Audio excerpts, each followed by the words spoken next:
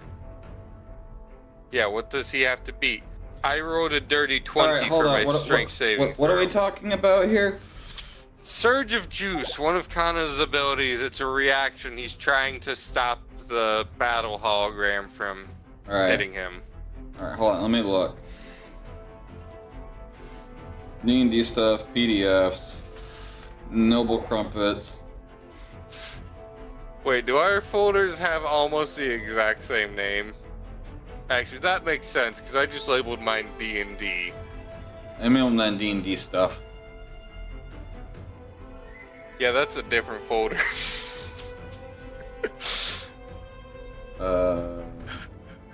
Surge of Juice. Starting at second level, you can use your channel divinity and your reaction to summon a wave of fruit juice whenever you or a creature you see within 60 feet of you becomes the target of a melee attack from another creature.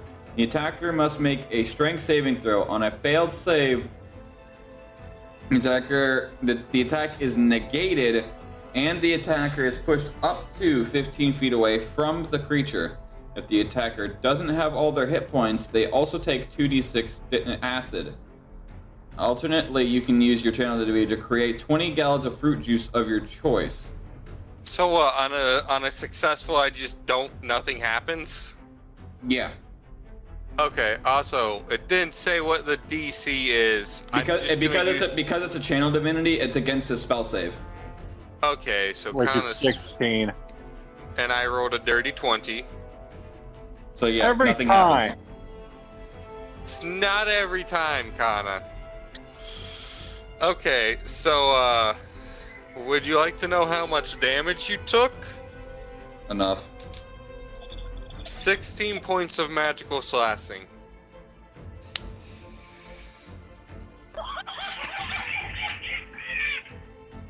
The monkey agrees. Sorry, that's the thing. That's the thing that it does. It makes noises. Alright, let me find Mont Blanc's health on the grand sheet, because I still haven't learned how to use spreadsheets. I'm gonna need to quaff a health potion. That's gonna have to wait till your turn. But yeah, now the battle AI's entered the fray. He's fun.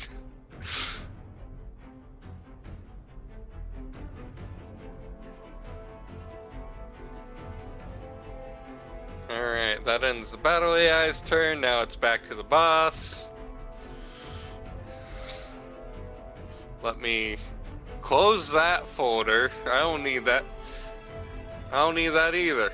Get out of here, Windows Edge, Microsoft Wedge, Windows Exploder.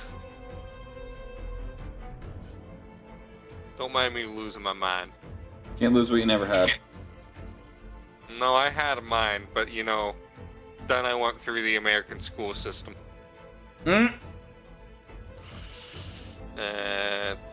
Yeah, right there seems good. Oh my gosh. And We gotta kill this guy, and quick. right there seems good. I'm running out of spells. And let me... Hence why I say focus fire. Azaza is crowd control. 9 and 1. You're also crowd control. Yeah, but I used up Bomb Glacier. And Kana didn't get another rest, and the potions that can heal that aren't on Kana, they're on Craigery.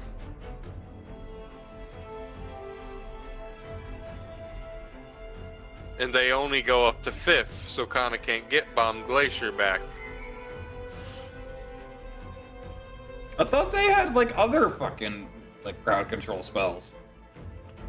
I have Cotton Candy Cloud and Cinnamon Swirl.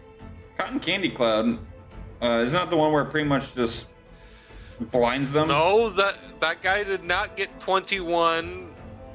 That guy got 1, and that guy got 9. Okay. Con Candy Cloud creates like a big blind spot, but All right. Con Candy Cloud literally, I think, just obscures part of the battlefield. yeah, so it's good if you want to hide. I don't think it even slows you down. Yeah, but because they're blinded, they... I forget the exact ruling, but pretty much their movement is randomized.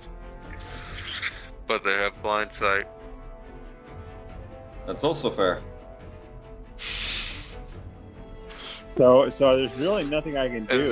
there's 2 enemies on the battlefield that have some tremor sense. One has a yes can't- amount, and They can't see And me if one I'm in the midair.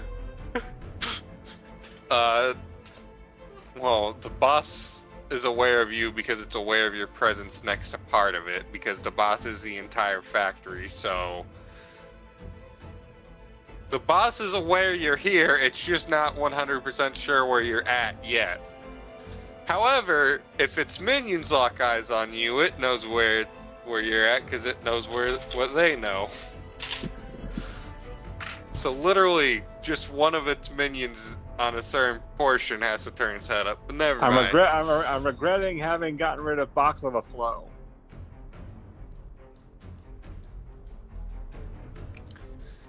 Anyways, Hi, okay, babies. what else? Hello. Oh, I also wanted to do some kind of stupid, but some kind of funny. Let me just double check how that works. I'm not reading anything yet. I'm just saying that just to make you guys worry. Well, it's not worrying me any, so you're fine. I'm just playing with the pupper. Hello, babies. Num num num. That's fair. 5 feet wide.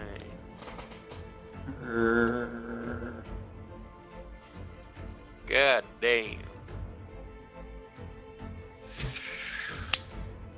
Well.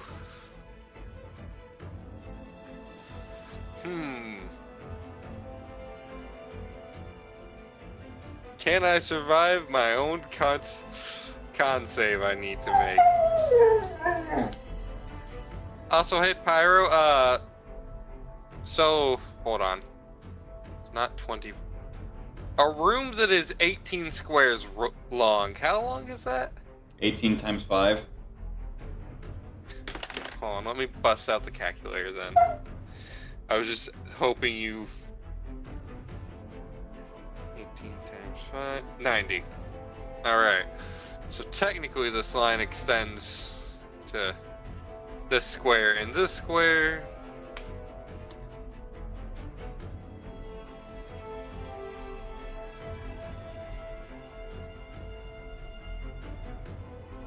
Let me change to a slightly lighter gray.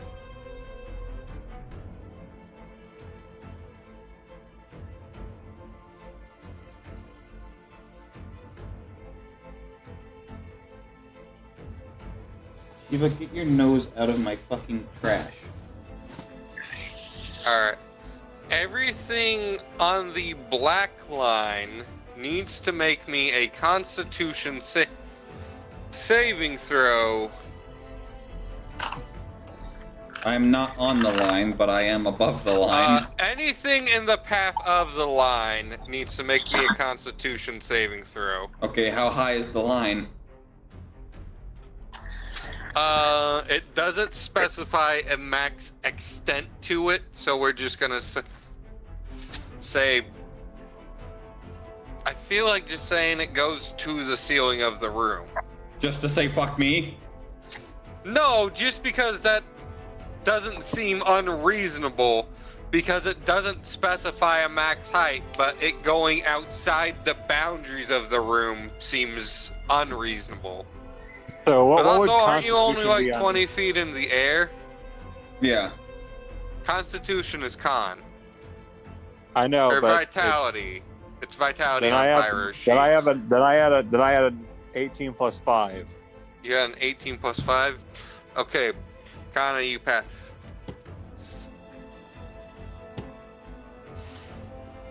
So Sakahana's got to make it? Yes. Bullshit. All right, whatever. Natural 27. Okay, it's gravity fissure, motherfucker. Gravity fissure? Yes, and it doesn't specify a maximum height.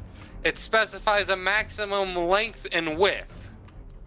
The length is 100 feet. The width is 5 feet. So hold on, I also have to... Oh, also everything in between the two gray lines that is not on the black line. Yeah, because it doesn't go up. It's on the ground. It's only on the... Okay, so Sakuhana's immune then. Yeah, because gravity magic is typically, unless it's a point you can see. Well, that's not clear. You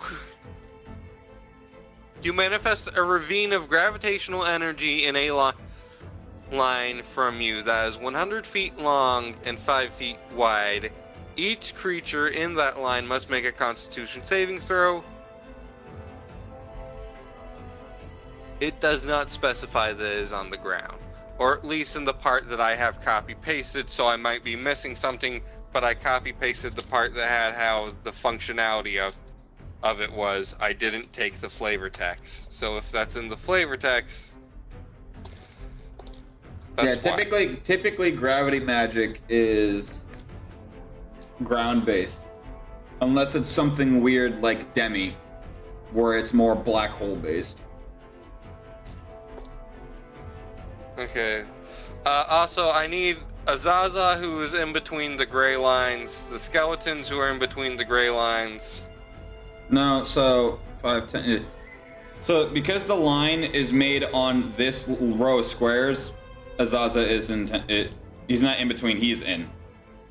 Oh, he's in. And yeah, because the line is pretty much pertaining to the line of squares. Yep. So 5, 10. He's within 10. Okay. Well, I was using the gray lines as markers for what squares were. Yeah, like that's the row. That's the row of squares of which it'll hit them. Hold on. You said vitality? Yep, it is a vitality saving. Am I seriously 1d8 short of actually being able to roll this offhand? Azaza got a 15. Azaza fails. Oh wait. 15 plus 3. My bad. 15 plus 18. Yeah. Ah, damn, and I've been doing the meter beat system, so yes. Skeleton on the left got a 17, and skeleton on the right got a 9. Definitely fails. We might as well just do this. And then Zaza will just Where be the like, hell? expendable disputes. Hi, babies. Hey, girls. Where is my other D8? Hi, baby. Greg has 2 D8s. Where the hell is one of them? Come here. Oh, there's another D8. I'll take that. Hi, babies. Alright, let me stop yelling. Big snuggly baby. I love you. Oh, man. Mwah. Okay, yeah, those two fail. I love you. Alright. You're supposed to say it back. What do you say? What do you say? That's a boop. I appreciate the boop, but you're supposed to say I love you too. That's a yawn. You got effective Husky Pyro. yeah, I figured that out when I got her. Hey, babies. She doesn't Husky right.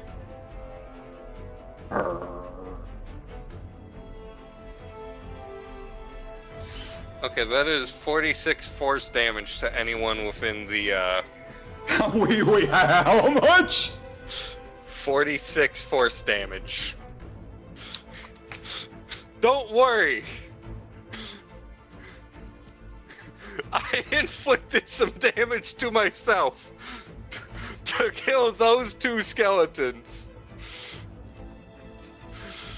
So the ground is just shaking with this gravity shit going on, and Zaza gets pulled into the line, and you just see Zaza, his jaws are like shuddering, like a goddamn like teeth chattering toy.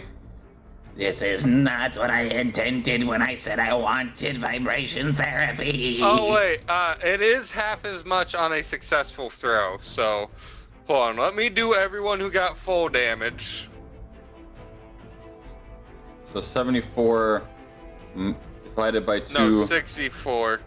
You said 74. Or, no, did I say 74? You did say 74. 46! Okay. Sorry. That's why I was like, what the fuck? No, I didn't roll perfectly. Okay. That would have been... had me scared. That would have been funny, though.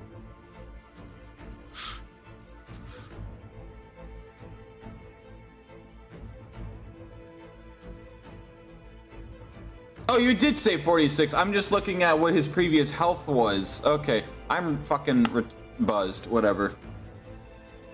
Oh no! Oh no! I just realized something I did to myself. That was a mistake. You will suffer the consequences of your own actions. Heard. I'm gonna go feed the child. I am suffering the consequences of my own action. Wait.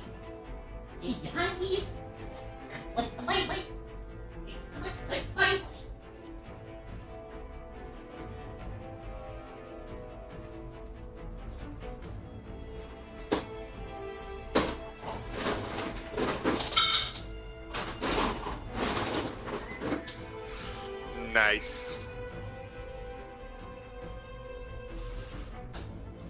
Whose turn is it?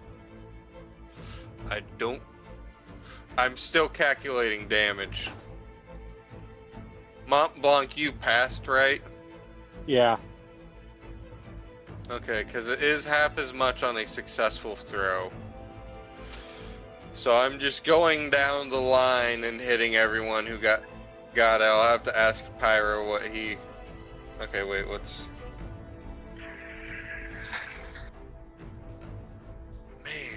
I can make things even more fun real fucking soon. We gotta kill this thing.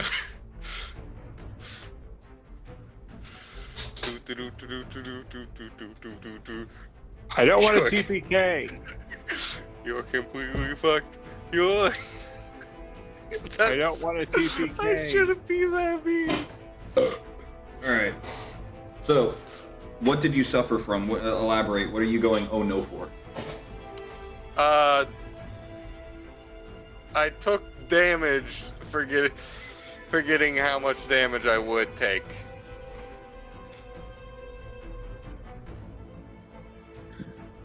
Because this guy is in the way of the path too. Yes. Yeah, but I forgot a specific part of the calculations. Mont Blanc is at 114. I almost calculated that long, and I'm glad I caught it because I realized I don't remember if the captain failed or passed. So, captain fails.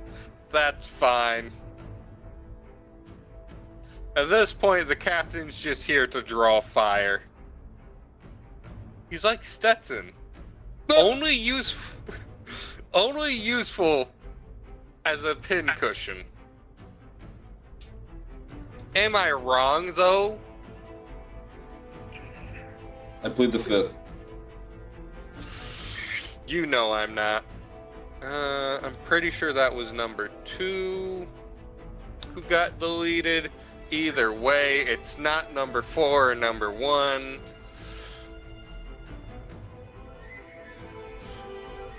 We're gonna wind up with a TPK at this rate.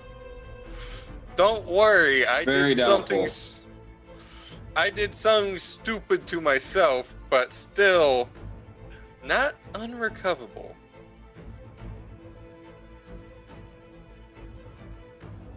I need to remember that specific thing. Parentheses, exponents, multiply, subtract. No, wait, parentheses, exponents, multiply, divide, add, subtract. Easy as that. Yes, I'm singing the PEMDAS song, fuck off. Meanwhile, these cops are in a high-speed chase pursuit in an SUV that has a fucking... I forget what it's called, but it's one of those fireworks that pretty much just projects, like, several hundreds of, like, these... Roman candles. Not Roman candles, but, like, there's mortars, essentially. The same concept as a Roman candle, but mortar-sized. Mortars. They're literally called mortars. That just endlessly shoot it out of itself? Yeah. Okay, so yeah, they're just out of the back of the SUV is like swung open, and the dude's just holding it and is just shooting these fucking fireworks at the cop cars.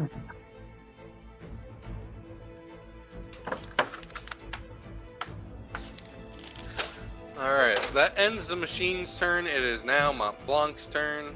Or that ends the Nexus's turn. Not, we haven't gotten to any of the machines. I will say this has been a fairly fun boss fight, even though it's a bit slow. Because I'm enjoying learning what I need to change for my next one as I go. We're not even close to killing this thing, are we? You're a percentage. I'm not gonna directly tell you that information, Kana. Unless you directly have an ability that lets you know its health, that's a mystery to you.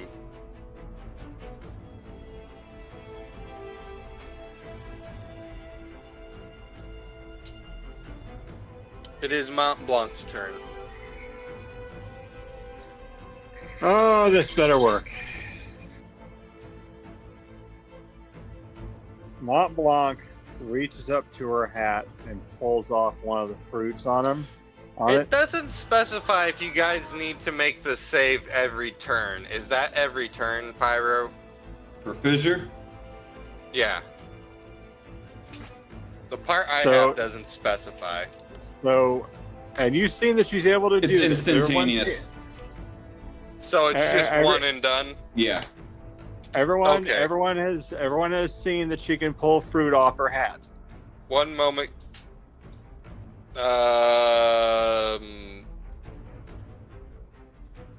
Did we say that was okay? Did we say they had effects? I thought it was just fruit. It is just fruit. Okay.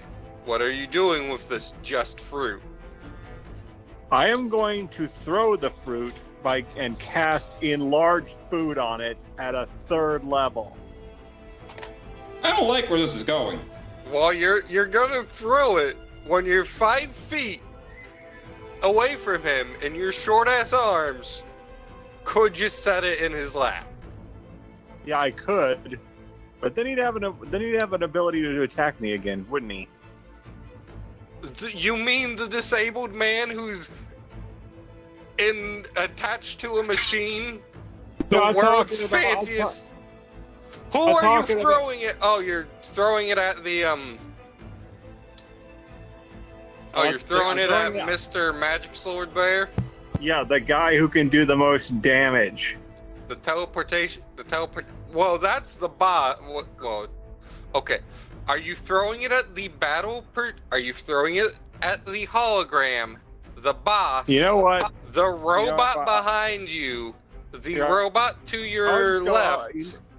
Okay, you know what? I'm going to put it in the guy's lap since you suggested it so, because it'd probably be easier. That's what I thought you were doing, and I was like, why are you throwing it if you're 5 feet away from him? But also, how large does it become, Kana? Just before? At 3rd level, it will become gargantuan. And you're 5 feet away from it? and the captain's 5 feet away from it, and Azaza's 10 feet away from it, and the pillar that is the Nexus isn't moving, so the fruit will be forced to move, which would push it towards you guys. That's why I initially wanted to throw it to like Mr. Hologram teleportation master. Who is 10 feet away from you, who is 5 feet away from the captain, who is also 10 feet away from Azaza. I don't know how else to hurt him. I'm just making a point that spell, while definitely something you can do, might not be your best option at this current moment. Well, if I put it on him, it might just push everyone else away while it crushes him. No, you'll... Whatever effect it does, it will do to you.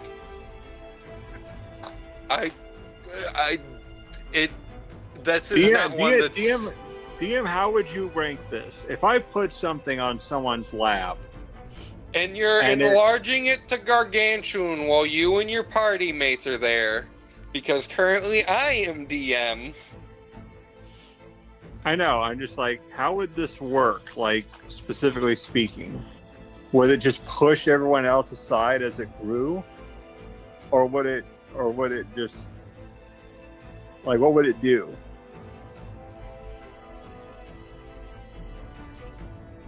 Because I'm trying to...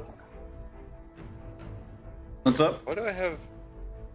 Close those pay slips. Pyro, what is asking about a spell. He's trying to make a food gargantuan, and he's trying to argue, or he's trying to make a point of it should just push them away while crush the boss. But I'm saying, since they're in the range it would grow into, it would grow on top of them. It's enlarged food, and I'm actually scrolling for it right now. Let me see real quick.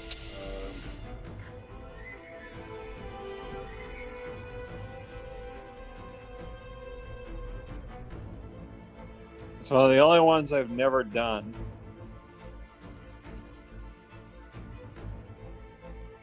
This is a spell?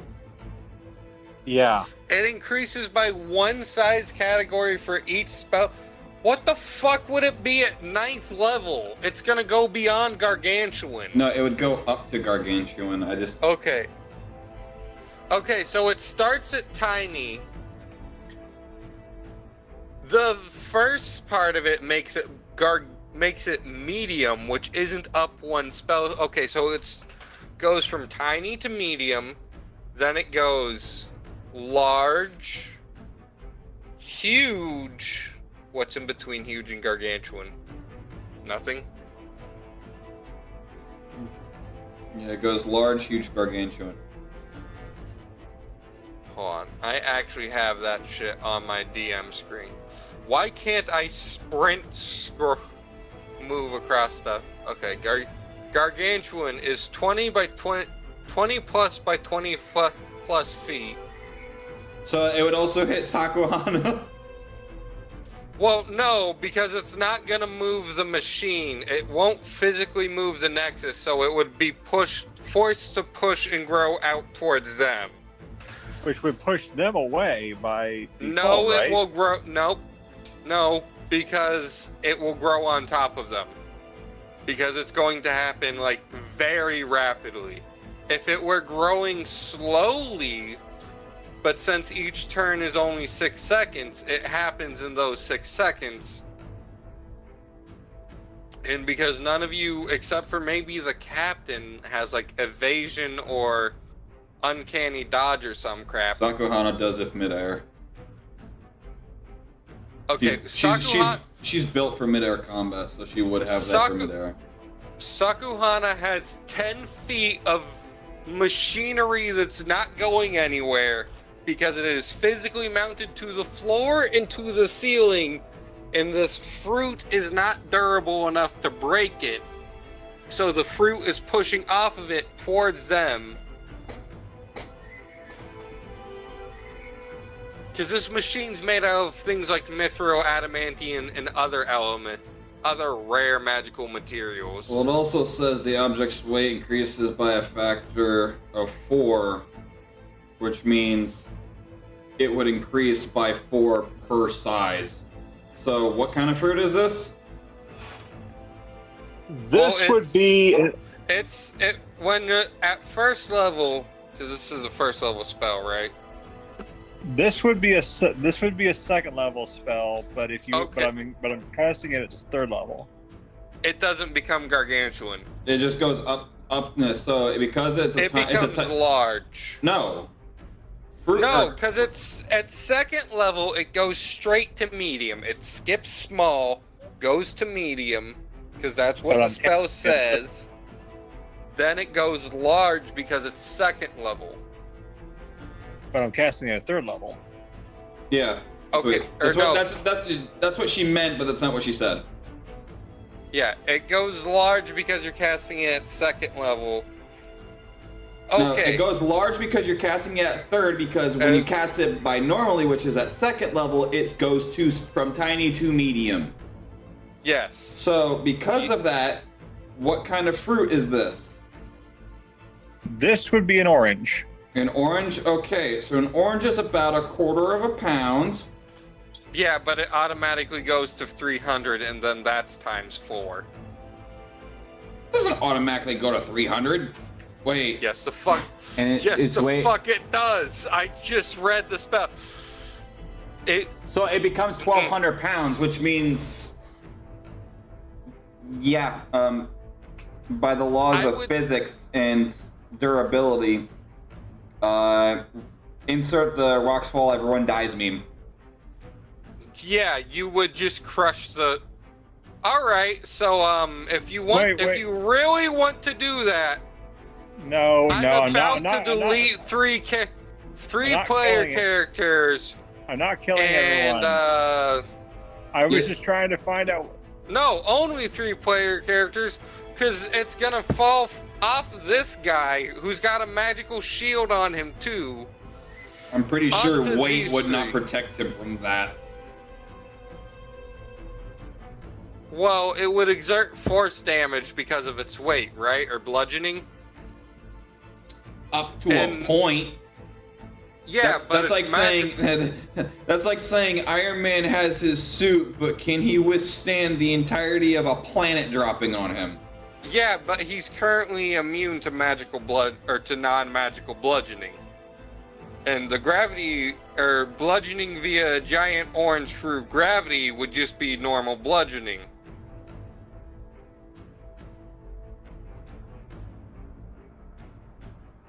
Well, I wanted to throw it at hologram guy, but you made it sound like putting it on him. No, I was asking because I thought you were attacking the boss, and I was like, "That's weird that you're throwing it." Yeah, because I didn't want it to hit everyone else.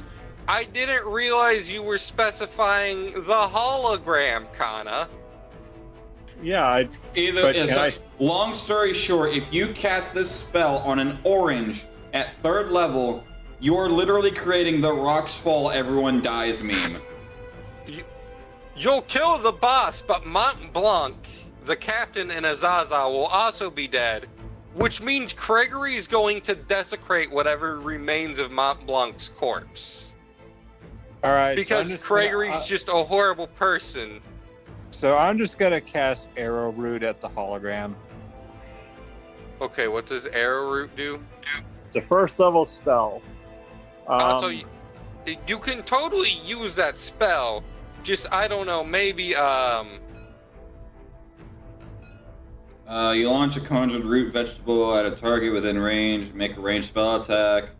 On a hit, 3d4 piercing, and the root grows around them and takes hold. Creature's movement is reduced by 10. Alright. Also, I'm saying for the making an orange grow, maybe any of the 4 enemy combatants who are not, directly on top of you. Well, if you want to do that. Well, that would kill them, wouldn't it? I just don't know how well I can throw. We'll find out. We'll also let me actually look at.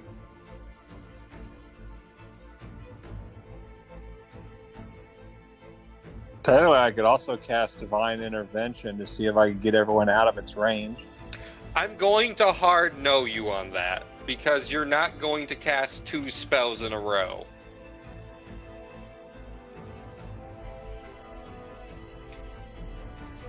In fact, actually, technically the fact that you're doing Divine Intervention shouldn't work because you're in a place that your god may or may not hate. Or may not want to give you help because this continent is entirely forsaken by all the gods. I'm just trying to think smart here. But also, yeah, according to the spell, it looks like that spell is mostly intended for creating obstacles. But yeah, if you throw it at someone and then cast it, you could probably kill them according to the laws of physics. But however, we're playing a TPRPG that doesn't have a great set of rules of physics, which is also why the peasant cannon doesn't work, as amazing as that is. So, well, theoretically, I could kill that friggin' figure who's dealing so much damage. The rules wouldn't allow it. You mean this one right here? Because that's the guy who's been dealing most damage. This guy's only dealt 16 damage the entire time he's been on the battlefield. I know, but he's the heavy hitter.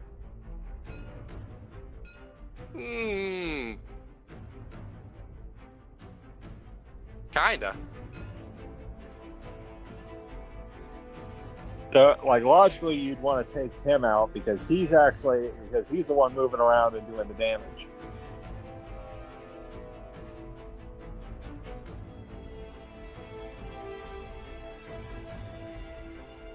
But since I can't do that, I have to arrow root him. I mean, yeah, go for that. Roll to hit. And Spell Sniper will make it easier to hit him. That's not what Spell Sniper does. Spell Sniper, which I know what it does because I use it for Gregory, increases the range of ranged attack spells and ignores up to half or three-quarters cover. I forget which.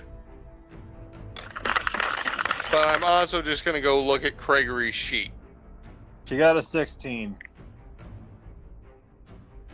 Hold on a second. I'm looking at what Spell Sniper does real quick. Gregory does not have Spell Sniper. Gregory has Sharpshooter. Who the fuck has Spell Sniper? I do. Let me look at Mont Blanc's sheet because I copy-pasted that over there. Offensive spells range is double. These spells ignore some cover and you learn one offensive cantrip. It does not add anything to your hit. It merely gives you more range to hit. Which is still good. Don't get me wrong. It just does some... Okay. You got a 16 to hit? Yeah. You hit by the EL. So if I armor reduction, do I... Okay. How much damage did you do? Let me check the sheet. Pyro, I've got a... I did 3d4 piercing. 3d4 piercing? Okay. And it restrained him. If my armor reduction value negates the damage, because you said, okay, hold on, roll damage, Kana. Would that negate the restraint as well, or no? No, the restraint. So if you fail the saving throw, you get everything that the fail includes. The only thing that's reduced is the damage, because your other stuff says fuck you. Okay, I wanted to ask, just to make sure I understood the concept correctly. No, you're fine. It's like, if you fail, all of this happens. But because so all this happens at once. Alright, so you pretty much move those effects onto your character block. And then you take other things like, okay, like your armor reduction value.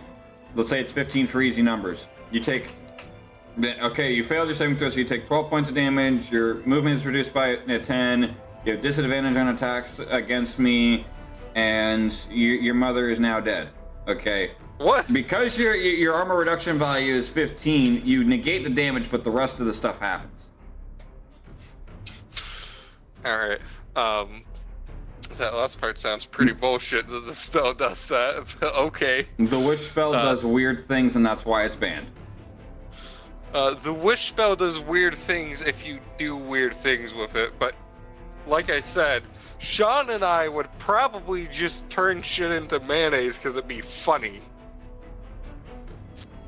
But Listen yeah, here, you little piece of shit. I don't care what you're gonna do with that fucking spell. You're not getting it. You know what, Pyro? I cast Wish. Sakuhana is now a bitch. Nothing's changed. Oh, sorry. Did I say bitch? I meant cunt. Still, nothing has changed. so Actually, hold on. So, Let me see if I can. Sakuhana is now a nice person.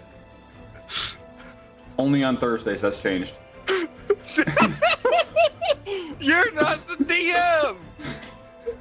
It's my so, character.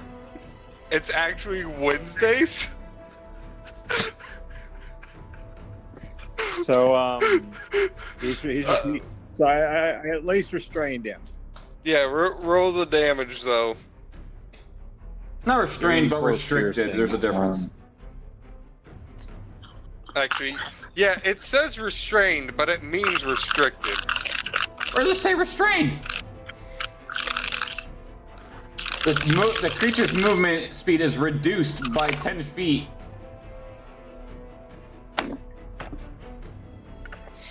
Heard your dyslexia is kicking in. Nah, your drunk ass read it wrong the first time because that's what I was going off of. It was 313. I'm not even drunk, bro. I'm not even buzzed anymore. I'm sobered up. It was 313. Okay. And he's bound by roots. All right. You watch his roots grow around the hard light hologram. Why was there a question mark there? Because my brain turned off for a second and turned back on in the exact same second, and that turned my sense to a question. Because my brain is non-functional. Oh, that one actually hurt. Oh, fuck. Ow. I'm gonna use my selfish attack now to friggin' slam my mace down on that guy on the chair-bound pilot. All right, roll with the hit.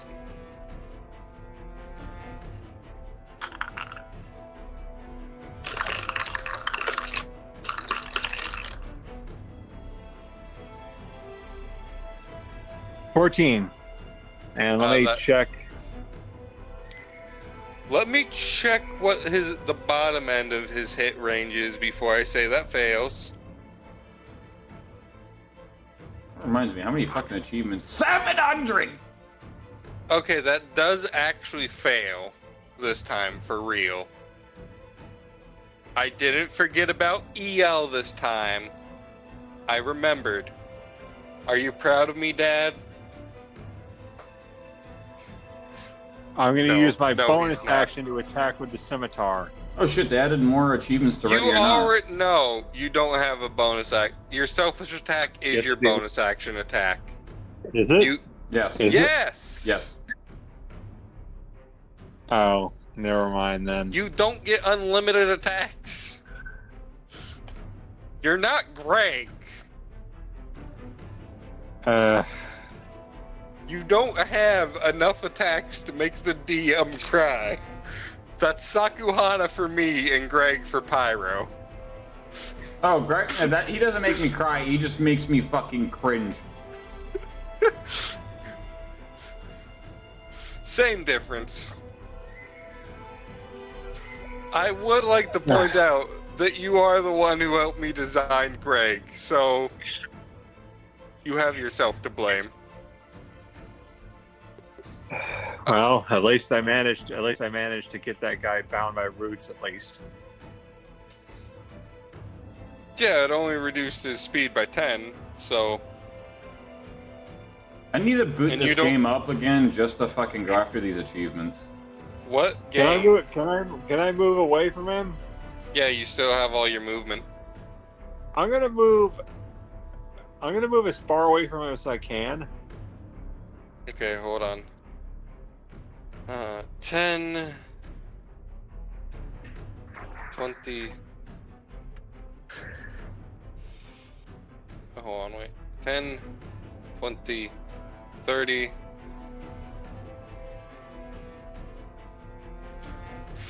Of the physical models halberd, yes. Of the game mechanic halberd, no.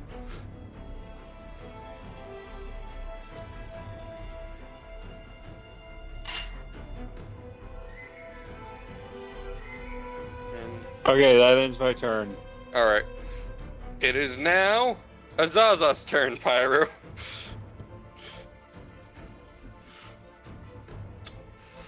Oh boy. How long does hold person last for? I think an hour. Jesus fuck!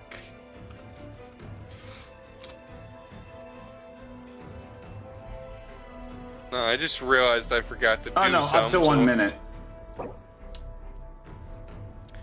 I don't think it's been 10 rounds yet. Well, it's probably been 4? I would, 4 argue- rounds? I would say 4 it is arguable. 4 sounds correct. Yeah, that's what I was saying, like 4 sounds arguable. I don't think it's quite been half, but it's not been less than that. Alright. So which of these? Oh fuck! That also takes concentration. Never mind. No. Keep going, keep going. I was saying, which one of these haven't been hurt yet? Would Azaza have that knowledge? He Also- he would be observing. Also, technically, that guy should have been moved there. I should have been able to hit Kana.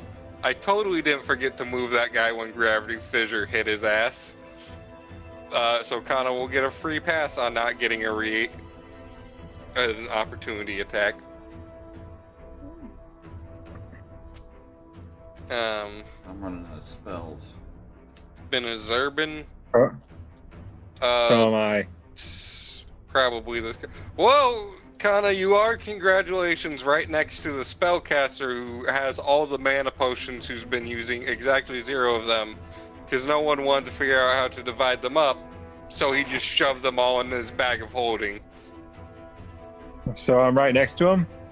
Yeah, Gregory, who the only guy Oh. here, as far as I'm aware, who has a bag of holding. Um, Unless Mom block. the Sakuhana? that wouldn't concern her, so no. So she Mom doesn't have a block. bag of holding? Oh no, Mom block. well she doesn't have that. No, either. No. Because that's why I was asking. I thought we were talking about mana potion. Yeah, Mom block Um, just looks at him and she's like, We're making my last 4th level spell, Death Ward on myself. I'm gonna touch myself and cast Death Ward. What does that one do? If I hit 0, I go back to 1. Nice, nice. I'll just stomp you twice.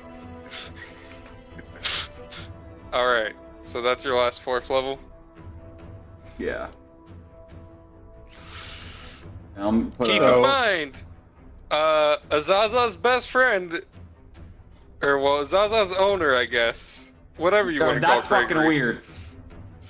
I mean, Gregory literally calls him his pet, so is it wrong? Is it wrong? Yes. Is it weird? Yes. Do I allow it? Yes. Why? Because he's fucking stupid. I'm quaffing down a regular potion. Next. A regular health potion? Yeah. How much does that do again? 50, so I'm at 101. Yeah. I thought you were at 28 health. No, I was at 51.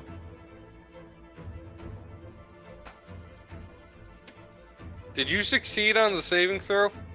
You said I did. I forgot you did. Okay. Thank you for correcting me because I accidentally had that calculated wrong. Also, don't mind me. I'm trying to put it back to the default gray. Actually, I'm just going to leave it at that gray because it's slightly less reflective and I can actually see the model better. Alright, you are at... What did you say? 101. 101? Zoe.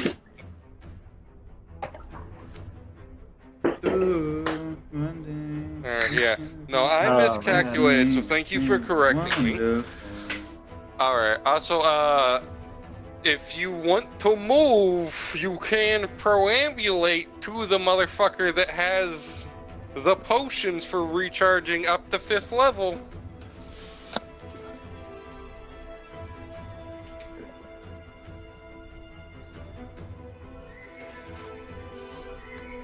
Pyro?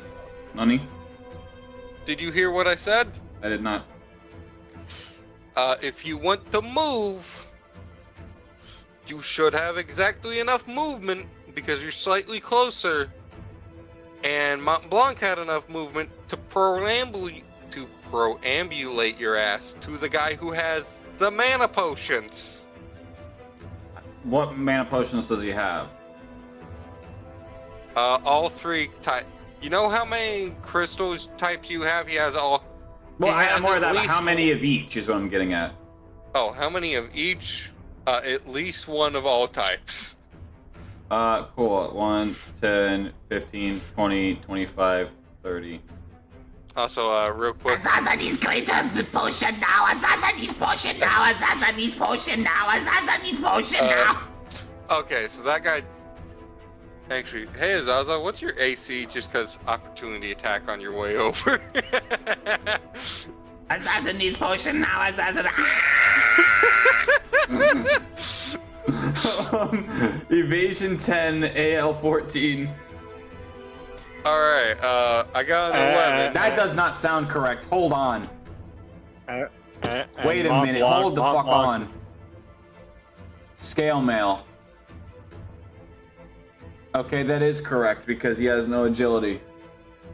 Let's say that looks really weird. Mont Blanc just Trust says, me, Gregory has a high. No wait, one of my characters has a higher or a couple of my characters have higher ELs than they have ALs, so they just take damage. Which is annoying. Alright, so an 11 hits, but at reduced? Yes. Alright. Mont Blanc just says, "Can Womp you get me?" She just says, "My magic is getting low. The way, it's like, the power of this banana is crushing my apples." Azaza needs potion. Azaza needs potion. Azaza needs potion. Azaza needs potion. Azaza needs potion. What, huh? 8 damage total. So 4. Slashing. Azaza has resistance to slashing damage? No, he has armor reduction. Oh, right. Shh. I'm totally not forgetting about that right now. Don't worry. Azaza needs potion. Azaza needs potion. Azaza needs potion. Well, let me see who you guys ended your turns, right? Okay, No, it is I have not. I have not. I am asking for a potion. Gregory can't give you a potion till his turn, dumbass. Then I'm holding a bonus action so that when I'm handed a greater potion, I can restore a 5th level spell slot. Okay. Azaza needs potion. Azaza needs potion. Gregory aims his rifle at Azaza for a moment.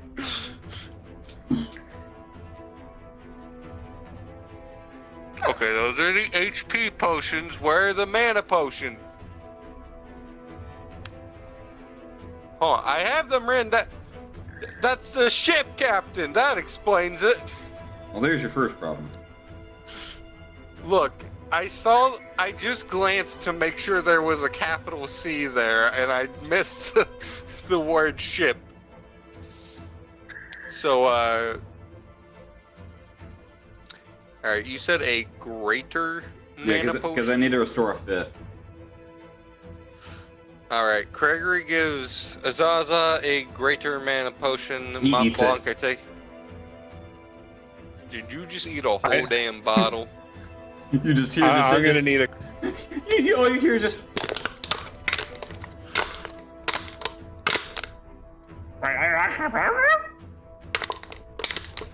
Azaza, that's glass.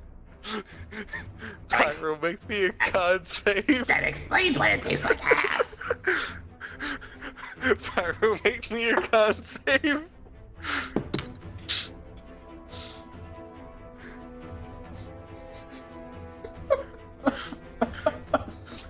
What'd you roll? 15? You passed! Azaza somehow successfully managed to eat glass. I'm gonna need a greater mana potion too. Alright. Gregory has 2 greater mana potions left. I eat it.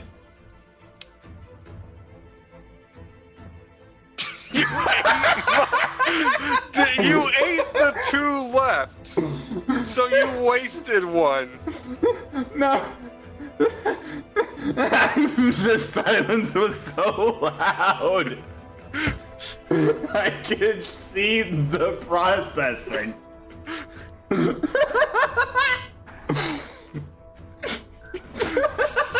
If you actually eat the last 2 Gregory has left, make me 2 more con saves, this time with disadvantage. I was just fucking around, but the silence was so loud. Okay. It was a solid 5 seconds of just pure silence. Also, Mont Blanc, you can't consume it yet because you didn't save your last bonus action, so that will have to wait till your next turn. Right. Alright. Handing people stuff is a bonus action, right? It's a free action. It's a free action? Alright. Gregory, would you like to shoot something today, please? Here's a gun. Do a crime.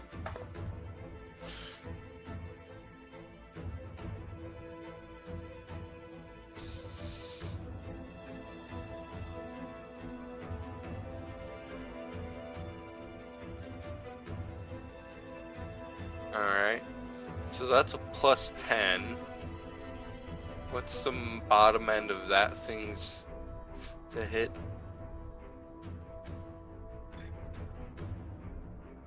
Gregory, you dumb bastard. Gregory just fucking plinks his bullet right off the plate mail of the factory knight. And damn it, that was a regular bullet. That's gonna end Gregory's turn. It's now Sakuhana's turn. Gregory's been cursed by the ship captain. So while I'm mid-air, can I see anything of like a connector on the ceiling that would be like a energy converter or something like that? If it is there, it is so densely in the wire pipe cable nest, you cannot physically see it. Okay. Also, you said you're 20 feet in the air? Yeah. You're also 60 feet too short, or well, 40 feet too short to get a close look at anything. Okay, cool. I go 30 feet up in the air. I'm now 50 feet up. Can you move 30 feet on your turn? That's my movement, and up is a direction while levitating. All right then. Make me a perception check with disadvantage. Okay. Drop the dice. Also, it's disadvantage because. Oh shit! Yeah. Too bad it's disadvantage. I just got a natural 20. So. I was gonna say, I assume Sakuhana is not technologically inclined, so she's not 100% sure what she's looking before. The only thing she knows is it makes your go. If you touch it, it goes. Perception, disadvantage 17.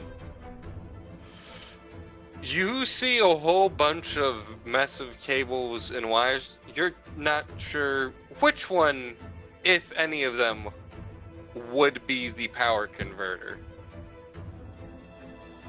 Because it only now occurs to you as you're all the way at the top. It could be down in the base of the machine itself. So because my weapon is electrically enhanced, could we argue that it could also be used as a conductor?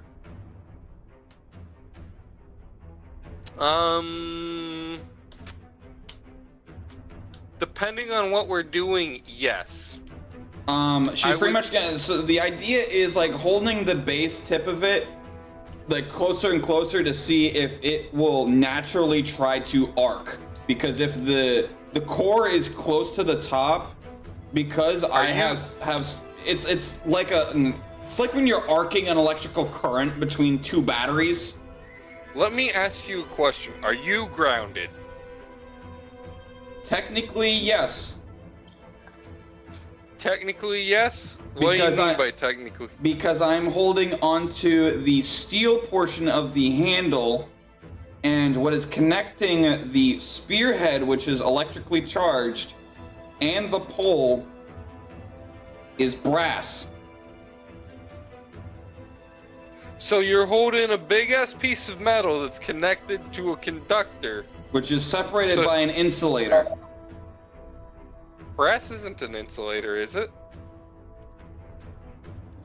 Brass is made from copper, and copper's a pretty damn good... an electrical charge. Copper's a pretty damn good conductor, Pyro, and I'm pretty sure brass is like 2 parts copper, 1 part tin.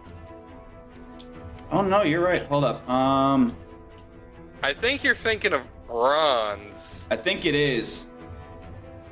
Because I knew I made sure when designing this weapon that she does not get electrocuted by her own damn self. Well, I'm gonna say, for the sake of argument, your staff can't electrocute you, but if you're conducting a charge separate from it into it, it might be able to conduct into you. Since you... Because the weapon design was meant to be... She's holding it between an insulated metal that cannot carry a charge. Also, you should Google if bronze is a conductor, because now I'm also curious about that. Bronze is an alloy of copper and tin. And so is brass. No, brass is copper and nickel. Brass is copper and nickel, but brass is a conductor still? Yeah. What the fuck did I make it then? But is bronze also a conductor? Yes, because it has copper. Okay. Bismuth. That's what it was. Because I knew it started with a B. Okay, that sounds more likely. Because I knew it started with a B. It's bismuth. Because bismuth can also be naturally blue. Yes. Which makes sense for your spear. I knew it started with a B. Yes, you can try to see if it arcs. How would you like me to go about this? Poke your spear towards some wires. I need to go pee, then we'll talk about that. I'll think about how I want you to do it while I pee. Enjoy your piss.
Wonder what we're gonna. I've been trying to think smart. I just haven't had the best ideas.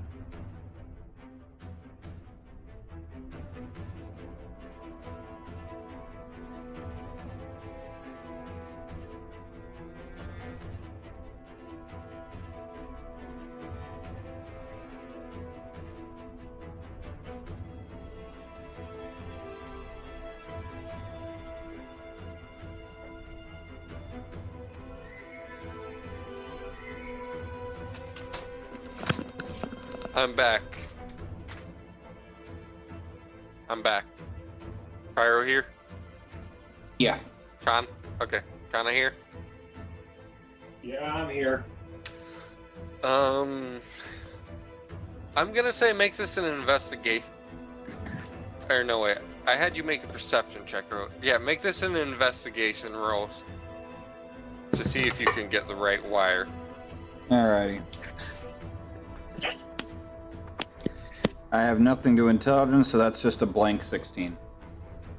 Just a blank 16? As you put it towards several cables, slowly moving it towards each of them, you get a weak conduction on the third cable, which is a blue one. So that one I can pretty much infer to be a live wire? Yep.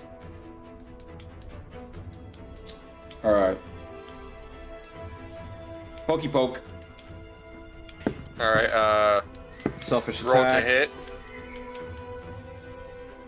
17. 17. Selfish attack. Okay, hold on. That is just under the machine's EL. How the fuck does a machine have a higher hit rate? What? Cause when I did this, I was very tired yesterday when I just or the other session when I threw those together. But I also figured since it's made out of specific materials, it would just be harder to break. Since it's made out of more magical materials. I would say easy to, if it's easy to hit because it's just a massive object, but harder to make, just make the AL ridiculously high. That way the armor reduction value is just... You were complaining when I made the AL ridiculously high. Yeah, because before you were describing it as if it was the EL, because you said, yeah, you need a 25 to hit it. Like, what? At that point, I was also forgetting the EL. Yeah, that's why I was upset. It's like, bro, I can't hit that then if the evasion is 25, and then you realized, oh, wait, yeah, that's a thing too. Alright. The armor I didn't care about. It was the fact that I took it as that was the EL because you said you need a 25 to hit. And I said, what? I am still giving them an EL, but I have changed the value slightly. Alright. You hit, but with reduction. Yeah. Alright. Time to bust out the good old yes amount of dice. Take out the 3d8 since we didn't crit. That's reduced to 3d6 because I didn't crit. So 2d8, 3d6, 1d12. Alright. Hold on. You're good.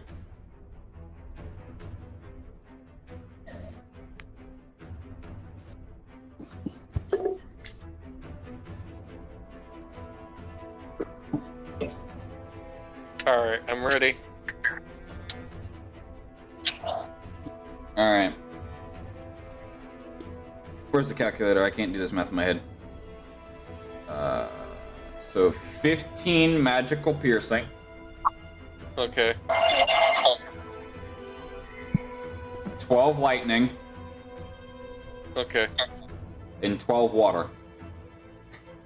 Alright. As you stab at the cable, it absorbs your lightning damage.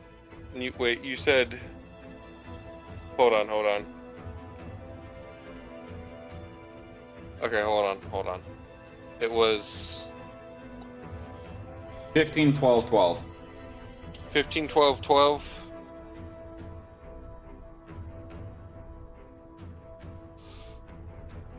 As you stab at the cable, it absorbs the lightning from your pike, but it does get damaged by the piercing action of your spike. However,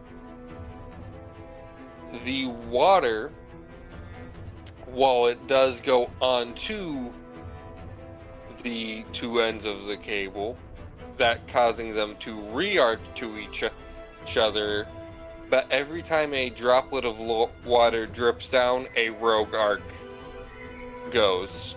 Make me a dodge as a few droplets of water drip down towards you. So because I am in midair, and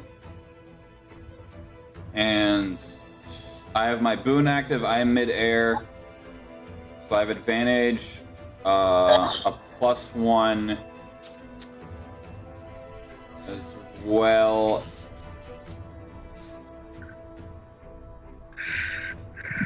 Yeah, okay. I'm just reading what a aerial agility, because it's the first time it's actually come up that I can use it. So that pretty much just means I gain no disabilities when I'm midair, so if I'm in combat. Midair combat is weird. Okay, so yeah. Huh. I forgot I added that spell. We'll see what happens. I gotta do math.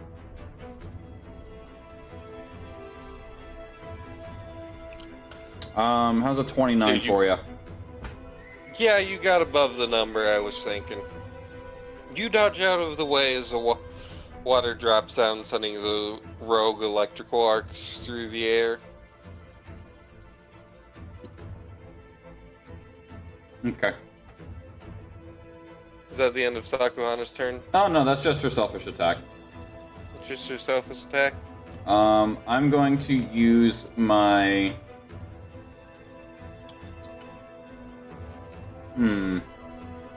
That's an action. What a damn shame that spell's an action.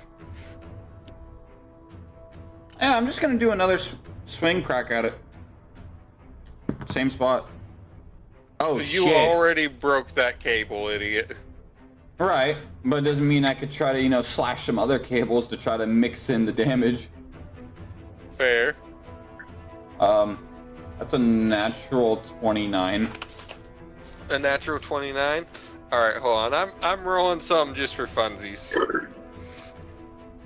Actually, Pyro, are you a cream or a cookie guy for the Oreo? It's a damn good question, because anytime I have Oreos, I just take 2 double stuffs, stuff it, and then just waterboard them. Jesus. I do the cookies like I do my enemies. Hold them until the bubbles stop. I just eat the whole cookie. Alright, do you like white chocolate or dark? I was asking what your favorite part of the Oreo is. Oh. But as far as white chocolate or dark chocolate, because a lot of people can't do white chocolate good.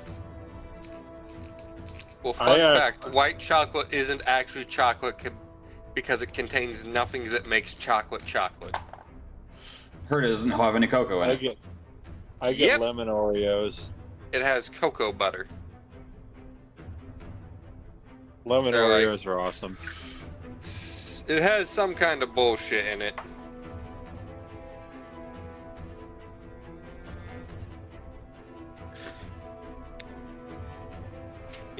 That was kind of pointless because I forgot to come up with a number for the thing I wanted to do. So yeah, the 29 hits, roll damage. Alright, since I already used the boon because I already had 1 successful attack, that'll cancel out.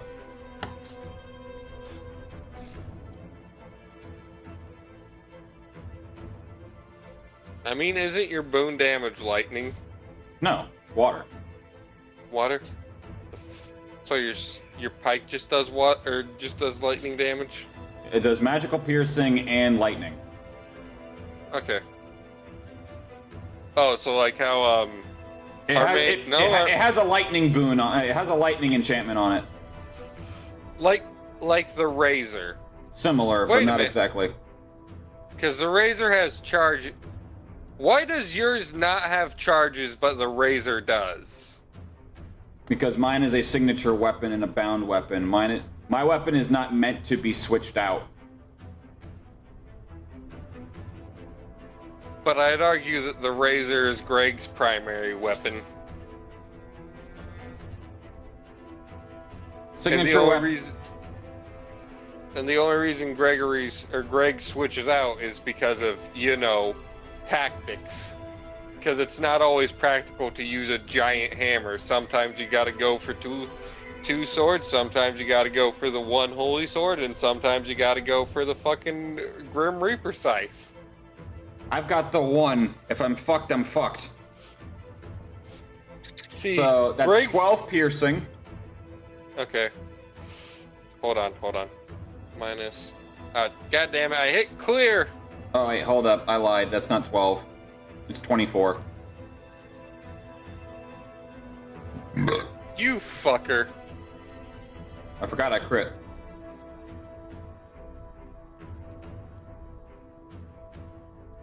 Honestly, you hit so high I don't even know when you crit, so I can't remind you. That's why I said a natural 29. The nat didn't even phase me. I just heard above 20 and I'm like, yeah, here we go again, fucker. I have a +9 to hit it. Yeah, you don't... That doesn't make me not angry at you because you didn't tell us about that stuff when we were new to the game in your campaign learning how to play the first time. Because I was learning my own system. I thought the proficiency thing was from 5e, because the first time we started in 5e. It did. And it does.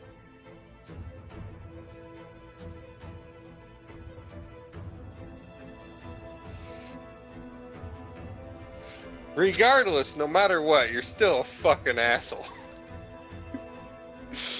You're not the first one to call me that. You're not the last one. Everyone at work thinks I'm a selfish piece of shit asshole, so I don't fucking care. Oh wait, we are in a well-lit environment, so I lied. I don't have a +9. I have a +11. No, man, you have a -11 now. Because I can add. You have a -11 now. Just for that shit, you have a -11. In fact, fuck you, a -12, so it's not even a nat 20 anymore. Yeah, because agility +5, proficient with my weapon, so that's another +4. Because I'm a gemstone sky splitter, if I'm in a well-lit environment, I can also add my wisdom modifier to my attack rolls, which is a +2. Optimization, baby. This class is broken and I hate it now. If I ever DM a game where someone plays one of these again, I'm going to bully the shit out of them. I'm actively going to make enemies that specifically go against them and target them. I will make them never want to play a TPRPG again.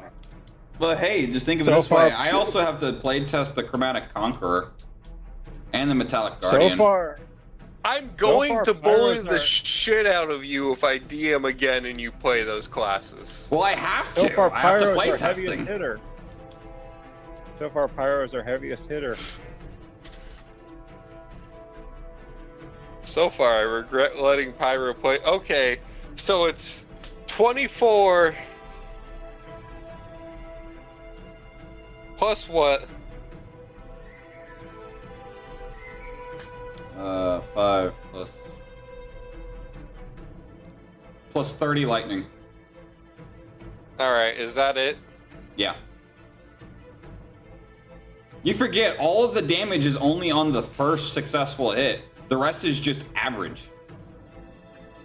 Also, yeah, I will definitely bully you if I play again. I mean, I literally have to run the Chromatic Conqueror and the Metallic Guardian, and probably the Cosmic Voyager too. And that one's even worse because it's a half-caster. Off of the Warlock spell list. I'm going to bully the party.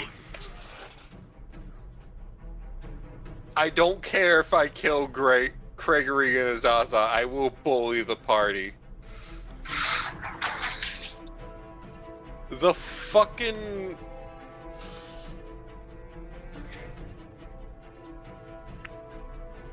The Dragoona class is broken.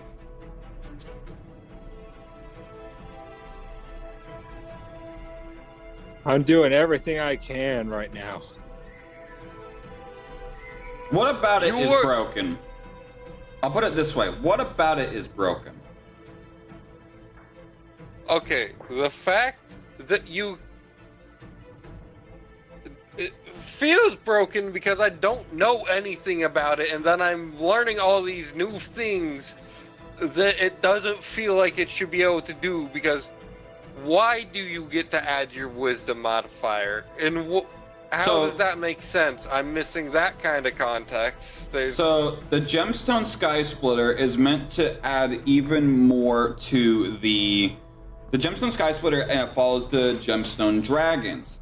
And their philosophy as a clan is to increase the powerhouse of the amount of damage they put into the first attack, like when you focus the light under a prism, how it can get so hot enough to start a fire.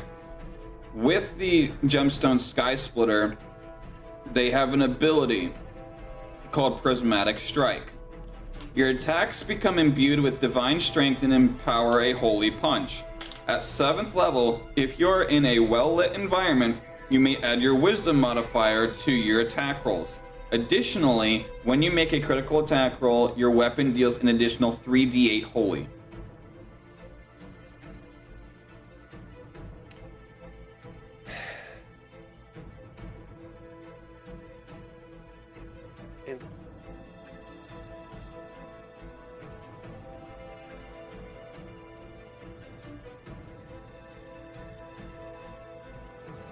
Alright.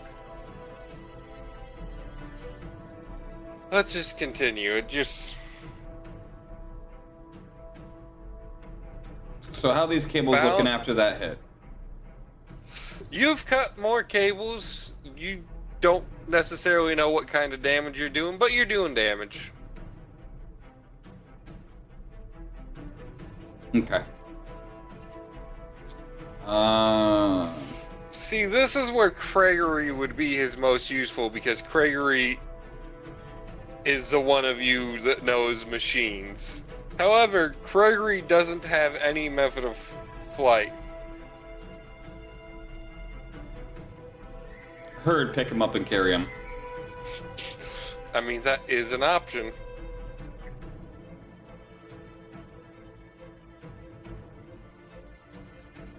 I lied again. I have a plus 12. The Dragoona hones their accuracy in mid-air combat, gaining a +1 bonus attack, and +1 bonus to attack rolls when making melee attacks from an elevated position, such as after a jump or while flying. Because that is loads of flying enemies that hit like a truck. Please, I'm trying to play test mid-air combat. Hit like a truck and have lots of health. More health than the gods themselves. More health than the motherfucking alchemist. I'm gonna give you 9 trillion with nines, all the 9 trillion, 9 billion, 9 million, 999,999 health. And I'm gonna give it all the fucking attacks. I'm going to delete your next Dragoona. Well, my next Dragoona is going to be a Chromatic Conqueror. So I can play test that. Because the Chromatic Conqueror is built to be a debuff support subclass. I mean, unless we do more story in this, in which case it would make more sense for you to stay as Sakuhana. Because I do have another idea for the town, but I'd need to get all that stuff ready.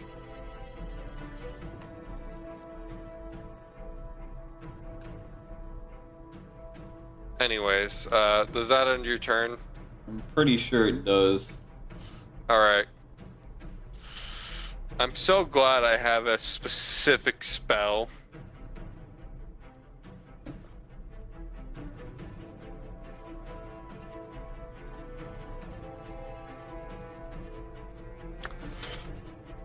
Gonna Maximilian Earth and grasp your ass. Mouth's minute media. Wait a minute.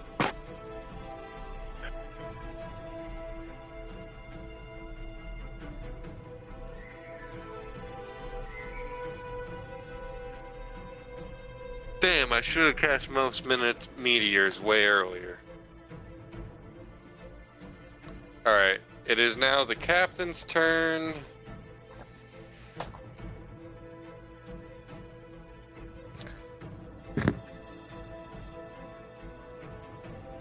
What's the captain hit? The captain does actually do some chip damage to the pilot.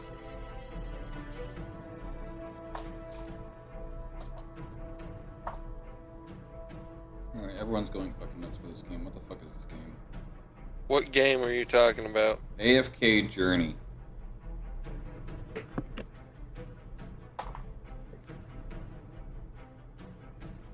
I keep having people tell me I need to beta test this since I'm on their beta testing program for Google. 16. The captain does no damage because he doesn't have because his weapon is non-magical. I forgot that. So he's still just as useless even when he hits. Banish him. You know, you reminded me of another spell I have. I get Also, to go home! Yay! No, you get sent to a demi-plane because you're on your home plane of existence. Wait a minute. Man, that's a fun spell I'm gonna use in a minute. Alright, that ends the captain's turn. Oh, it's made by Lilith Games, so that explains a lot.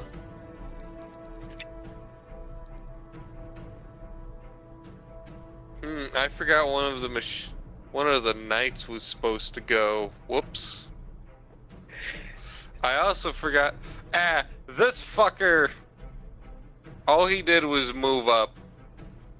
The captain's getting surrounded on all sides by people with reach weapons. The captain is.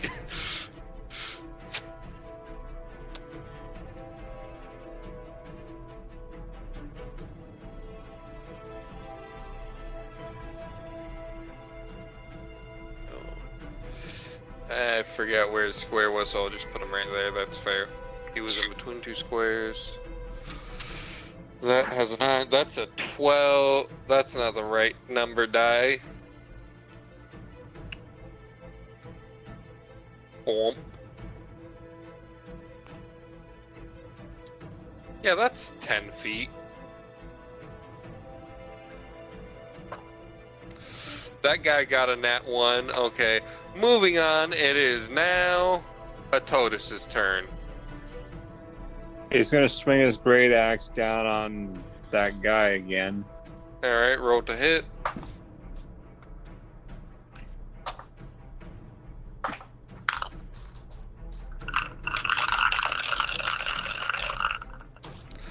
You got a 12. You got 12 to hit total? Yep, plus 9. 12 plus 9 or 12 total? 12 plus 9. That hits.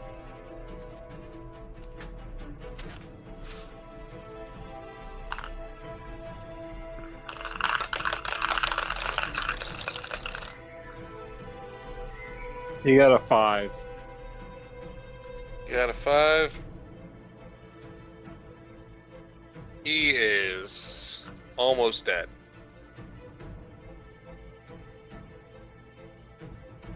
You are over halfway there.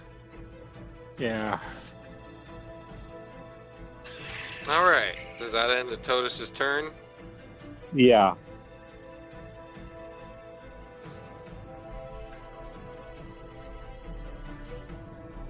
One, two.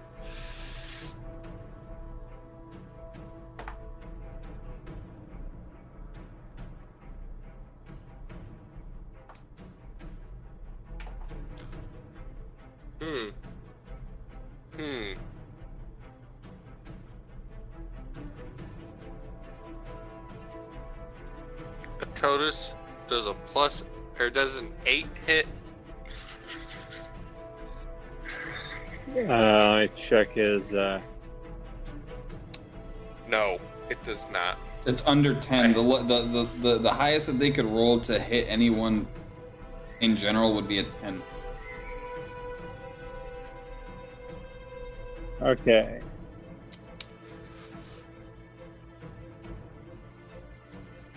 Unless someone's completely unarmored. No, wait. Huh. Okay. Interesting. Interesting. Yeah, it doesn't hit. Alright. Let's see.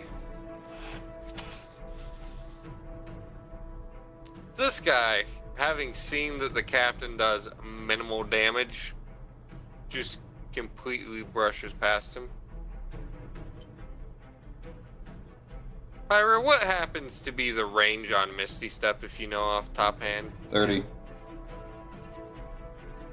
20.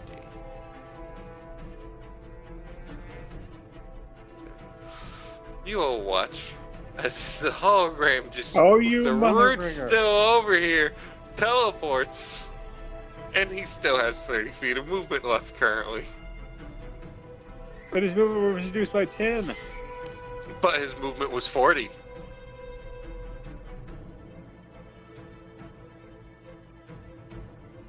Don't even think about it. I got grapes of wrath around me.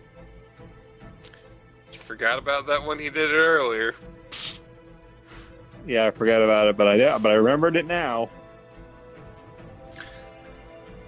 Can he hit multiple targets at once? Azaza and Gregory also have grapes of wrath around them. Yeah, but it's still a question.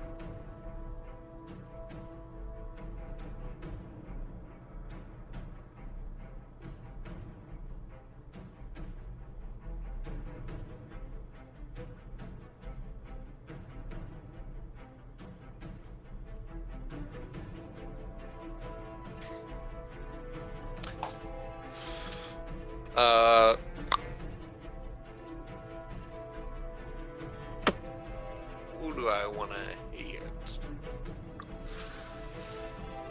Tease the $1 million question.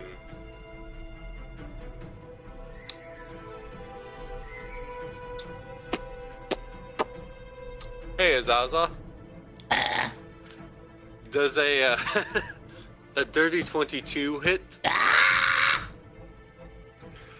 And that's one grave of wrath. Yeah. Alright, let me roll damage. You're lucky I just made this magical slashing, because I could have done much worse for this blade, considering this minion is only capable of being summoned in this fight.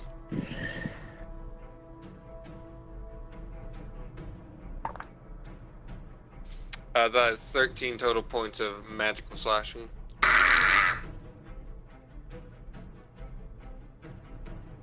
What is Azaza's current health? 84. 84. It's 97 minus 14, so yeah, or 13. And then as a... You said 84? Yeah. As a selfish attack, let's see what happens here.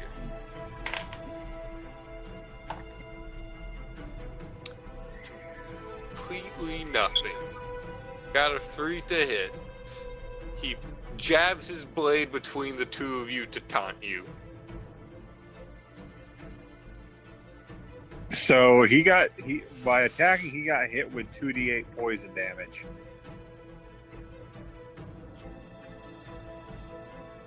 Alright. Don't you have to roll the 2d8?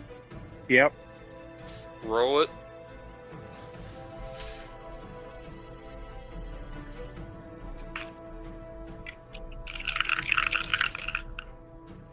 Seven. And 7. 7 and 7. Yeah. Morgan and Morgan. Morgan and Morgan. And on top of that, he became slightly intoxicated if he could. I'm actually looking to see if that part is a...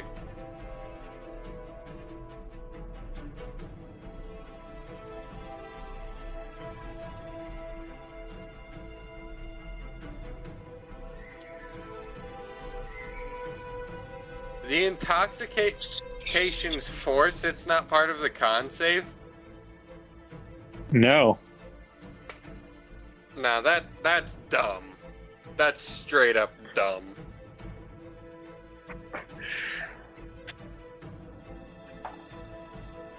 He passes the con save with a nat 20.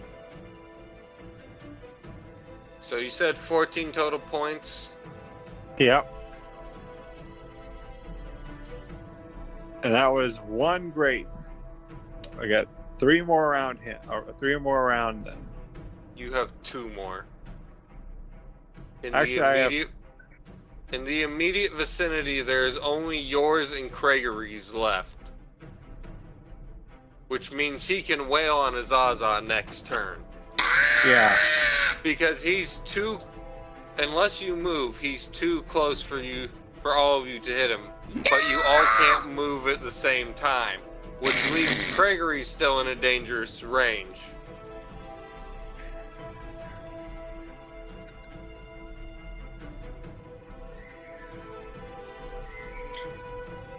So hold on, I have to...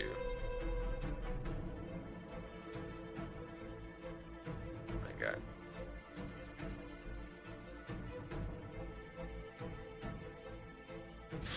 That's...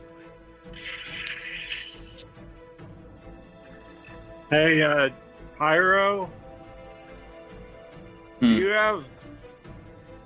I'll wait for a second. I'll wait for us. You know, I'll message you privately for the...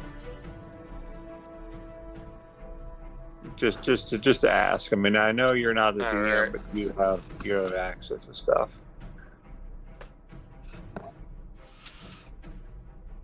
Alright. That will end his turn. I already did that guy's turn. Top of the order. Top of the morning. Alright. First things first. While it's still possible, let's do it. I didn't set that flatly, so I'm gonna fix that real quick. Just re-roll those.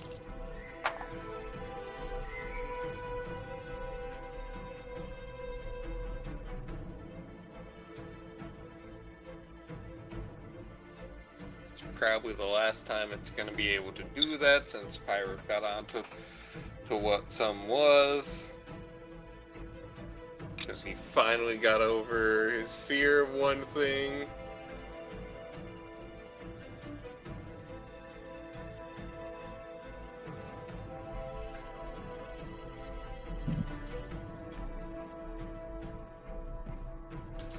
Alright. There's See, I didn't do anything. Sakuhana's the one doing all the work. Yes, but you're Sakuhana's player.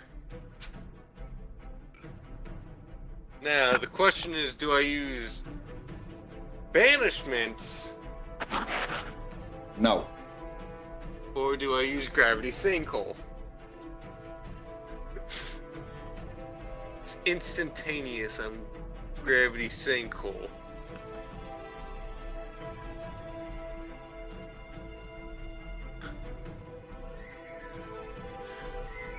Or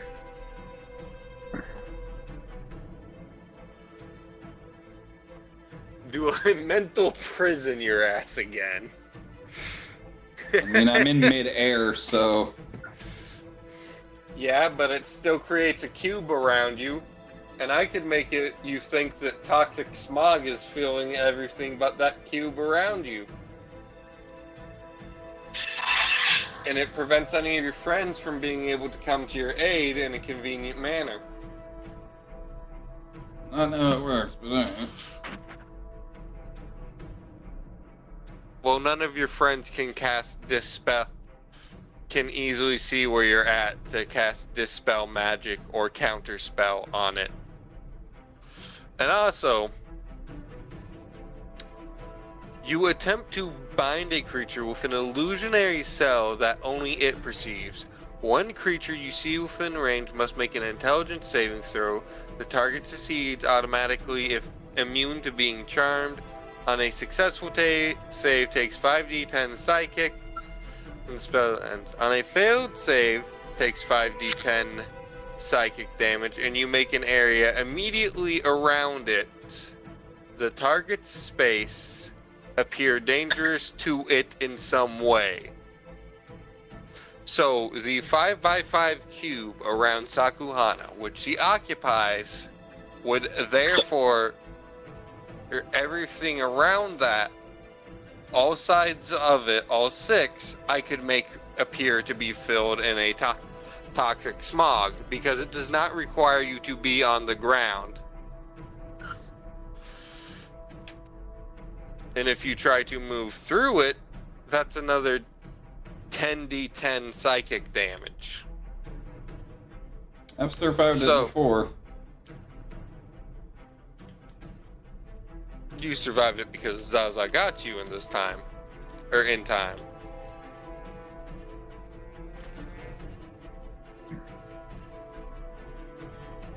But I have other spells at my disposal that I should try using. So we'll make our way back to that one. I'm gonna have to save that one for another one. How do you work fully, my friend?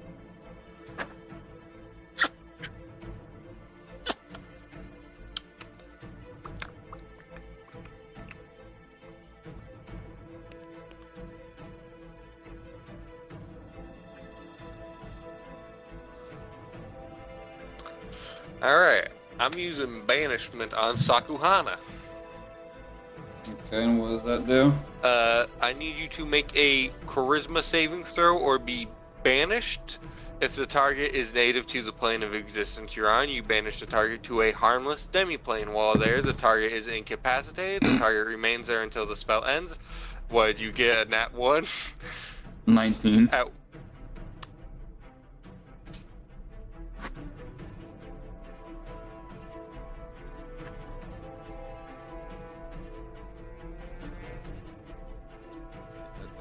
I can feel the salt. The silence is so loud.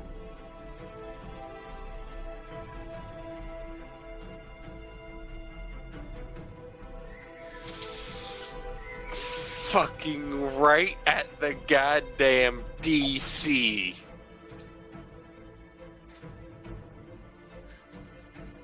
His DC is 19. And the best part is I have a +0. Her charisma is 10. So close.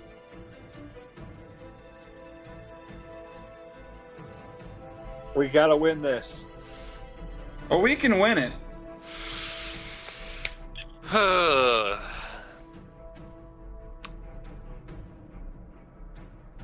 Do I feel like being a complete ass and casting Chain Lightning on the 3 who've stuck together? Nah, Fireball seems more predictable.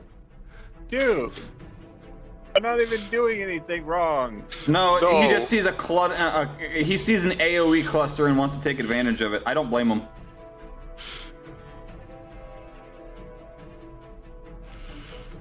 I have AoE spells. I should use my AoE spells. You're over there. It works perfectly depending on 2 different AoE spells. I know how they work. But anyways, Gregory, now would be a good time to... That's gonna end its turn. Gregory, now would be a good time to take the ambrosia. Gregory's still holding on to the ambrosia. Yeah. Now would be a Did good time Gregory to take it. consume the ambrosia? Not No, yet. he's been holding on to it this whole time. Now would be a good That time will to have eat to it. wait till Gregory's turn. No, I'll Yeah. take that under advice, but yeah, it is now Mont Blanc's turn. No, Womp Womps or Yeah, it's Mont Womp Blanc, Womps. Mont Blanc quaffs the greater mana potion. Alright. She cracks her neck, It's and she's bonus like- action She to dies. consume a potion, right? and she's like, bonus to consume, action to give. Okay. all right. Let's Okay, do I was this." gonna say, wait a minute, and then I was like, oh, you mean when you have to force it down someone's throat? And she's like, oh boy. Let's hope this works. Tiramisu. Where are you casting this at? She's casting it right in front of like Mr. Heavy Hitter. So on top. So right No, in front of the. right next to him. She's like right next This to him. guy like, right here? Yeah, right next to him. Okay. Like right in this occupied space where your floating hand is. Alright, in this 3x3 unoccupied space, where's the giant Trixie at? I was gonna see if Pyro has a gelatinous cube or a slime or something that he can put in that area. I'm controlling the table. Let me take a look. Let's say I can't do jack shit. All yeah, right. normally, you know the purple hand that's normally on the table? That's me normally. Pyro is normally the black hand. You said a gelatinous cube? Or a slime or something like that. Well, not in the medium. Let me check in the large.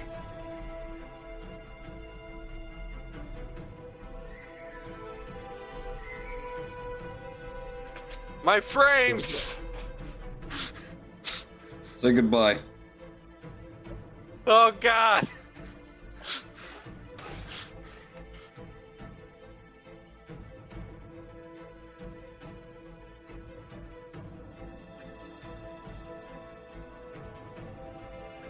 Thankfully, my allies are immune to it because I decided it this time. There you go.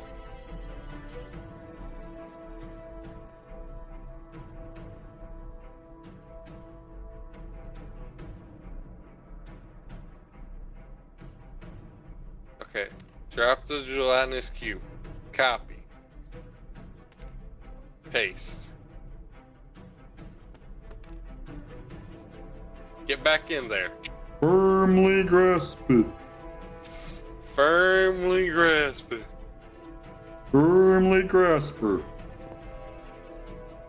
All right. All right, now what? Yeah, you can make it pink. Make it pink so it's like so it stands out. If you can. Fuck you, it's purple. But That'll work just Dad! fine. That'll work just fine. But yeah, But also nothing. it's huge, isn't it? Also, it's huge, isn't it? Mm-hmm. Yeah, but huge is 3x3 on the grid. So yeah, like everything that sees it that's an enemy drops what they're carrying and they run. They fail a save. So I need you to make. Let me pull it up. It's, Well, Mr. thing. Hologram can't drop his weapons. He is projecting But- them. They So- are one and the same. It's a 5-foot space and a point I designate with a range. He does not exist except in the minds of those who behold it. Each creature that starts its turn within a 10-foot radius of him needs to make a wisdom save. On a failed save, they drop whatever they're holding, become frightened of it for the duration. While Okay. frightened by the... Kana, Yeah. let me tell you what Mr. Battle It's gonna got suck, for isn't it? probably. Mr. Battle projection for his wisdom save got a dirty 22. Why does he keep getting 20s? I don't know. Blame RNGesus and blame Greg and Jack's dice. Those are the ones he likes. RNGesus likes Greg and Jack. He doesn't like any of the other die, and I've been randomly switching through die. But he got a dirty 22. Let me... Pyro, it's a 10-foot radius, so would this guy be in range? Is it within 2 squares of the original point? There are 2 squares between them. Is it within 2 squares? No. There's your answer. But he does... But isn't it also a vision-based thing? Yeah, if they see it, they have to... Because he has 30 feet of blind sight. This fucker right Blind here. sight is essentially echolocation. Okay, so that doesn't count towards It does. regular... It does? It's essentially echolocation.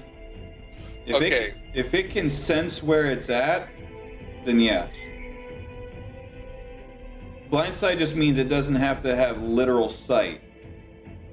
Okay, I was asking, and then you start... I was asking yes or no, Pyro. So blind sight pretty much just means it cannot be blinded.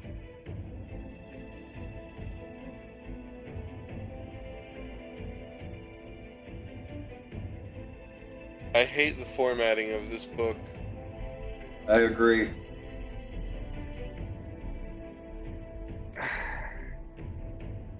Did it work on him? Hold on, I'm reading to make sure we're doing this right. Okay.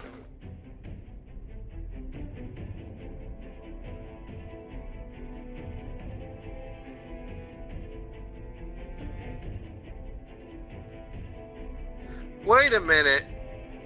Kana. It says a 5-foot space. The Tiramisu's not giant. Or not, What? it's not huge. You create a giant phantasmal intangible tiramisu, which is the size of the physical. So compared to a normal tiramisu, right? This is giant. Because the tiramisu physically should look like a tiramisu. But it says 5-foot space. You create a giant phantasmal intangible tiramisu in a 5-foot space at a point you designate. Alright, that's a group oopsie then, because all 3 of us then misread it the first time they did it. Well, the first time all 3 of us were tired, so that's not the right thing. I started shrinking the board, so I just Command Z'd that shit so I knew it was the right size. Select the damn cube.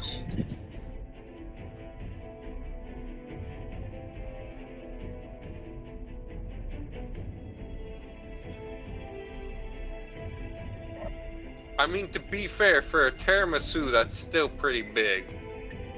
So he's still past that.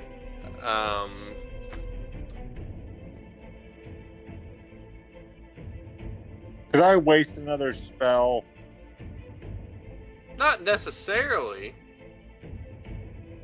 It just isn't at the current moment doing the intended use.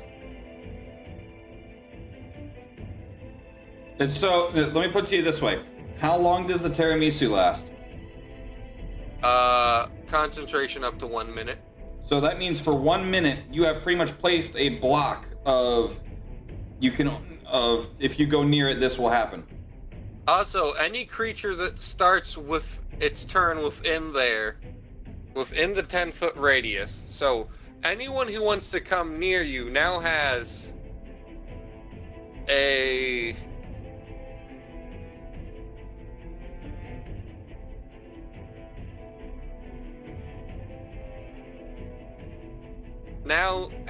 who goes through that circle. Either of the 2 knights are going to be forced through that circle. This guy now has a very narrow lane of attack where he's not in that circle, so he has to move out of that if he succeeds on his save. which I'm also just reading this spell to make sure we're doing it right.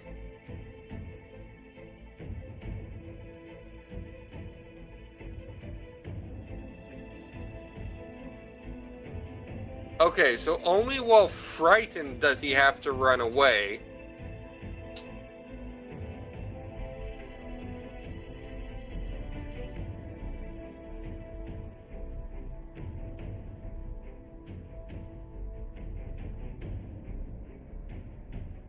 And it doesn't say anything about whether or not they can see the tiramisu if that frightens them. You've created a block, which is useful because you've made it harder for him, and him to physically get to you. Mr. Big Boy here just happens to be lucky. But he might not be so lucky next turn. I'm gonna move away from him. You also have all of Azaza's turn and Gregory's turn between you and him. So how far are you moving? I'm moving just over to the corner here. You want to like move behind, here? No, the other way. Near where Totus is. All right, what path do you want to take? I'm just gonna back away from him and then go a little further over there. Okay, so you're gonna... Okay, that's... Hold on. 10, 20, 30, 35... I know I'm basically strafing him, but I'm trying to get away from him. It works.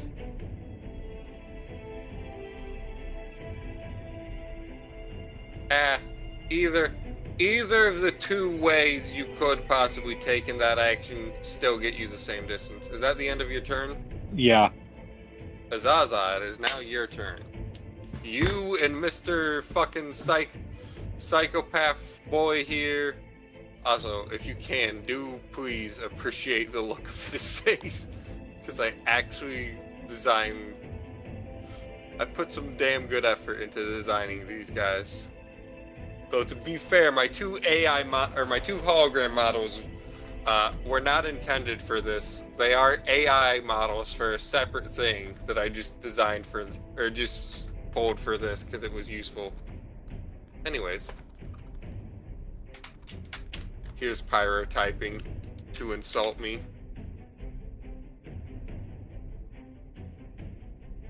Azaza, if you have any good moves, let's hope you use them.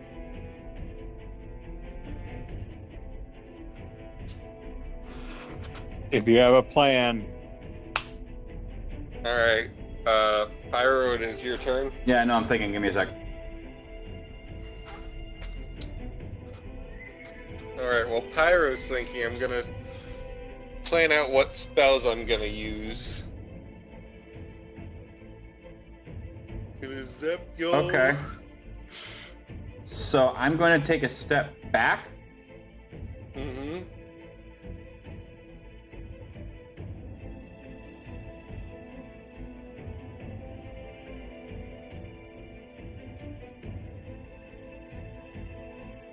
Fifth level anti-life shell. A shimmering barrier extends out from me within a 10-foot radius and moves with me, remains centered on me, and hedging out creatures other than undead and constructs. Does that affect allies? The barrier lasts for 1 hour. The barrier prevents an affected creature from passing or reaching through. An affected creature can cast spells or make attacks with ranged or reach weapons through the barrier. I'm pretty much casting the fucking the Halo bubble. Okay, but does it prevent Gregory and Mont Blanc from moving? I'm trying to figure out what it does to Gregory and Mont Blanc. They can go through it as they please, But once they leave, they can't go in. Okay. They can make ranged attacks and weapons with reach weapons, but anything that is outside cannot attack us or come near us within 10 feet. Well, let me change the color. Black. How do I change the size of this? You can't. That's stupid.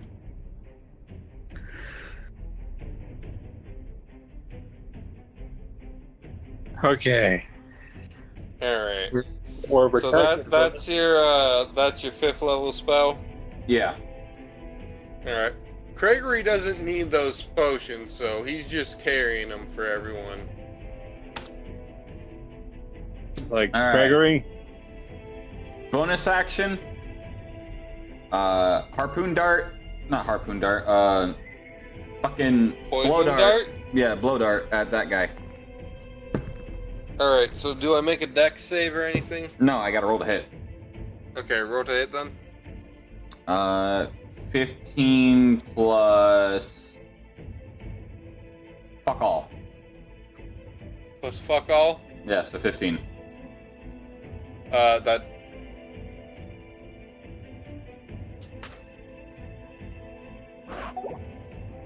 That does not hit. You failed your sword. Okay. Quit moving, damn it! Nah, he actually blinks in and out of existence for a split second as you fire. Damn you, stop moving! Azaza's trying to hurt you!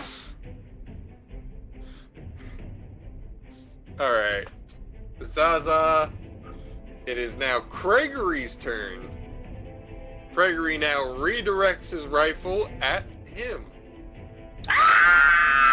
Yes, he puts his gun directly to Zaza's head. Say your...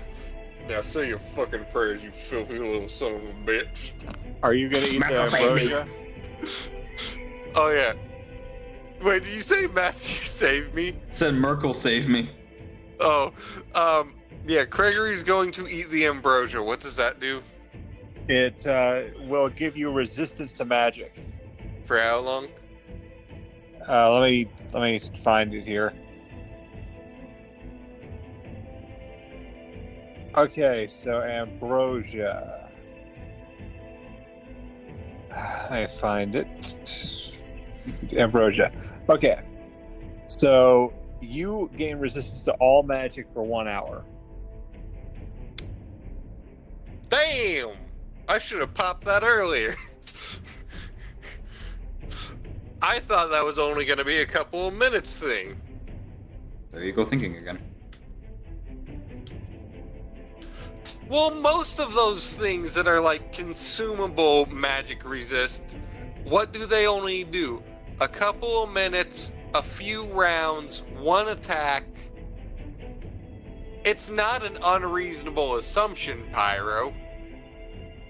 Didn't say it wasn't. But I thought they would have given you the thing to read. No, Yeah, well- I probably skimmed it and then read that part wrong, or because it had been a couple of sessions since we did, forgot about it. Ambrosia has like 7 different effects. Oh no, 8 different effects. All Depending right, on which Gregory fruit it got was. a nat 30 to hit.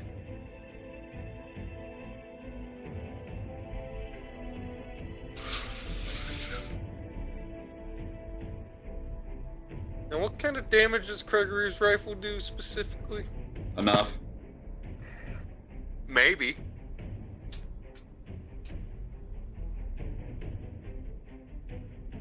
Because Gregory got a nat 30 on that roll. Also, if you're wondering how he did that, it's because Gregory's been constantly aiming his rifle, and his rifle when aimed gives him a +4 to hit. Because his rifle itself is a magic weapon. Or, well, considered a magic weapon.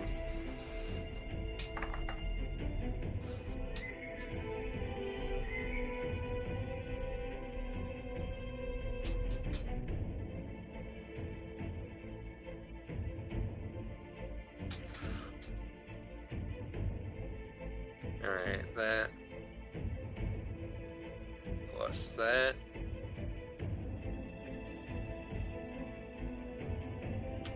Plus that. Plus that. Times that.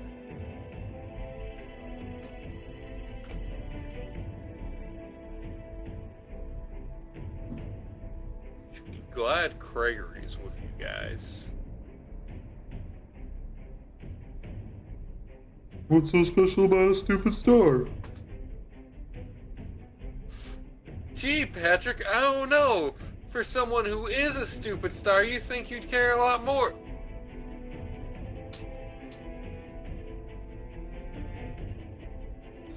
You watch as Gregory... Because it's Gregory, I lied. That wasn't a nat 35. We all know what it was. It was a nat 25 because his dumbass definitely took the -5 to for sharpshooter for that extra 10 damage.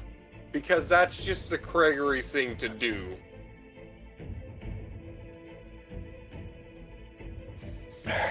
So you watch as Gregory just, as he moves his rifle off this big motherfucker right here to him right here,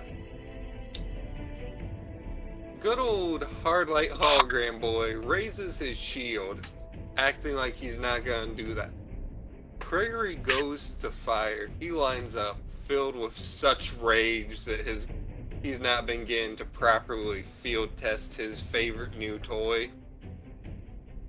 Take a singular deep breath. I'm gonna make you all fucking pay, then I'm gonna take everything you've ever made apart and see how it works. And I'm gonna make it all much better. As he pulls the trigger while cursing out this motherfucker. Azala sneezes. Yeah, but that doesn't affect Gregory. He's in gun zen right now. His bullet fires at ultrasonic speeds, shattering his shield. So fast, Mock Jesus is too slow. Yes. And dealing a whopping 55 fucking damage to this bastard. Holy Swiss cheese! Putting... You just see Azaza's head slowly turn. Azaza wants turn. How did you build such a weapon? That activated the voice, right? Yeah. Yeah. Okay. Azaza saw him build it in a garage. No, Zaza, it's my weapon. I didn't build it in a garage, I built it in my office. They don't know that. Yeah, nah, this is more impressive than building it in the cart garage. I built it in my damn office using spare parts I found around the fucking town. I didn't even actually properly build this. I put this together from bullshit. All right, Tony Stark. Who the fuck is Tony Stark? Is that one of those Kenku you were talking to earlier? Sounds a lot like a stork. Why would a Kenku be named Stork? That ends Gregory's turn. Just one of those days. Don't want to get out of bed. Everybody's fucked. Everybody sucks.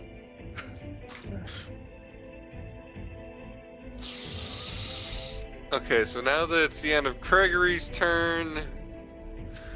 Alright, who's next on the order? This fucker, he's got to move up to captain. And then immediately run away. He's in... What level? Sorry. Alright, hold on. Let's see. Does Captain does not get hit?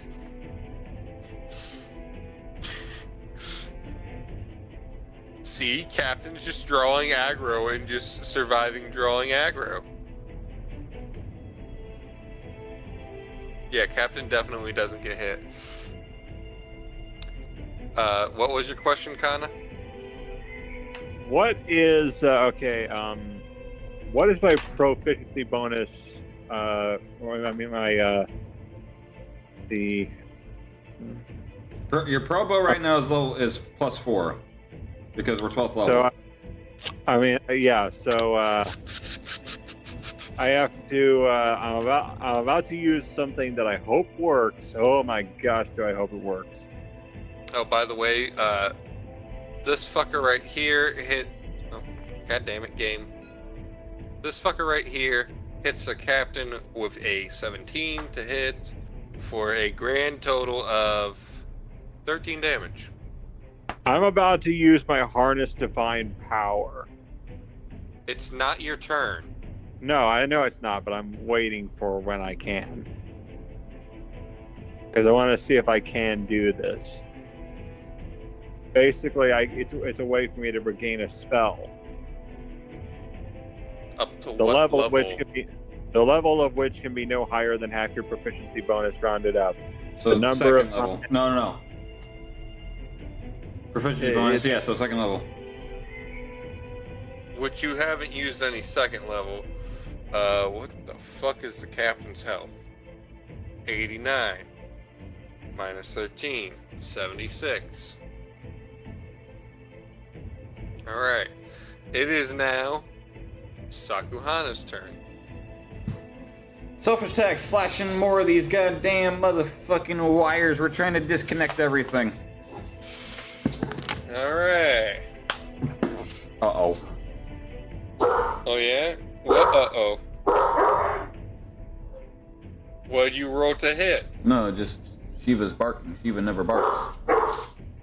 Shiva! It's Stetson! Shoot him! Shoot him with the blicky! Shiva! Todd is a bad influence on you. High five! So what did I roll? I rolled a 17. You rolled a 17? That'll hit. Alright. That's in the reduction value though, so.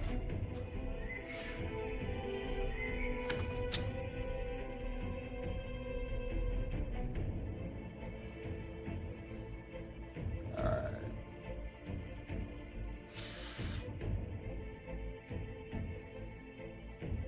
We have...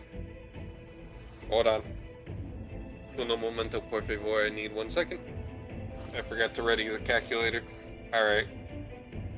12 water. Alright.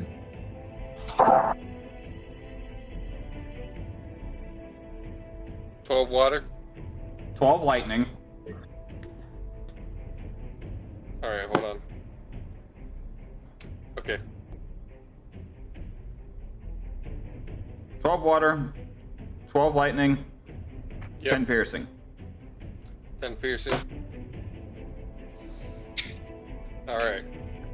Sorry, I was factoring in the reduction as we were going.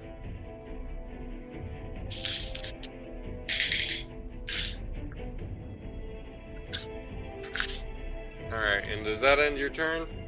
Hell no, that was just a bonus action. Alright, I will let you know, you have finally gotten the machine into double digits.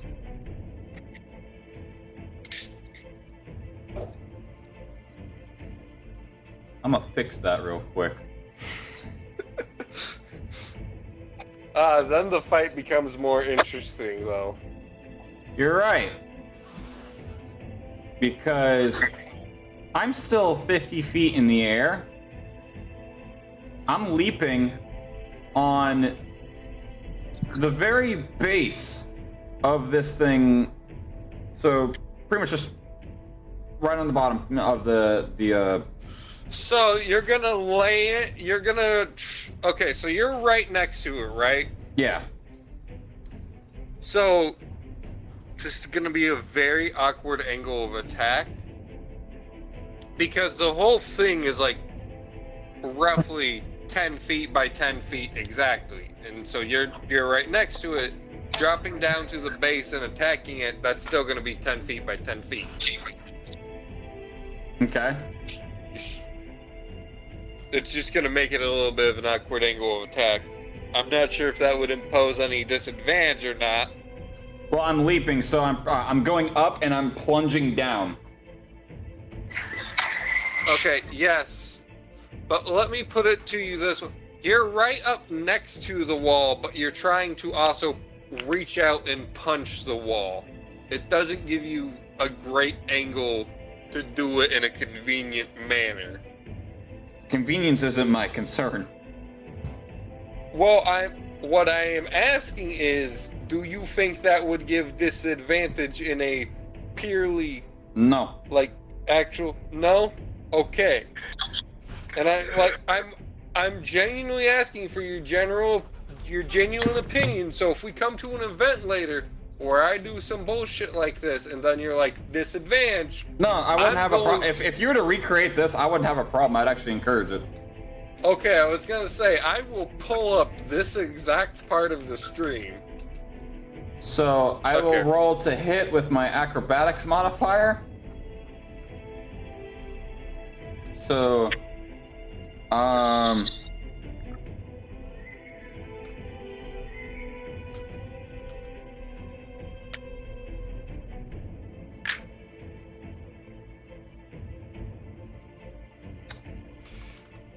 does a dirty 30 get me? No. No. Fuck you. No. Yeah, that hits. 18 plus 12. So I will need. My nuts are freshly salted and you can suck them. I hope you have a bad day. I hope you keep stubbing your toe right as it's just about to fully heal. Forever until you die. I hope in hell your socks are always soggy. I hope they always give you stale bread. So I hope that your underwear always is just slightly too tight. Actually, I had to buy a new fucking pack because one of them was.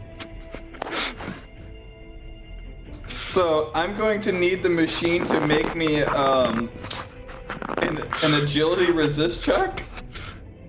It's immobile. Oh, cool. So It fails. automatically. So, You know what? The whole factory rearranges. This room is now. Oh, what is 90 times 2?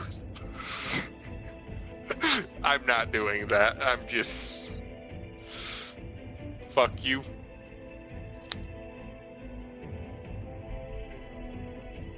Alright, yeah, no, it fails. So that is 4, 8, so 12 points of piercing. Mm-hmm. 14 points of lightning. Alright. 29 points of bludgeoning from the fall damage. Mm-hmm. I don't know how this works, so I'm just going to say it anyway. If the height difference is greater than 50, the target may make a vitality resist check, sustaining a minor body injury upon failure. If the target already has a body injury, the effect stacks and raises the severity.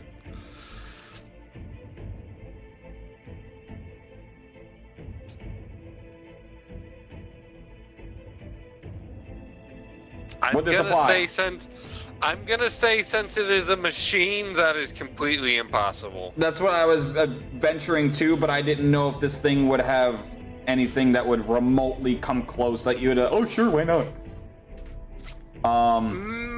If you were doing some different kinds of damage, maybe. Wait, what did you say the middle damage was? The 29? What kind of damage is that? Hold up. 10, 20, bludgeoning, because that's the fall damage incorporated. Alright, it's bludgeoning? Yeah. It's considered fall damage, but yeah. Okay, you never dragon-eyed the machine, did you? You just dragon-eyed the machine itself? I've done both. Then, question for you. What is 29 divided by 2 because the machine's resistant to bludgeoning? 14. 14. Thank you. Card. And then what was... It was just... Okay, it was whatever the... It was 12 piercing, whatever the lightning was. 5... So 9 plus 14. Wait, did you learn its immunities as well, or did you just... You don't learn immunities, do you? Dragon's Eye. Resistances and vulnerabilities. Okay. I'm gonna just say it's immune to lightning damage, so I haven't been adding that. Okay. It's very well grounded. It just absorbs it. I thought about making it heal it, but then I was like, nah. The fight's already gone 3 to 5 business days. Yeah. Unless we push into overtime tonight, the fight's gonna take another session. Do we want to? I mean, I don't have any. Yeah, we gotta beat this guy. We're very close. And I would say, yeah, that's fine because I don't have work tomorrow. And I'll tell you something very simple. Once the machine is gone, the fight becomes a whole lot easier. Yeah, so let's kill it. You had the wrong idea, Pyro. No, I just have bad PTSD. Well, I literally stated to you at one point that this is the heart of the factory, didn't I? I don't remember that if you did. I'm pretty sure I did, so... Like, that's what I was saying. If you did, I don't remember it, but I'll take your word for it. I feel like I did, but that might have been in my head.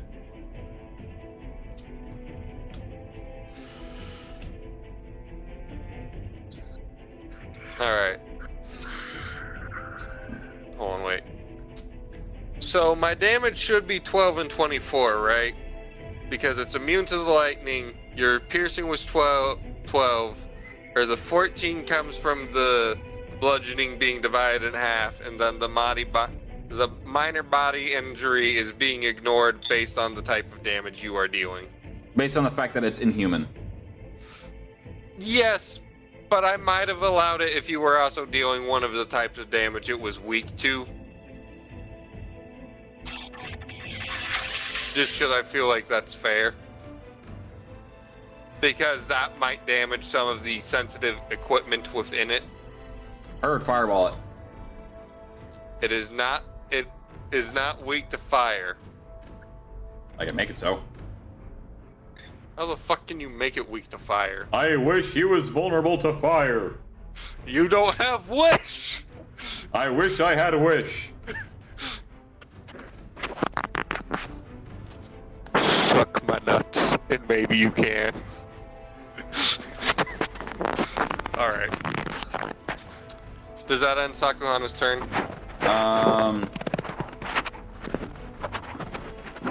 Because I didn't move, and levitate is still active because it hasn't been a minute, we're going back up in the air. I figured dropping down would have decast it, but okay. No. It gives me the properties of levitate, which means I can move in air freely. Yeah, but doesn't that prevent you from falling properly? I don't believe so. Let me see. Hold on, did I give the Nexus levitate just because I kind of like the idea of levitating things? Let's find out. It's one of the spells I one creature object of your choice you can see within range rises vertically up to 20 feet and remains suspended there for the duration. The spell can levitate a target weighing up to 500 pounds. An unwilling creature must make a Constitution saving throw. The target can move only while being pushed off. I gotta change the spell then. What's the fucking spell that needs to be? Is it literally just fly? Yeah, I think you're thinking of fly. Touch a willing creature, the target gains a fly speed of 60 for the duration. Yeah, the only... Yeah, okay. I have hold person! I forgot I have hold person. All right, heard. I need to modify the wings from levitate to fly. Okay. Yeah, the only reason I even knew what fly did is because I picked fly because I figured that, or levitate because I figured that might be an interesting thing to hit Sakuhana with. I forgot a lot of the spells I picked because I picked a bunch of different things to use on different people. Wow, I wish I'd been doing spells more often. At some point when Sean's back, I'm gonna remake this dungeon, and I just want to redo this campaign in the future, is like when we need a little break. But with the things we know now, like with the things I've learned from it, and the improvements I can make to it. Laguna. Would you guys want to do that at some point?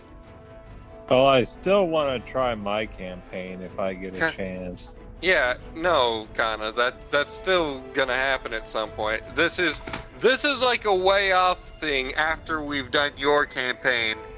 When Sean's back from basic, when we're all tired of this, after I've gone through, ironed out the bugs, redone my map, redone my puzzles, made more stuff that adds more lore and more interesting things.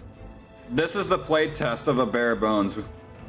This isn't even a beta test, this is an alpha test. No, this is me learning how to DM and deciding, because I do want there was story I wanted to tell, but I didn't get told the way I wanted to. At some point in the future, I want to do this campaign again. Well, this adventure or the campaign? This adventure. Like we go back to the very start of it with the knowledge I have now, and improved maps, improves everything about it. I would also like to run it with a different character just for playtest purposes. Yeah, if we're doing a complete replay of the story, that'd be fine. That also might be how we segue into the other part of the story I've come up with. Because that might just work out better. Because I want to redesign the Ekron Town map. Because it doesn't show the way I want it to. I didn't do it the way I'd like it to have been done. Anyways. So yeah, does that end Sakuhana's turn? Let me fly, and then yeah, lock me. Okay. Also, I like how I have... just out of curiosity, of the adjustments to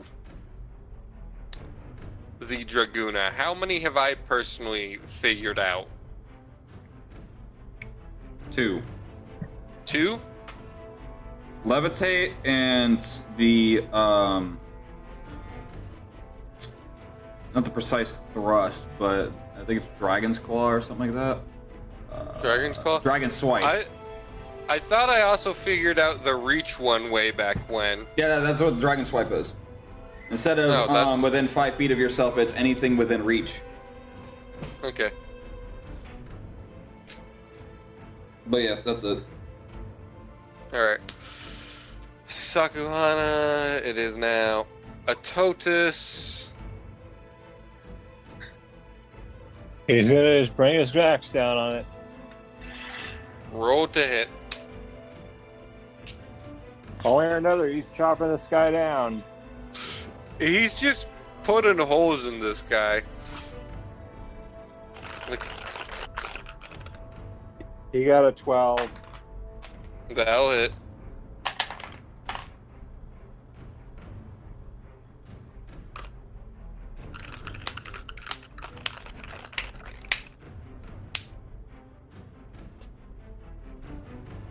Hmm. 9. 9. Yep.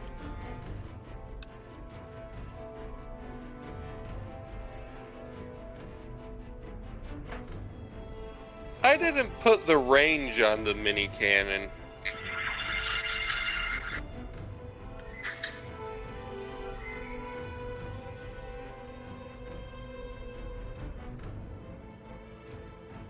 I feel like that's a fair range based on what we've been doing for it.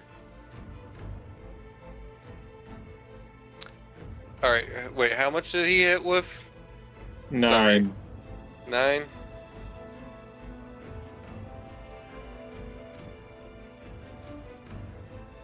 Yep. He's still just barely standing.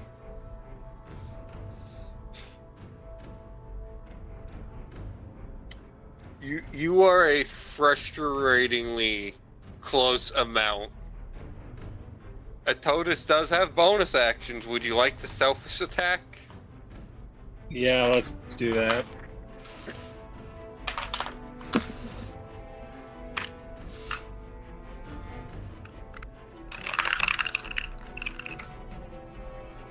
We got a 19. That'll hit.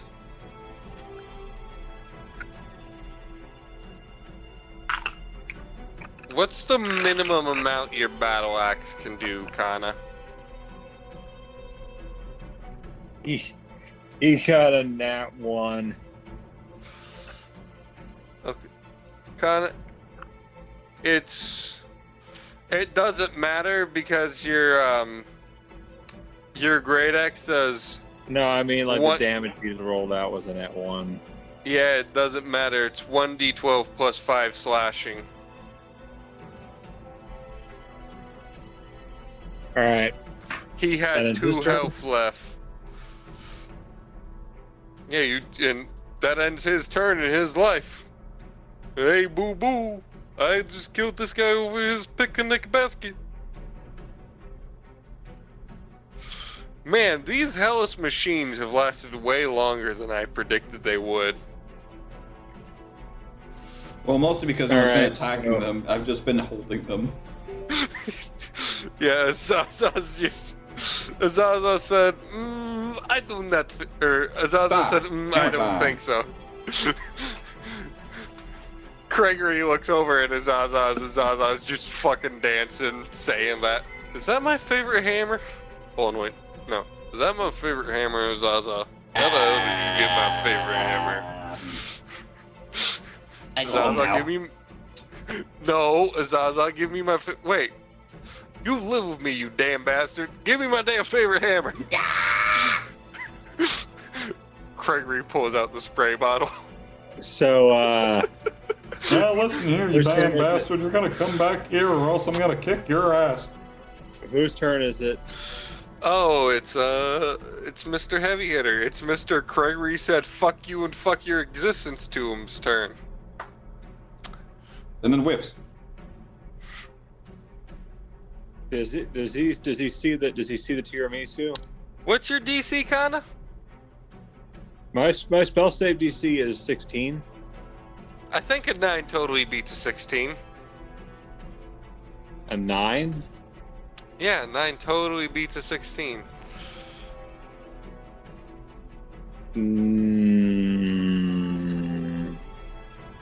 He's messing with He saw it.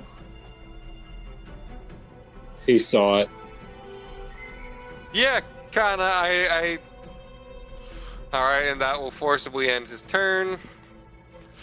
Then let me look at Noble Crumpets, the world's worst laid out book. It's not your fault, I just hate the way the book is laid out, Kana. I also don't like the way they wrote a lot of the spells, because a lot of them don't feel correct. The tiramisu, however, is good. I like that spell. I feel like it works exactly as intended. We just were wrong. For the first time.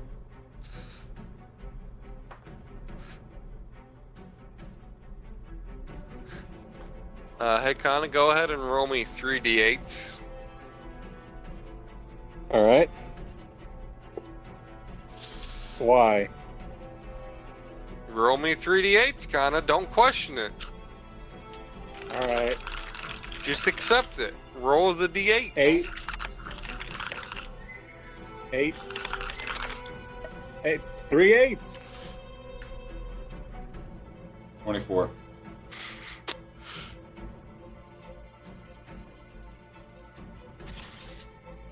Congratulations, Kana. You killed the battle projection.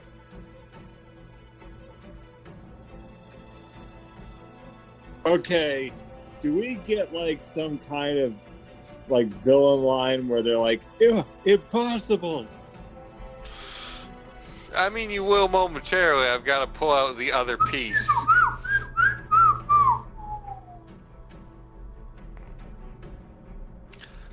No. No! How could you? Actually, no, wait. He appears here because he's in front of Mont Blanc. Kana, you watch as his other projection form, his green projection, the one that can't be damaged because it's solely a hologram. You watch as it appears in front of you. How could the likes of you defeat my perfect defense? I've been fighting you with 2 bodies. I will have your heads. I will make you into the hellish machines, damn it. Or no, wait. That's not what he calls them. I will make you into my lowest drone, you fucking insignificant monster. Before he just disappears. He just rages. You still have the thing on. Yeah, before he just disappears, raging, losing his shit. So you're going to give Azaza a head? Azaza, you are awarded 1 funny point. You're handed a Azaza. In front of you appears 2 white gloved hands. One of them is holding a piece of paper that has a brownie point in it. The other is holding one that has a funny point. There is an implied pick one. Both of them are very clearly pieces of paper you shouldn't eat. And they'll eat them Mont anyway. Blanc, They'll eat both of them Mont anyway. Blanc, Mont Blanc is like cabbage. The hands look at you. The hands act like they're looking at themselves, looking like, what the fuck? And then one after the other, they both just slap you in disgust. So Mont Blanc is like, Mont Blanc is like Zaza, you have consumed a brownie point and a funny point and have gained neither. So Mont Blanc is like, hold on, I still have one more fucker to do. Mont Blanc is like, if they're given head, it's gonna be like a cabbage. Damn. What the hell does that mean? You don't know? No. That's the term for a cabbage, a head of cabbage. R/whoosh. I worked in a produce department too. Hey, Atotis. Does a 16 hit? I think so. Well, let me check.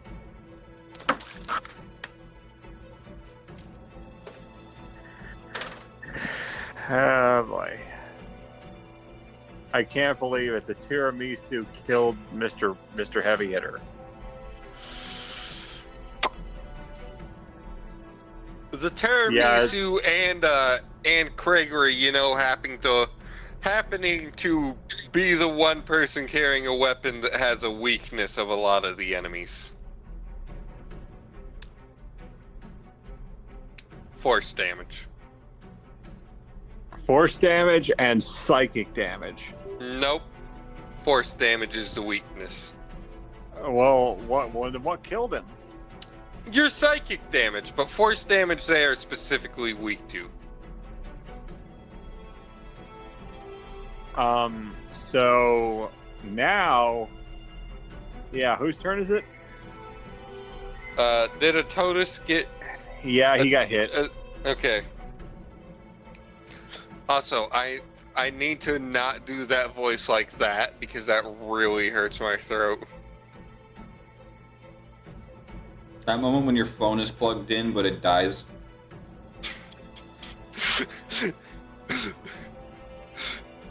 Okay.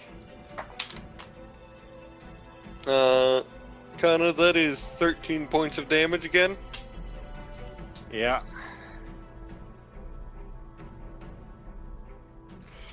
How does the Totus have the highest health out of everyone?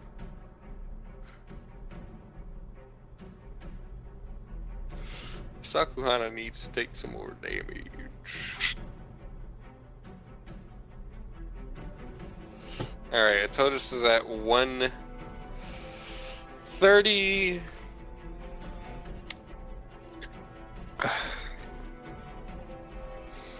Alright.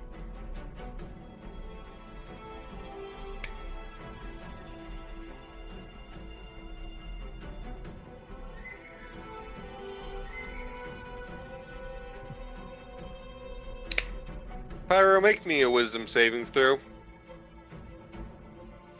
What's my modifier? What do you mean, what's your I don't have a character sheet for Dustin. Your modifier is a -5. Understood. Sakuhana, make me a wisdom saving throw, you pedantic son of a bitch. What's the source?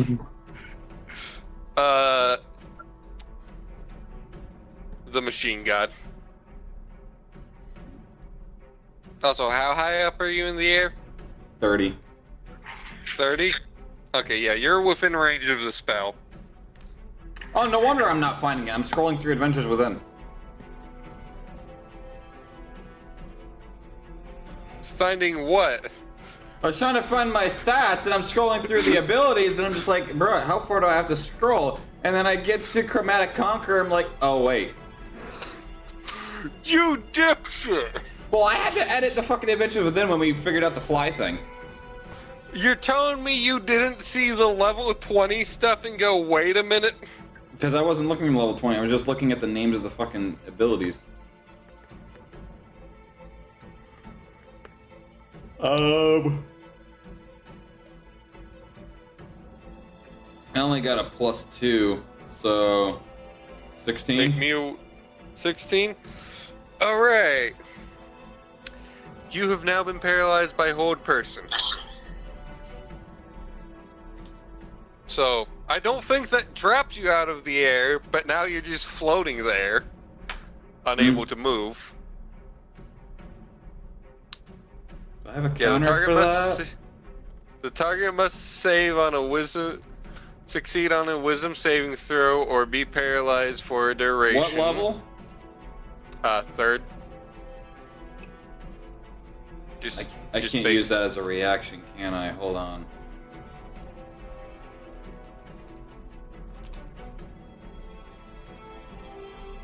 No, it costs an action. Fuck. Alright.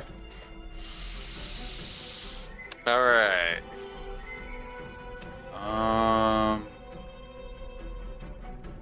So that counter won't work. That counter... That's not even a counter, that's a resistance. Now, do I get really mean? Because there's something really mean I could do. Is the god considered an undead? No. Okay. He is very much still considered alive. I don't... Okay. There is one god that is considered undead, and it's not the god you would think it would be. It's not the god of death. Yeah, I would figure it's not Miracle. It's not Merkel in my world. It's Grim the Reaper. He is the god of life and death. He is a mortal who is transcended to godhood after the first Pantheon War, appointed by the literal keeper, or the literal equivalent of the keeper of life and death. Just said, you are a god now. because you are one of my loyal servants, and holy shit, what the fuck did these people do to this world? And the Keeper of Death is like one of the only celestial entities that actually interacts with the world. Yep, I'm The held. other... Yep. Chain lightning. Okay.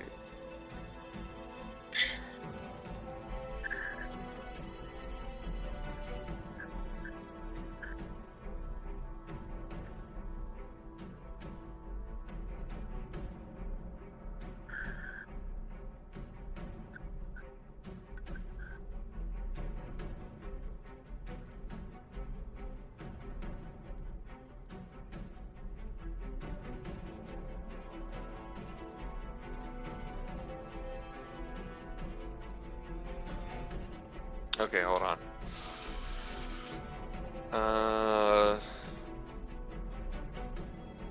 10, 20, 30.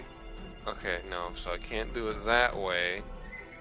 Those are all within 30 feet of each other. 10, 20, 30. Alright.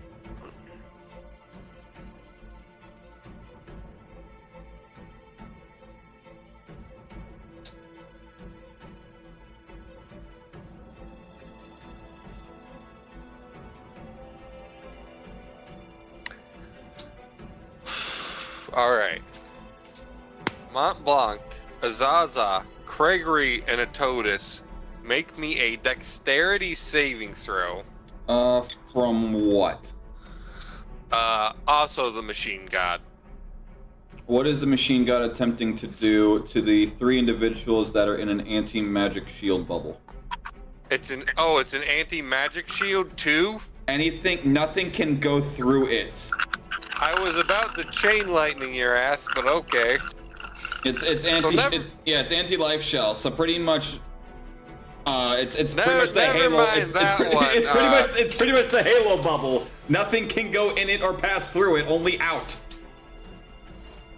I'll have you know, the tank can actually take through and still hit you with splash damage in certain halos. Both the Wraith and the Scorpion. But you get my point. Yes. Okay, well, it looks like I'm being extra mean. Now hold on a second there. A 20-foot radius sphere of crushing force from the point you can see within range. 100.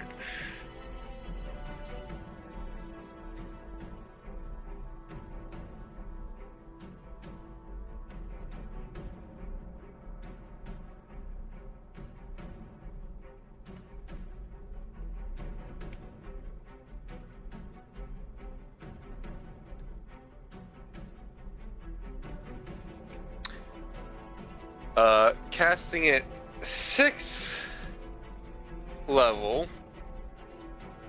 Pyro, I need Sakuhana to make me a vitality saving throw for gravity sinkhole from the machine god.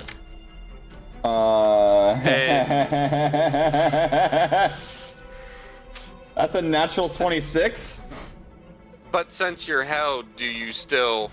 No, because if it was an agility, that'd be one thing. But because it's vitality, it's as normal, and I got a natural 26. I am proficient in strength, agility, and vitality.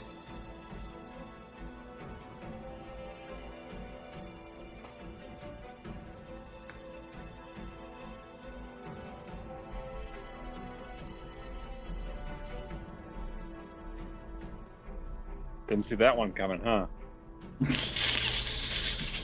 No, I was just reading the spell to make sure I understood it, because that one's worded a little weirdly. Most are, what do you mean? Okay, so it's 1d10 above, but I'm dropping a couple of them.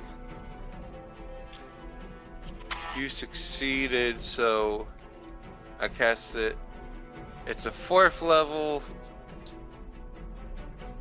I cast it at 6, so you would have taken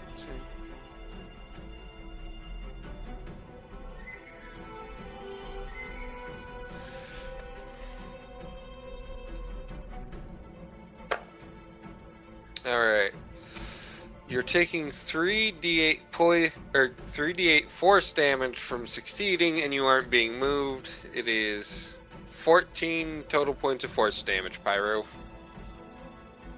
Heard. I like it.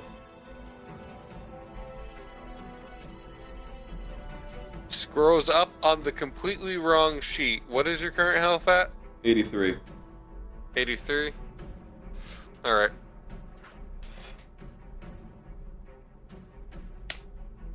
That will end the Machine God's turn. Azaza, Mont Blanc, it is now your guys' turn. Alright. Or, well, Mont Blanc then, Azaza. You said it was at 3rd level? Full person?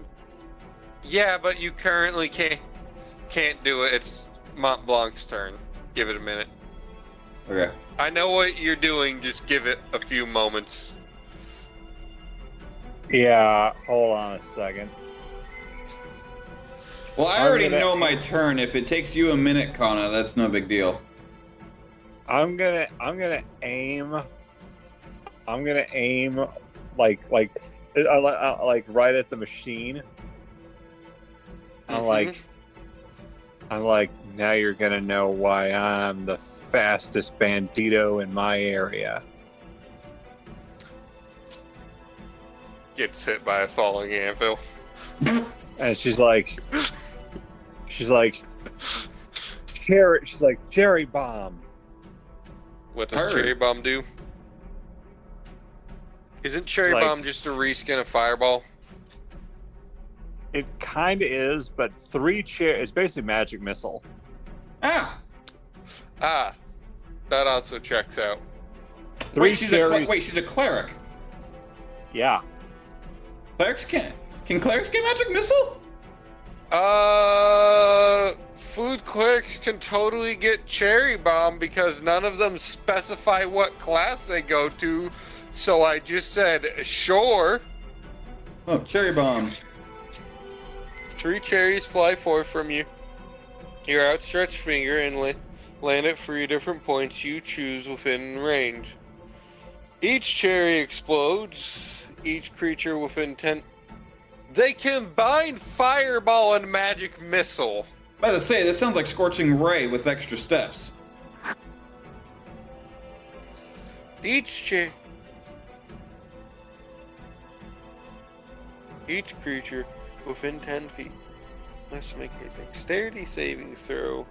A creature that fails their saving throw, 4d8 thunder damage and 2d8 fire damage.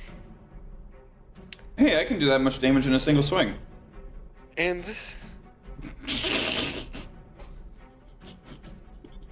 sorry, too far. For that, Sakuhana's boots are deleted from existence. R/kick. Your underwear is now slightly too tight. She has Not underwear? Your pants. She does now, and they are slightly too tight. And so does Azaza now, too. Azaza does not like this. I will eat it. Azazas are the nastiest pair of underwear to have ever exist. I've had worse.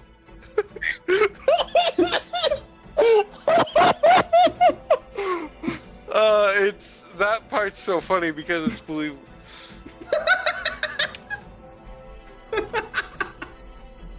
Pyro, you're looking at the spell, right? Yeah. So does he need to roll to hit for that one?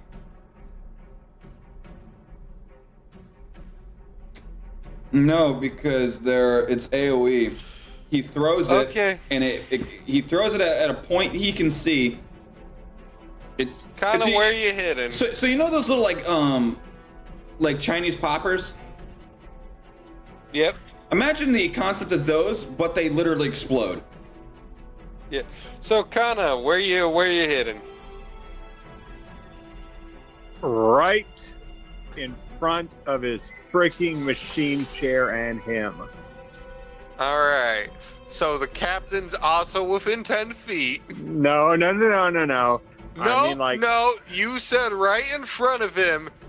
If you need to be I mean, more like, specific, or it's going to have consequences. okay, I will go. Do you mean right here where it will hit?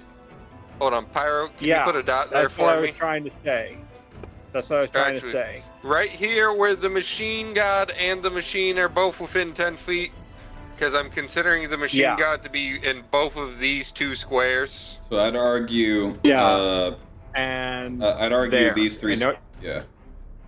Yeah. So she's gonna fire. It's like. And he automatically there's no deck save because he can't move. So Kana, go ahead and roll that thunder damage for me. Roll that. I want thunder thirst. Heard thunder thirst. Ah.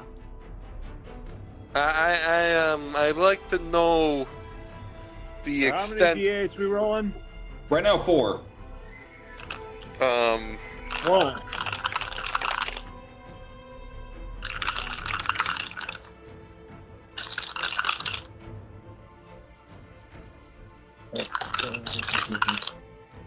Six, 6, 8, and 6 to 8, so 12 plus 8, so 20, so 27. 27? Yeah, 27 thunder.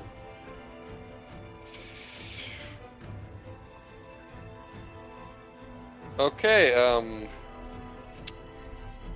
hold on, let me adjust the halves individually real quick. You said 27, right? Yeah.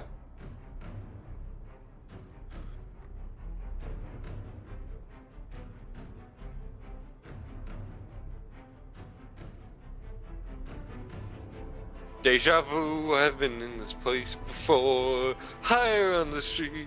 I know it's my time to go. Yep. Alright, now hit me with that fire damage. Hit you with the fire damage? Okay, where is it? 7 and 4. 7 and 4. What is that total? What is that total? What was it? 7 and 4. It's 11. It's 11. 7 plus 3 is 10, so 4 minus 3 is 1 plus 1. It's 10.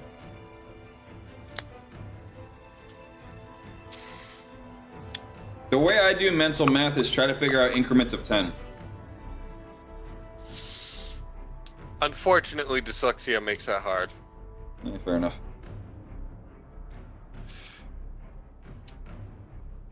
Deja vu. Alright. Mont Blanc, does that end your turn?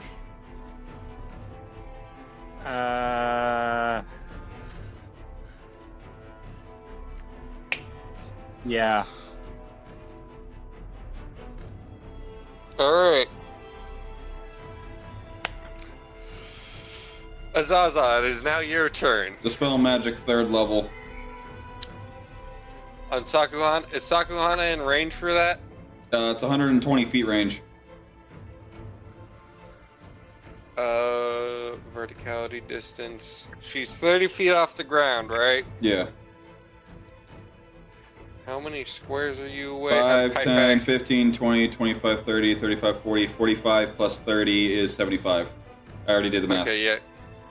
Okay, I just wanted to make sure for myself. No, you're good. Alright, yeah. Okay, so Sakuhana is no longer held. Zaza, is there anything you would like to do further? I need to make sure this is not... He doesn't have to touch for this. Hold up. Dispel magic? No, I believe that's a ranged spell. No, lesser restoration. Yes, it's a touch. He has to touch her. He has to... Now, Zaza, don't be touching women inappropriately. Zaza, what's the tail? Oh, no, Zaza. Alright, does that end Zaza's turn? Fuck no. Alright, what does Zaza do? On the this guy. Alright, roll to hit. My bro, skip. No, what does Zaza roll? 2. Zaza misses, and it flies. He's like 2 inches off of hitting the captain. He's facing the wrong way.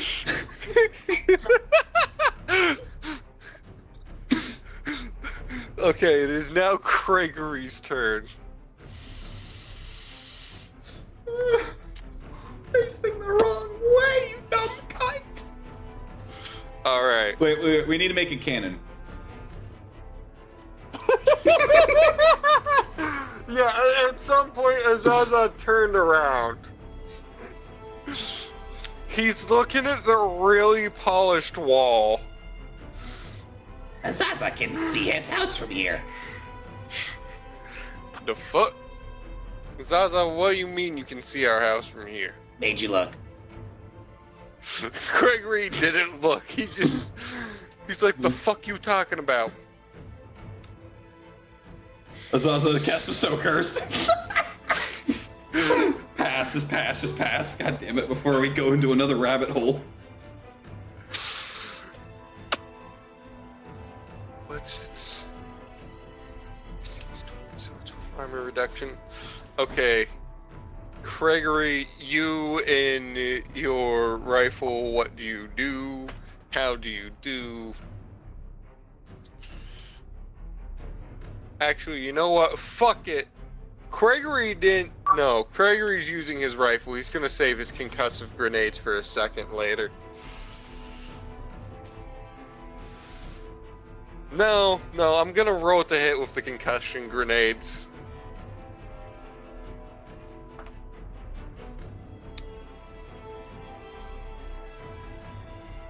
That's just plus Gregory's dex.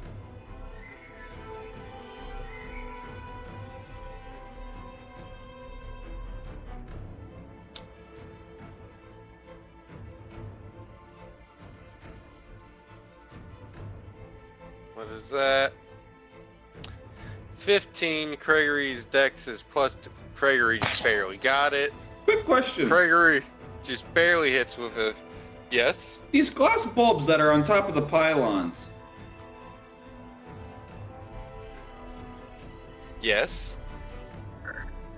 Okay, so they're glass bulbs. Okay. If you're wondering, it's going to take a large amount of force to break them. You underestimate my damage. You underestimate how much it was not intended for that one to be an attackable target. Fair enough. Alright. Gregory and his goddamn concussion grenades. Gregory falls for a Zaza's made you look and concusses the whole fucking corner. If Gregory had failed, yes the fuck he would have.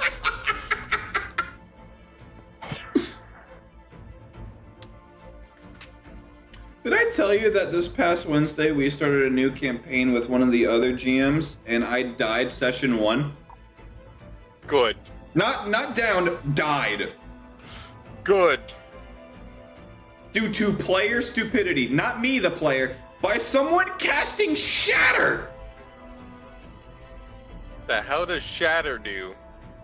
Any inanimate object is immediately imploded and destroyed.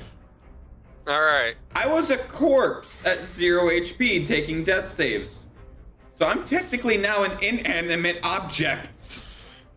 Also, by the way, so Gregory reaches into his fucking backpack, pulls out a little... Hold on, let me zoom in on the actual concussion grenade. A little brass and golden little brass, bronze, silver, maybe a little bit of gold on their item. He twists it presses in on a button, and the blue on some of the pieces of it begins to turn to orange, and he yeets that bitch just short of this big ass motherfucker.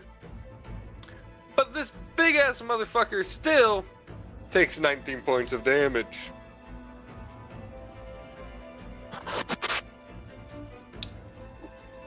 Alright.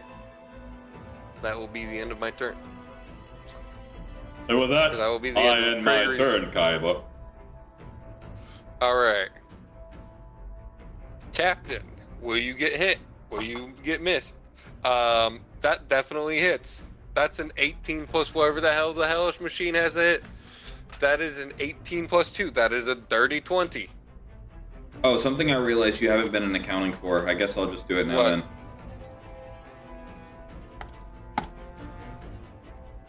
Has it been 10 rounds? Anti-life is a concentration spell. I didn't know that. Alright. The captain takes 4 points of piercing damage. I'm gonna finish calculating the captain's health in a minute.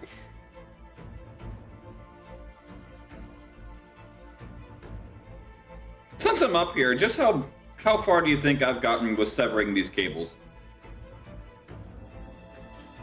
You've severed like 256 of them. You've done a lot of damage to the machine, but more of the damage is you've just been hitting it hard enough. You've been knocking around towards the base of it and towards the other areas of it. You've been knocking around the more sensitive components. So the damage is less visual and like you've broken the fiber optics, or you've broken sensitive internal components towards the base. Heard I shattered the fucking motherboard. Yeah, pretty much. Which conveniently all the shit that whoever wants to research into this shit will need will be present in some form or another. The captain gets hit again. That's alright. The party didn't like the captain.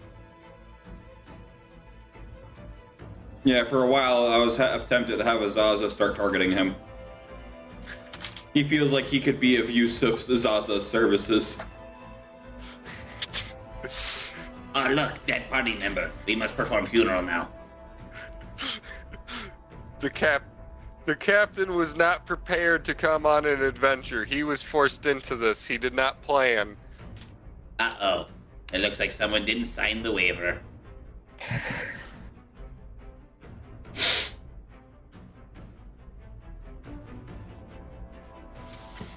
All right. That ends their turns. It is now Sakuhana's turn. Alright. Selfish attack. 18. 18. What's the minimum damage of your spear? Of your pike? The minimum? What is the minimum? 5. 5? Alright, yeah, just roll damage. I just want to see how much you do now. Oh, I'm sorry, 6. Because I forgot the boon.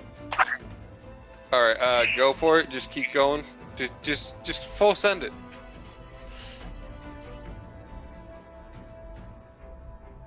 Alright. So 15 points of piercing. 15 points. 15 points piercing. You said it's immune to lightning, so I'll skip that. Yep. And 10 points of water. 10 points of water.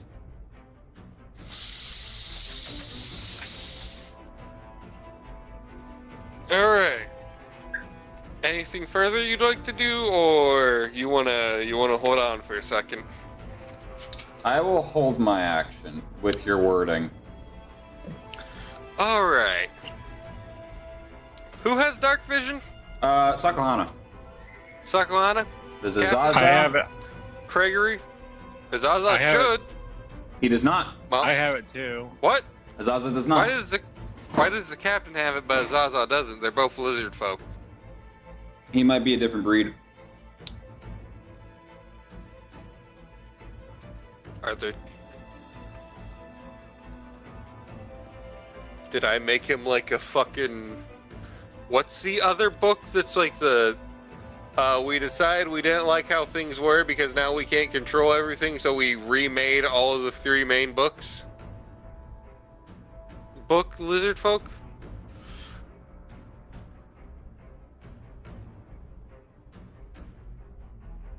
Not even the monster stat block has dark vision. Bolo's guide doesn't have dark vision. I'm wondering where you got dark vision. Yeah, Mordenkainen's presets doesn't have it, which is what Azaza is. He's from the Monsters of the Multiverse. Maybe I accidentally combined 2 races, so no, Captain doesn't have dark vision then. Actually, Captain doesn't even have it on his sheet. I just figured they would. That's such a weird trait for lizard folks not to have. So Captain and Azaza don't. What about Leonin?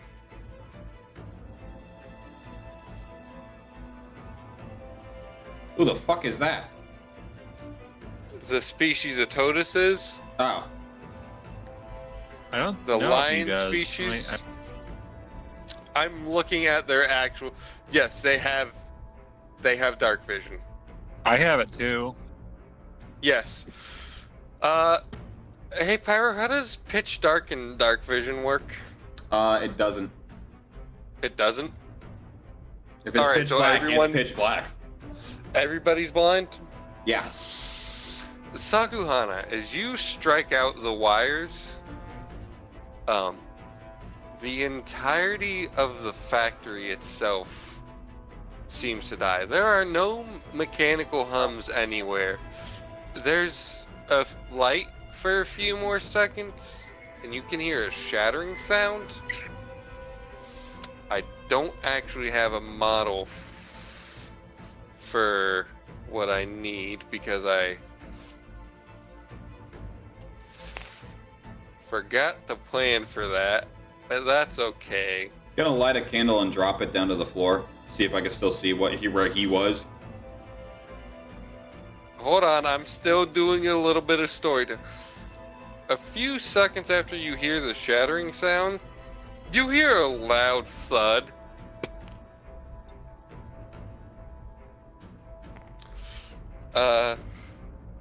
As your candle falls to the ground. You can't see shit because he is on the other side of the machine as far as you are aware. No, the objective was to drop it here. Yeah, but that's not relative to where your physical location is. Would you like to move and drop it? Well, if the light is here, the properties of science would say a shadow would be here. But your physical line of sight for that side is obscured unless you move. There is 5 more feet of machine in your view. All 4 feet of this blue square.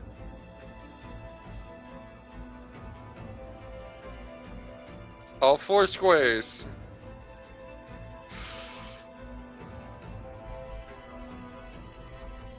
Yeah, as you descend and Oh, I'm not descending. I'm staying midair.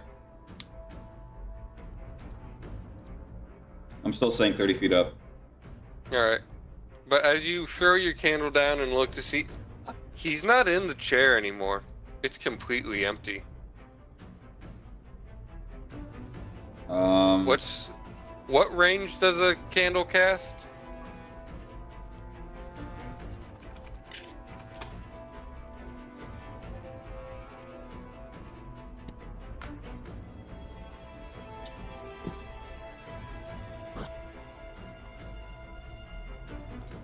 So before it goes back to pitch black, Mm-hmm.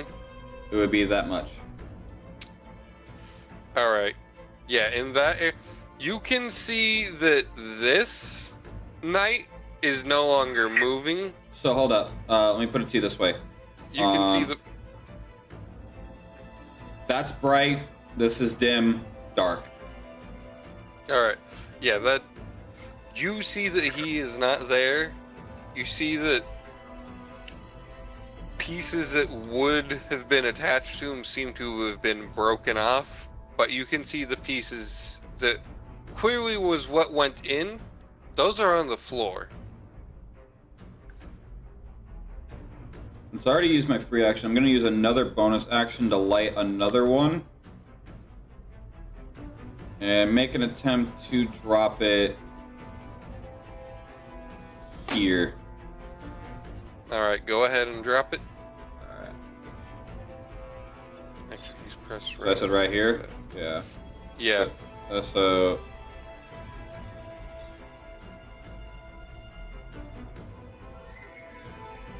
Yep, shit, that's not what I wanted. Oh wait, I need to erase some of my own lines. Because that no longer exists.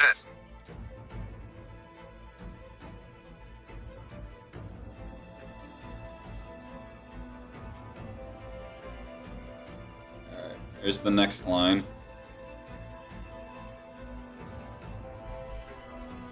You can see that the... Damn it, that's... Sorry, I was trying to erase something in between them and misclicked.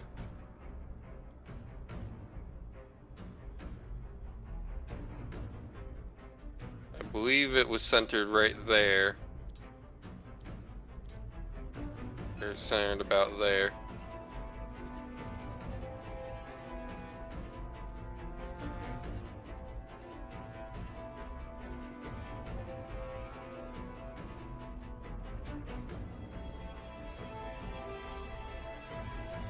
Okay, so you were saying?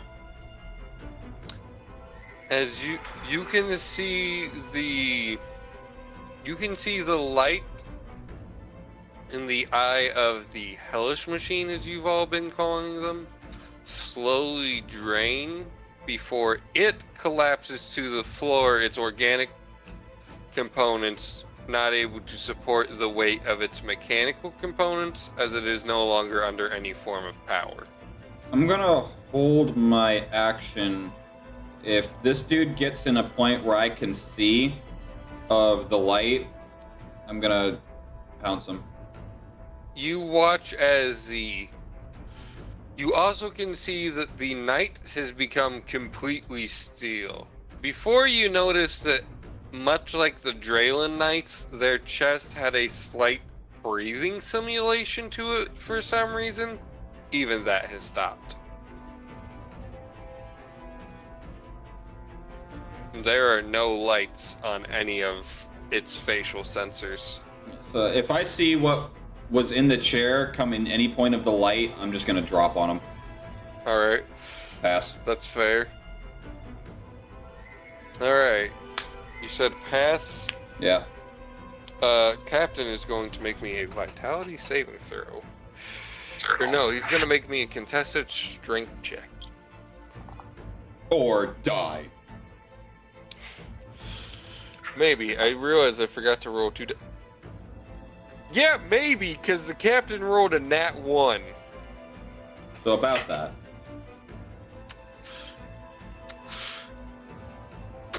Rest in pizza, my guy.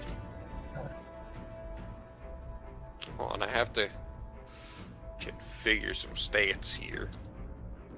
Because I forgot to configure them a second ago. He Whoops. should. He should have a good berry, shouldn't he? Doesn't do nothing. The captain can't move. I don't know how many points of damage this is, but we're just gonna say, his physical blows, fuck you amount of damage.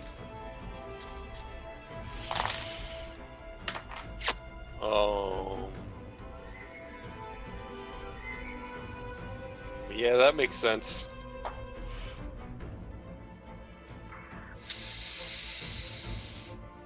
Captain, my captain, you might Finish him! Pyro, finish him. Finish him.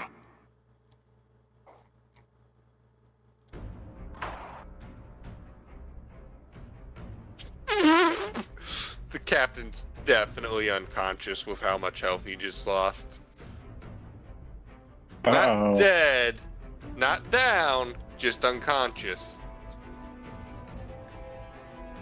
The party can hear a slow or a light thud as the captain is dropped to the floor. But only Sakuhana has any light here. Well, the others can see the light. It's just anything else that's out there is just dark. Okay, so Sakuhana's turn. Captain made his saving throw. It's Atotus's turn now. You blind bitch. He's going to move towards the rest of the party. Where's the rest of the party? He can't see him. All he can see is the light near where the Nexus is. He's gonna feel along the walls then. What wall? Where's the walls? He can't feel the walls. He's 15 feet away from them. I guess he's just gonna like sit there because he can't really do anything. He can go towards that light. Okay, let's do that. All right. Hold on. I'm also having to quickly copy what the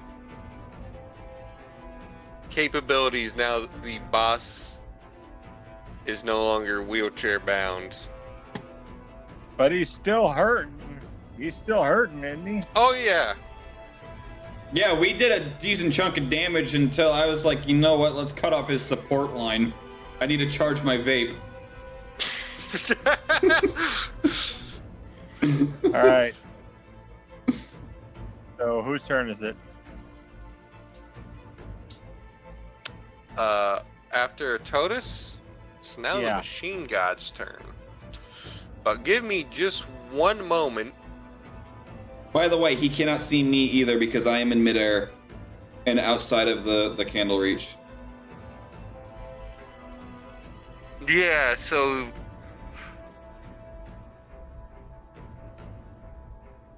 that is also a tactic.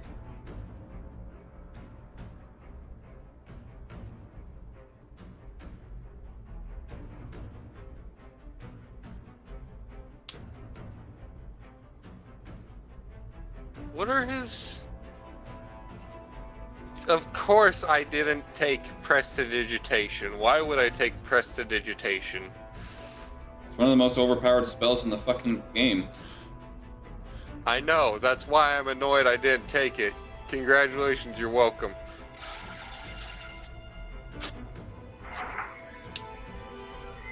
You know what I did take, though? Catapult. Your meds. No, I don't have those. Would you like some?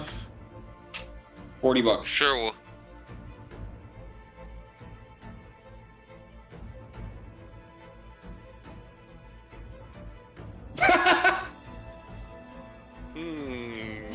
I love the silence of just like... Tempting. Heard. But he does know relatively where the party... So yeah, he can fire things that would go in the direction of them. Heard, yeet fireball. And still fail because of the fucking bubble. You forget he still has 2 actions.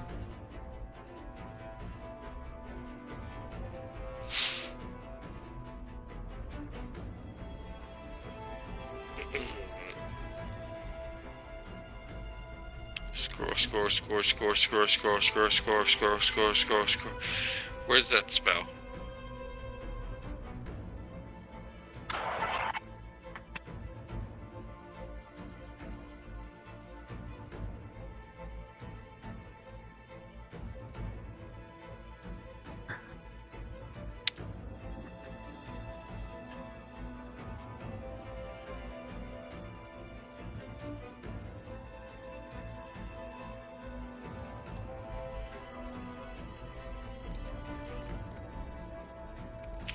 Okay, Pyro, how does me upcasting dispel magic work? You can't see it.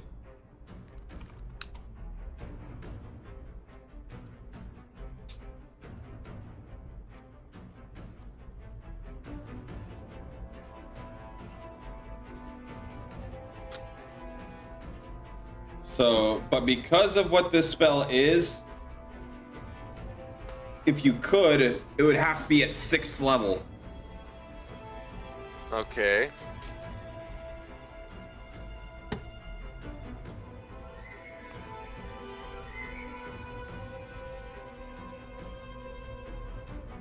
Could blind sight detect a magical shield?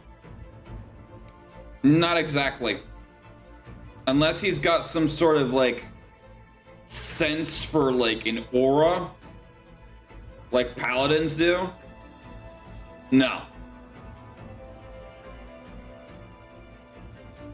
Well, I guess that leaves 2 targets that he knows where they're at.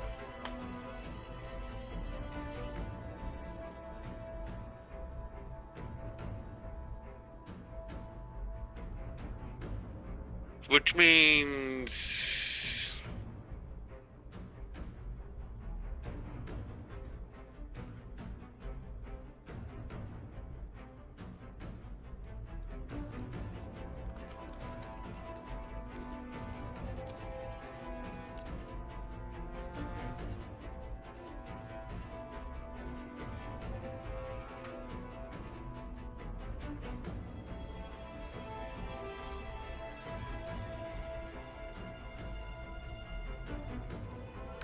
Can I want a Totus to make me a wisdom saving throw? Uh-oh. No, I'm not doing what you think I'm doing. I'm doing something much more interesting. I'm pretty sure I know what you're doing. Well, I He got have a multiple 16. spell. He got a 16. He fails. A Totus, you are now rendered asleep. The target falls unconscious.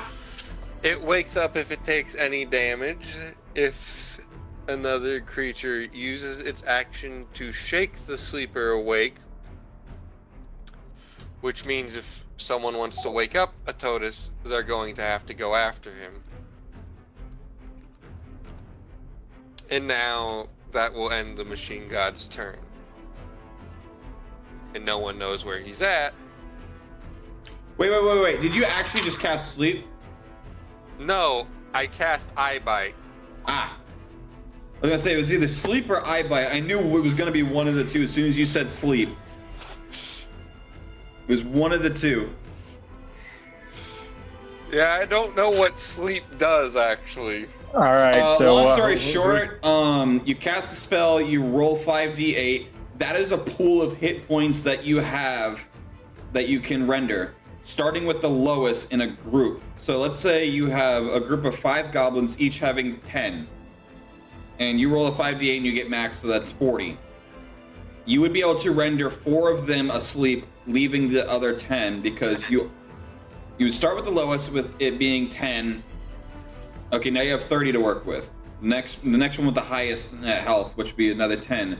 So you start with the lowest and start working your way up to whoever has the lowest health in a group, and start taking away from the pool. Now I remember why I have never used nor ever will use sleep, because I prefer Eye Bite over it, because I can put a singular target to sleep if I want to. It's a great spell if you're wanting to pretty much deem. It's a great crowd control spell if you have done a decent chunk of damage to a crowd. So if you have kind of like how the 3 of us in the corner, if we've been like fireballed a few times to where we're pretty fucking low and we need healing, someone casts sleep, they could easily pretty much take us out of the fight. Also, it is now Mont Blanc's turn. Womp Sour Ball Shine. I cast Limelight. What the hell does that do? I'm scared to know now. Limelight. Touch. For 1 minute of concentration. Doesn't Terra Misi required? Concentration. Yeah. Why, yes, it does. So keep up your cube for a few more rounds, or get some light, and you'll be found. Yeah, do yourself a favor, use the darkness to our advantage. Let's take this opportunity to heal up and possibly use some of those manas. And this is also pretty much... So if fucking Azaza's shield fails, then this is another layer of protection we have. What kind of saving throw is it? He has to make a for the tiramisu. He would have to make a. He'd have to make a wisdom save. Oh, he's got a good wisdom. Heard, I can change that. You can try. All right then.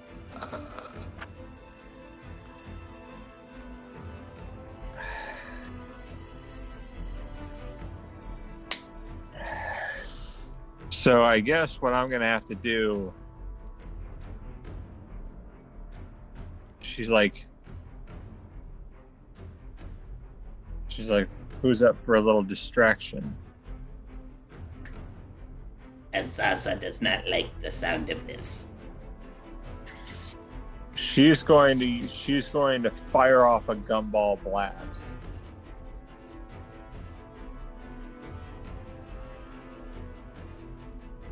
Where and how? Well, she saw where one of her enemies was before the lights went out. You can just barely make out the two knights, but they have not moved at all. They are completely, perfectly still. She's gonna fire at the feet of, like, at the back feet, like at the heels of the robot knight she can see. Right there. That one? That square. This square. That square? Yeah. Yeah. She's like, fire!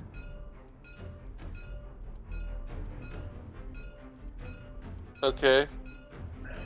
Gumball blast. I'm reading what it does.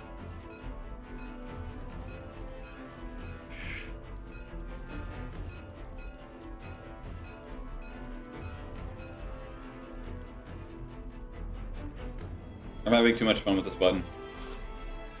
Alright, a Constitution saving throw, you say?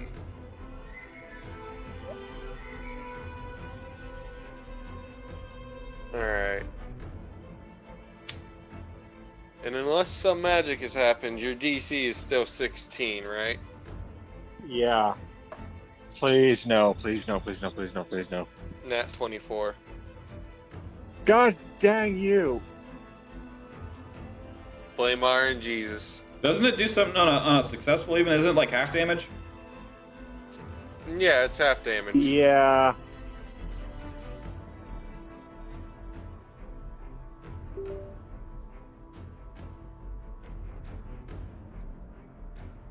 And the way we've been, it didn't say he didn't get restrained though. The way we've been doing it, that's not how it's been working. So, like, literally every other time. It was this square right here, right, Pyro? The one directly behind it, yeah. Did it hit him? It hit the boss, but it didn't. Wait, did it hit the boss? It's a 20-foot radius, so how would that... Would that be a 20-foot?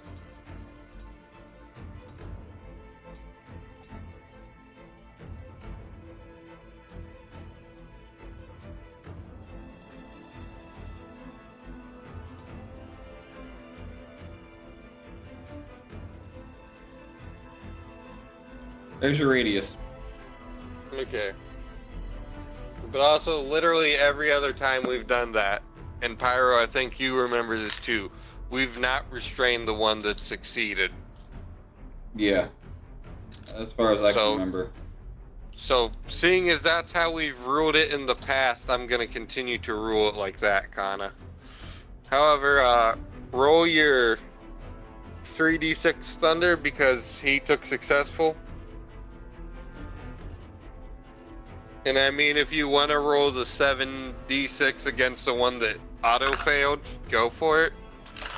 Oh, wait, roll 7d6 thunder against the captain as well.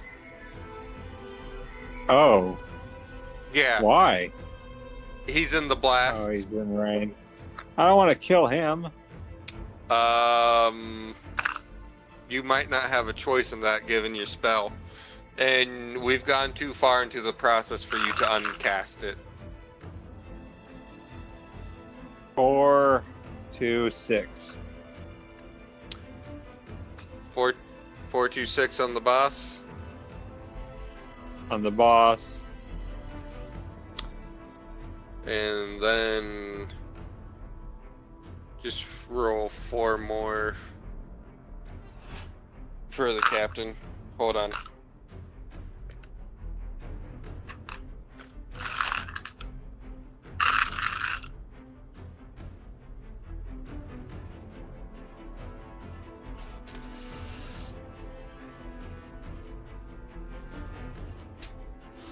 The cap.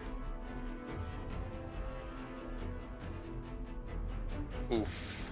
He got a Hold on. 2. Hold on. 4, 2, 6. 2. 1. 1. 4. 4. 6. All right. Captain definitely needs some healing.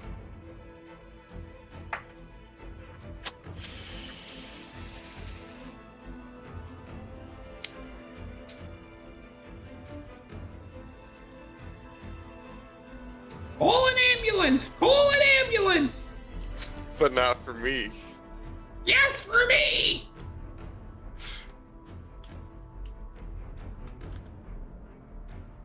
Like, can you stop joking and call me an ambulance? You're an ambulance.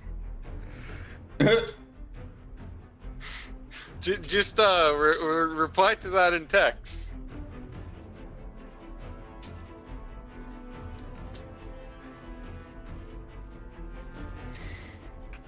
Don't reply to that out loud, Pyro. So what's a normal number for that?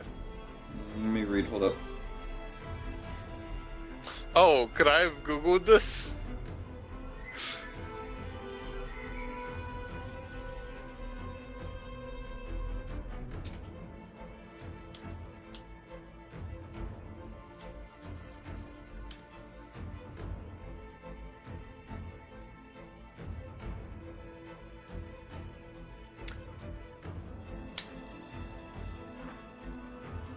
We gotta beat this guy.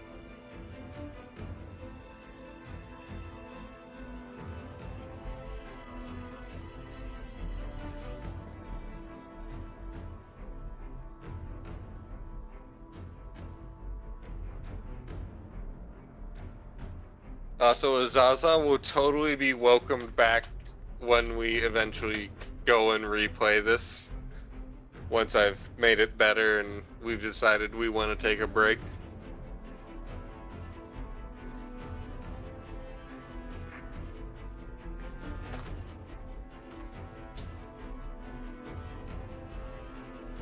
Alright,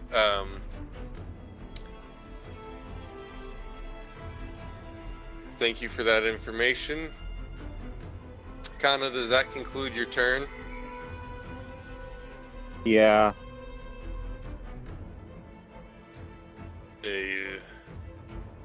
I got a dumb idea. Zaza? Zaza is dumb. Zaza, you think you could cast this again if we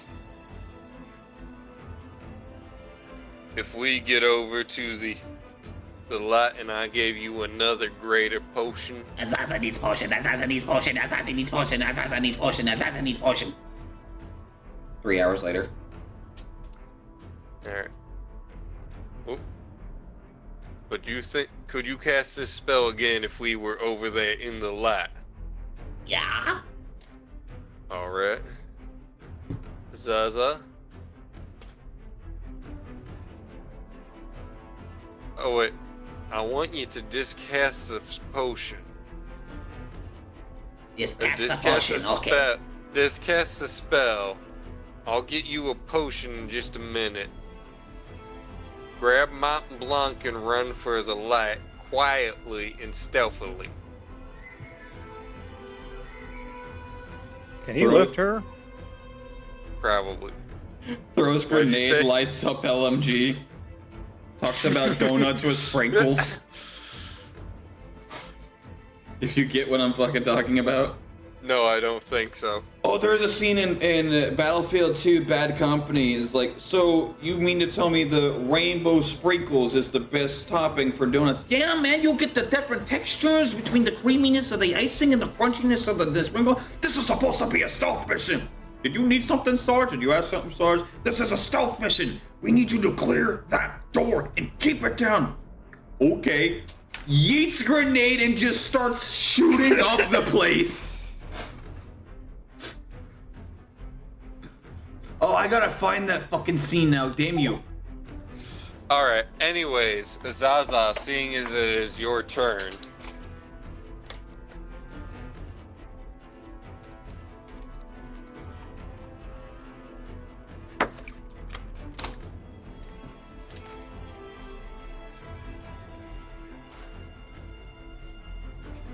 I'm gonna be straight honest, I didn't retain a single thing you told him. Zaza, I'd like you to discast the spell. I'll give you a potion, and you run. Which way is Azaza running? Towards the light. Out. You also to take me with you. Mother always told me not to go into the light. Well, you need to this time. Oh no. You said to take me too. Yeah, also grab Mont Blanc. So, gonna take a deep breath, discast, pick up Mont Blanc like he's a fucking puppy, and on all fours Like just you- sprint this way. Imagine if he's carrying Mont Blanc in his mouth. Was that 30 feet? Like, imagine if he's carrying Mont Blanc in his mouth. Also, Gregory wanted you to go into the light. Alright. Hold up, alright, okay. Jokes aside, I'll actually, hold up. 5, 10, 15, 20. Where the fuck even am I going? Like, genuine. There's so many lines. Here. So we're going to a TOTUS? You're going to an area that's more defensible, because if you recast it with a TOTUS in there as well, you've also got a TOTUS safe, but you've got the benefit of, if he tries to come to you, you can now see him. All right. Yeah, but what about my tiramisu? I'm not affected. What? No, it's still doing its thing. It's still vibing. All right, It's still creating an obstacle. What is the objective? Get to a more defensible position. Okay. So, like, And get in an then area where you can recast see the him. spell once Gregory gets to you in just a second and gives you the potion. Hold your action. So yeah, Zaza's gonna spit out Mont Blanc, keeping a pineapple in his mouth.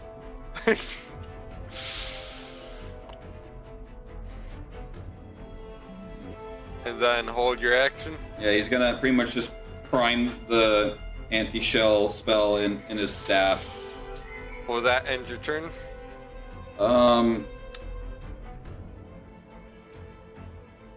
Yeah, I don't know what else to do from here. Alright, Gregory rushes into just the edge of the light, hands you the potion. Casting it. Yep. And Gregory is in as he's gonna get.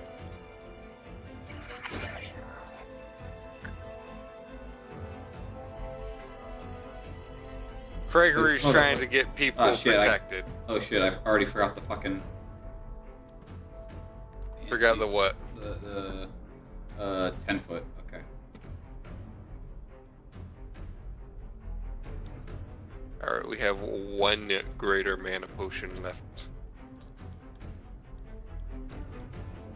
So here's the downside. Now it can be dispelled. Yeah, but that also requires me to be that much of an asshole.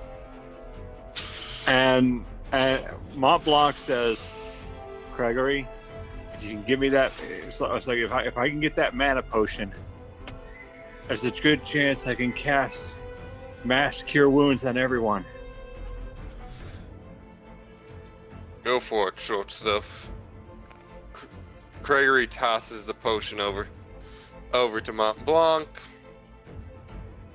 I do have a whole bunch of mana potions though, so if you got some, there are a whole bunch of health potions in here too. So if you got something else, I suggest something better. It's like, well, there is one other thing I can do. What's But I have that? to wait until he's in rain. All right.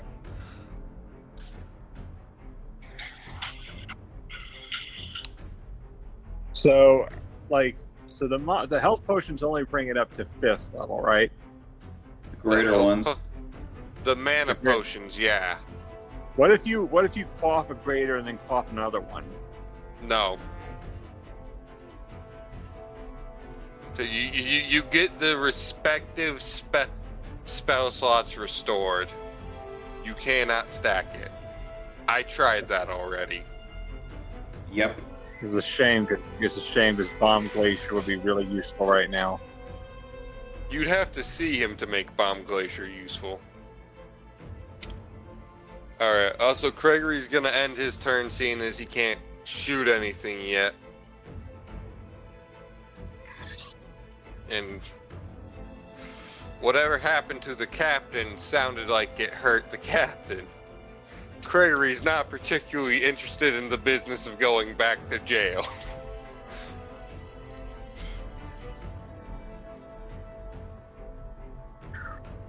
So that makes it now Gregory. It is now Sakuhana's turn. Reactivate boon. Reactivate boon? Yes, pretty much just resetting the boon. Hold action. Hold action? Oh, actually. Free action. Dropping a candle here. There? I'm just slowly trying to light up the place a little bit more. How long do candles last? I believe up to 6 hours. Up to 6 hours. Is Misty Step a reaction, by the way? Bonus action. Bonus action?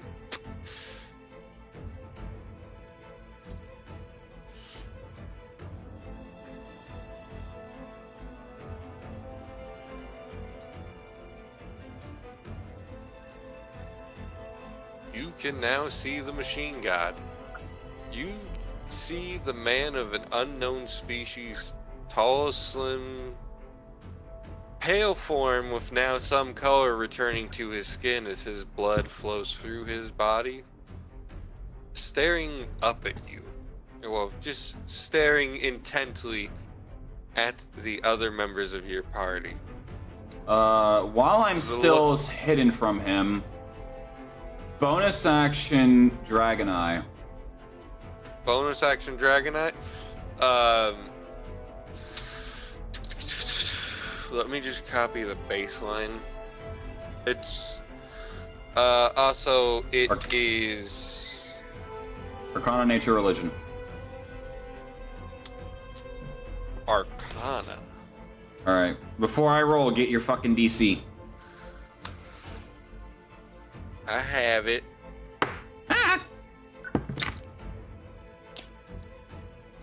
RN Jesus says fuck yourself. What RNGesus roll? 23. RNGesus indeed says fuck me. so you see his resistances and his weaknesses. Yeah, his vulnerabilities and his resistances. And I gain advantage, but I already have advantage being I'm hidden from him.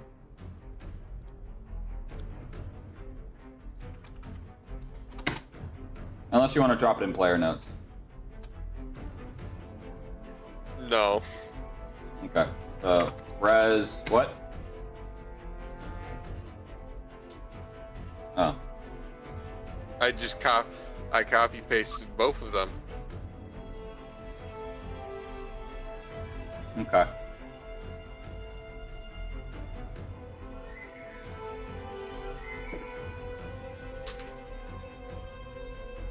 Alright. So... Does that end your turn? Hell no. So... While I'm 30 feet in the air, we're going 5, 10...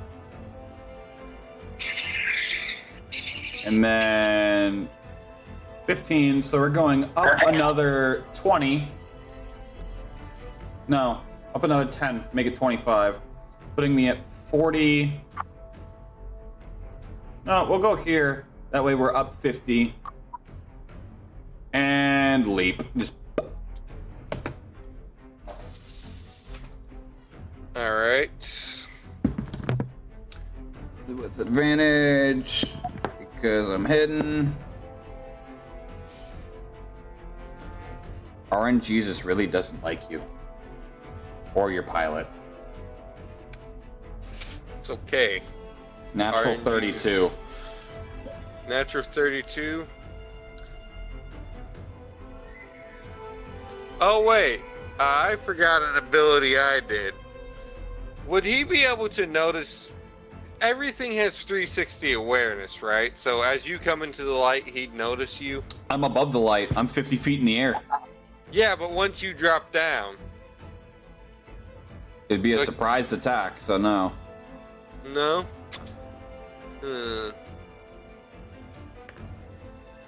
Well, roll damage. Alright.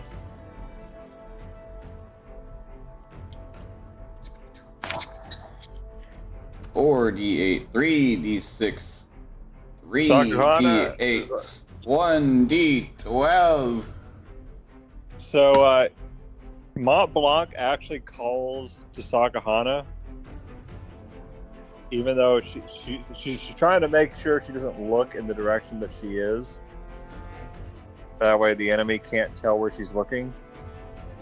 She just kind of stares straight ahead. Like, I have a plan. I'm gonna help you out. So does she. Yeah. What? I mean, so does she. I know, but she's like, I'm good. It's like, let's work together. Alright.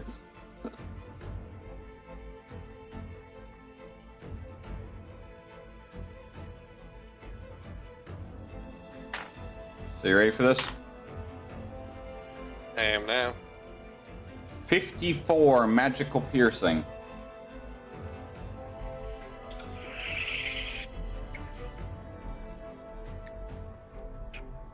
26 lightning.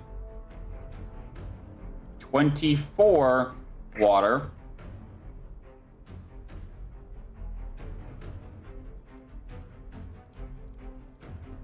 And I'm gonna just already half it for you since, you know, resistances. 22 holy. Fair, respectable. And does that end your turn? That doesn't end the attack. I also now have to roll 6d6 for the fall damage. Why didn't you include that? Because I don't have enough dice I can roll at once with this. Why didn't you calculate? Why didn't you pull up the numbers on Google, right? No. Write them down. And I'm not then using Google. calculate that. Using- Opera, whatever. I'm using roll a die. Whatever the fuck you're using to get. 26 fall damage. Alright. And because I was above 50 feet in the air, I'm gonna need him to make me a vitality resist check.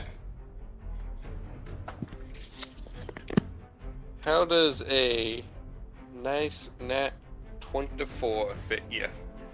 Beats my dive DL.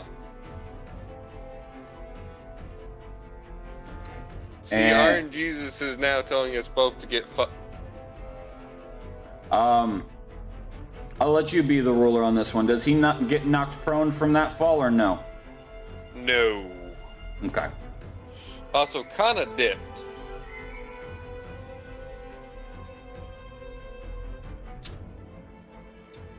Did he even say anything? Or? No. You wanna try texting Kana?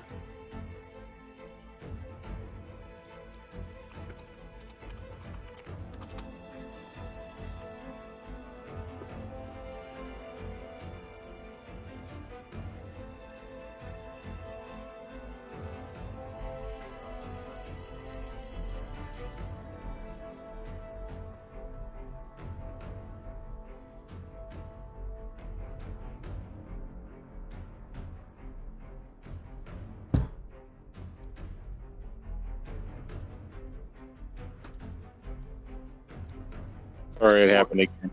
There you go. No, you're fine.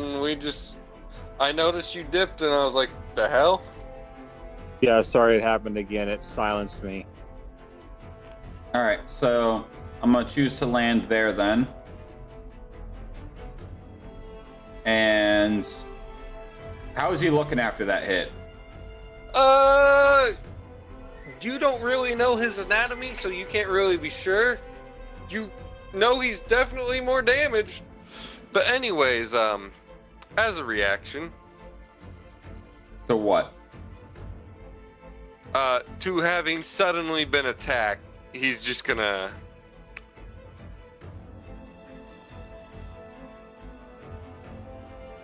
He just suddenly dips. He can Misty Step as a reaction? Mm-hmm. Ow. I stole the stats from his hologram, and I used Misty Step as the base for a hologram's build. He doesn't not take the damage, he just dodges, and he can only do it a couple of times. Is he facing my tiramisu? He did not physically enter the tiramisu area. So yeah, I'm just gonna have my back pressed against the wall, and yeah. Alright, yeah, that's what he does as a reaction.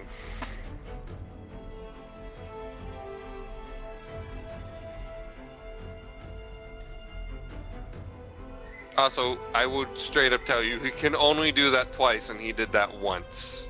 So So he can literally only do it a couple of times. yeah. Meanwhile, shout out to the lines casually in the air. I blame Sakuana because they collided with her model's hitbox because of the way we were drawing them. Oh, I just find it hilarious as well. I think it's really stupid that Tabletop even does that.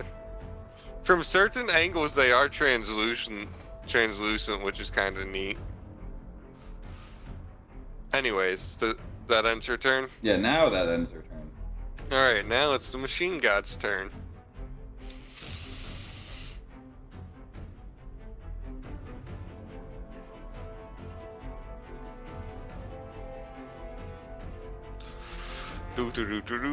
Scrolling through my 14 pages of spells. Also, I have 14 total pages for the entire sheet. I'm just making a joke that I literally copy-pasted all of the spells so that I didn't have to hop back and forth.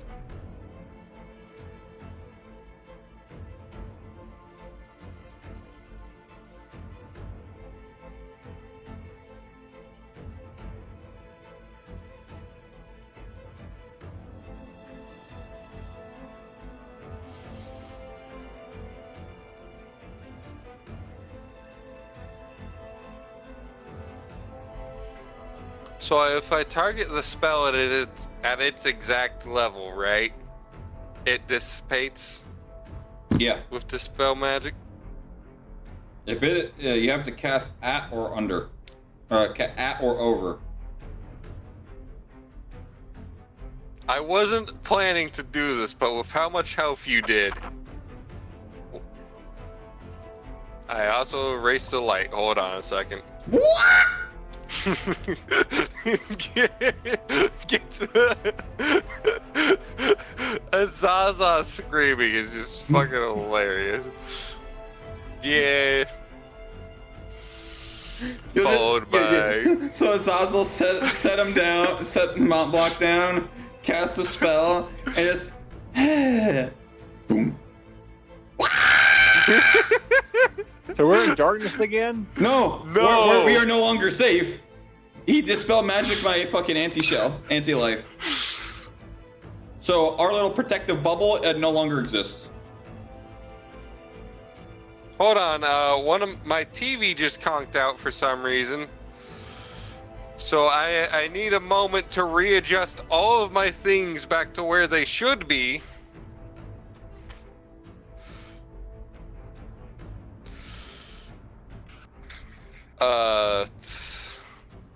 I cannot see Jack and or shit right now. Well, I understand who Jack is, but who's shit? That's what the machine god considers all of you.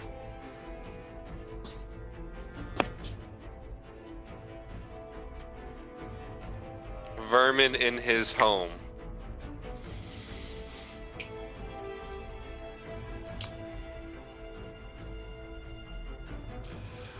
Okay.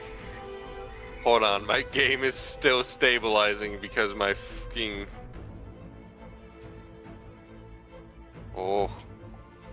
Hold on, I have to fix my graphics.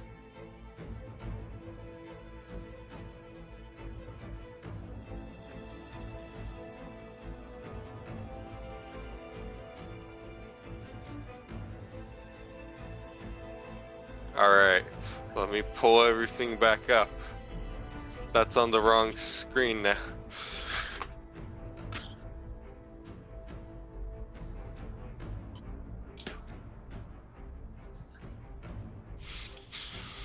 Alright. Mont Blanc, Azaza, Gregory, Atotis. Deck saves, please. What? Azaza, I hate you. Don't worry, Gregory also failed. You can't fail worse than Azaza. Azaza getting that one. 2. Wait, what deck save, right? Yeah, agility, kinda. Also, let me just... Ooh! The captain's right there alongside you, Azaza.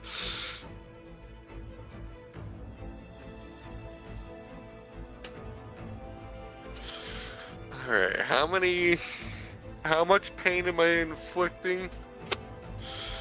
She got a 21.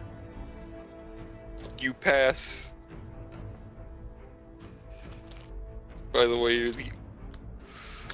And I'm pretty sure because Atotis is asleep, he auto fails, right? Yes. Yeah. Yeah, congratulations, you were the only one that passed that, Kana. It's gonna be a second because I have to dig out.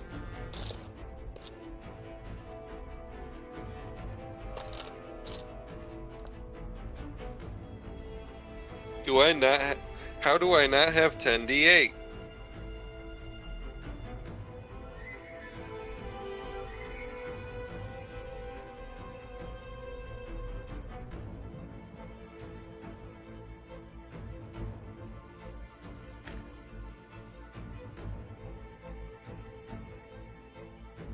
There we go.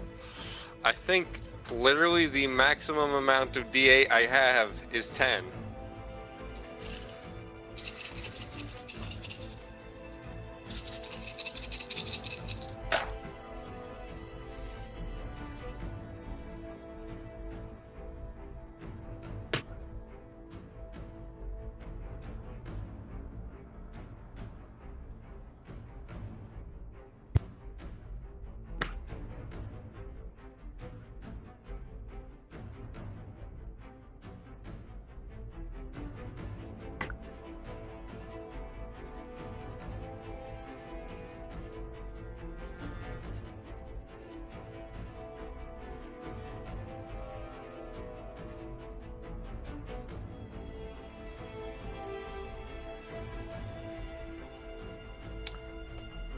That is 40 points of lightning damage. To each of us? To Gregory, Azaza, and Atotis.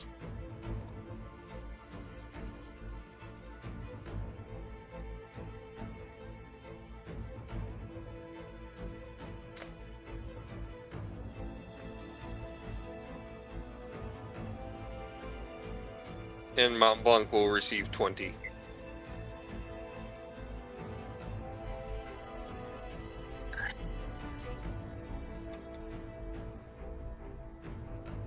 If anyone has a spell that can create a lot of light. Nope. I can. Look at Kana coming prepared.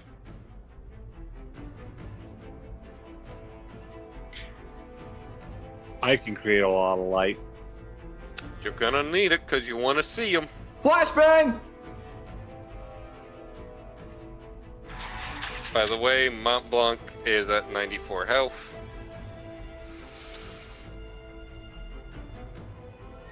Okay, And what so how was many health potions on Azaza's me? health? 44, right, Pyro? Mm-hmm. Yeah, Do you I still still have have any health health- potions. I don't know which ones you've got. Kata, you've got access to your sheet. All right. Use your iPad. I'm looking at my sheet right now. Should be in your equipment. They might literally Yeah, be I've got- labeled as HP potions because I might have been too lazy to write health. I got a moderate health potion. How much does that do? Power? Table rules. I'm not sure off the top of my head. It's okay. Moderate at 75. 75. What's Mont Blanc's current health? 94. That's gonna be a waste, Kana. Then what? I have 5 regular health potions. I would use those. Those do 50, right? Because that's the next step down for moderate.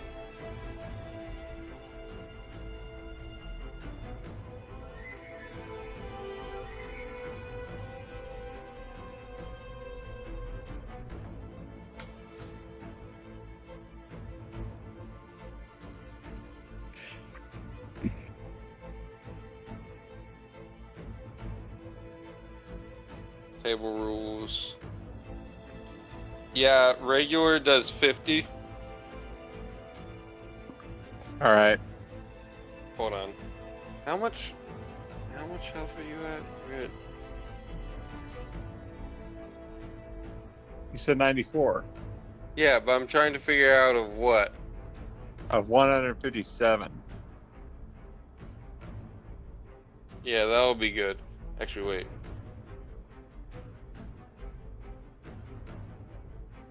Yeah, they would be somewhat suboptimal to use the moderate. You'd be leaving a lot on the table.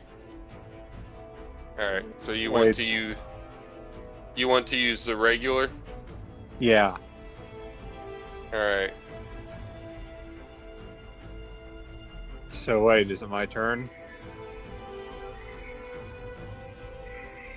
Yeah, he's ended his turn. All right. So Mont Blanc is going to quaff her regular health potion, and she's going to be like, "Sour Ball Shine, Limelight," and her mace is going to glow bright green. What is the radius on Limelight? Okay, so let me pull it up here.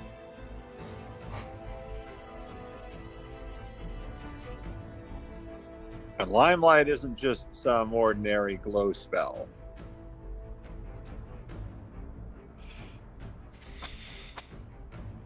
So here it is, Limelight. One object I touch, in this case be my mace, sheds bright green light in a 20-foot radius, and dim light for 20 feet beyond that. Invisible creatures and objects in the bright light are revealed, while inside the limelight, creatures of your choice that start their turn within the bright light or move into it for the first time take 2d4 radiant damage if they don't have all their hit points. Alright. Hey, Paro, can you help me get, the circles going? Make this one green.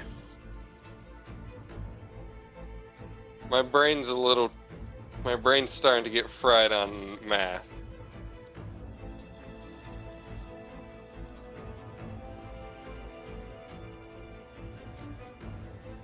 Is that the outermost circle or the innermost? That's the innermost.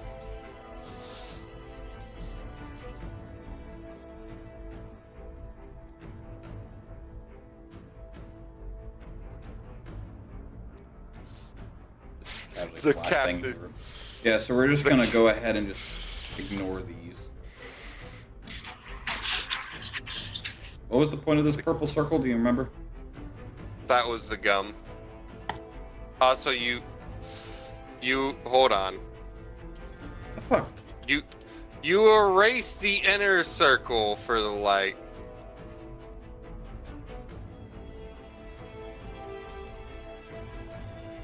Those candles are useless, no?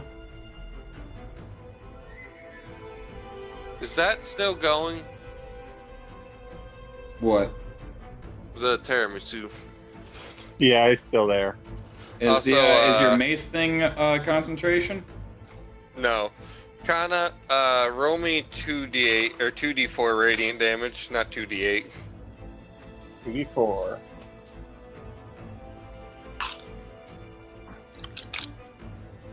Four and 2. All right.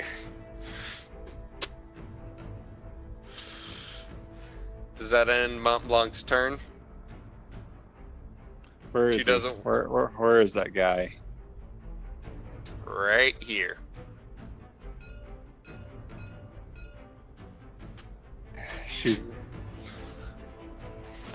She's gonna hold her stance, and she's gonna be like, "Get near me if you dare." I don't have to. I have more than enough spells to finish you lot off.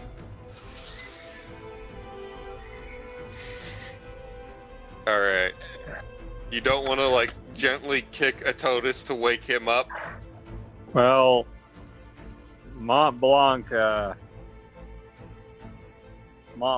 stuffs one of her fruit in his mouth, like they get juice in his nose. He wakes up real quick. You just have to shake him to wake him up. And now Totus is awake again. And has waterlogged nose. That's not a good thing. Anyways, is that in Mont Blanc's turn? Yeah, she's using the limelight of her mace to keep everything illuminated. So that time I came in clutch there. Yep.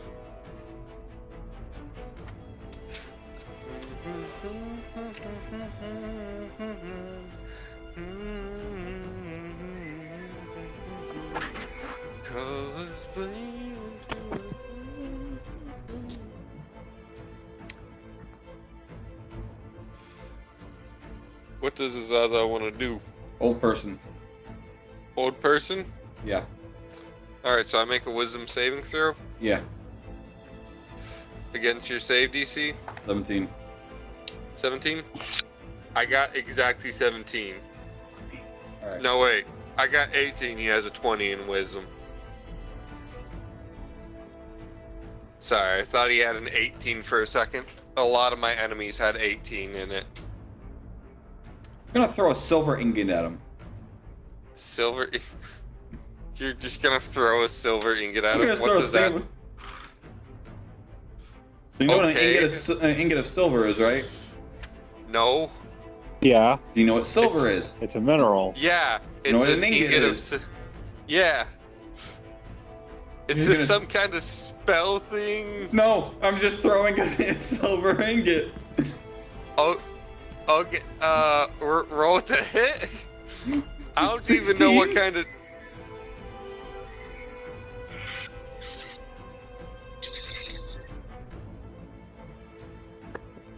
It's in his reduction value.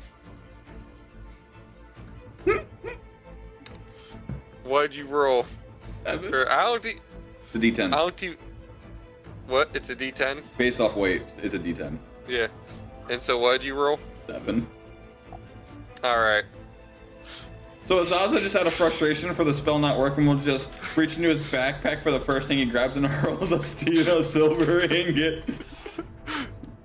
The machine god catches it, looks at it, and crushes it in his hand.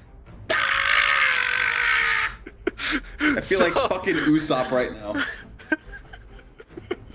So you hit, but you hit just under his reduction value. Pass. So now it's Gregory's turn.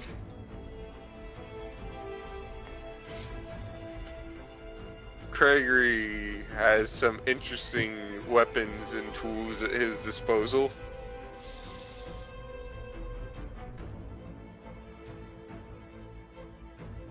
I forgot about Eldritch Cannon this whole time. God damn. Next time I play an Artificer, I need to do it as a player.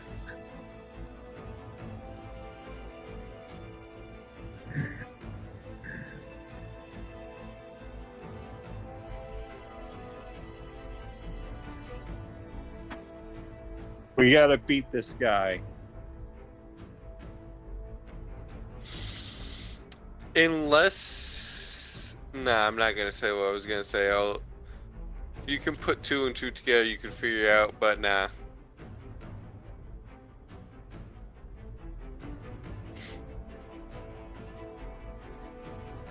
Does Gregory do the thing? Does he do the thing, Pyro? Should Gregory do the thing? Explosion! Should Gregory do the thing? What's Gregory's highest spell slot? That's as high as it goes.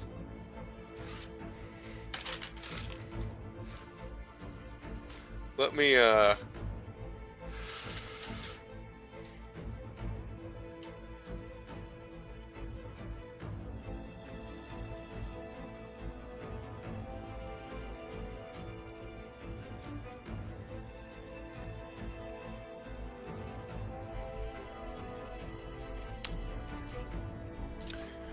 doesn't fucking matter.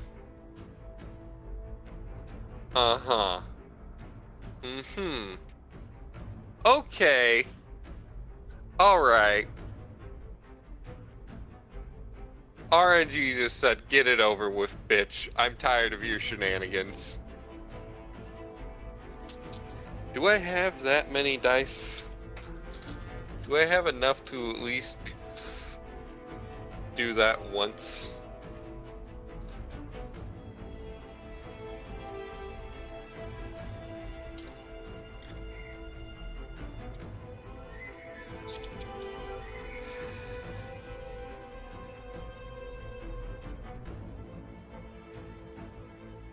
Yes, I do.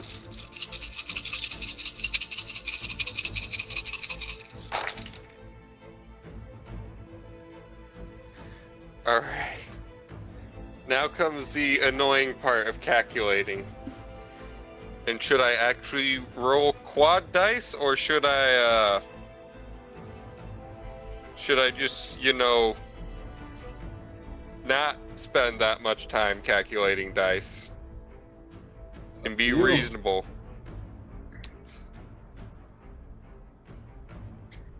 I don't know. How much do you want Gregory to over-own this guy? Hold on, wait.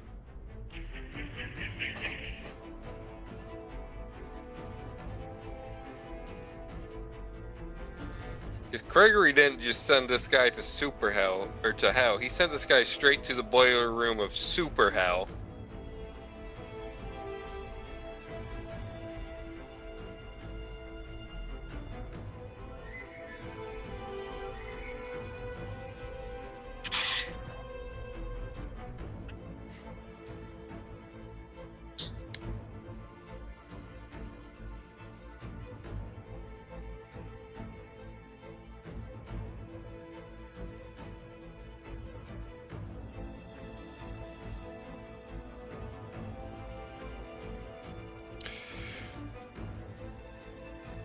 I'm just going to double whatever the outcome of this is when I am done.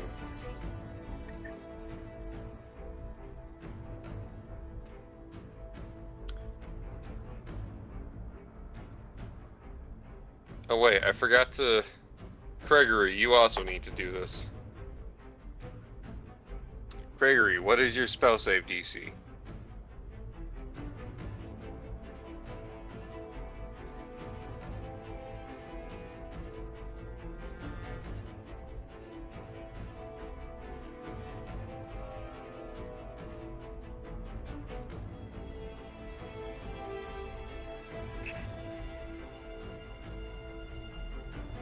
Alright, Gregory passes.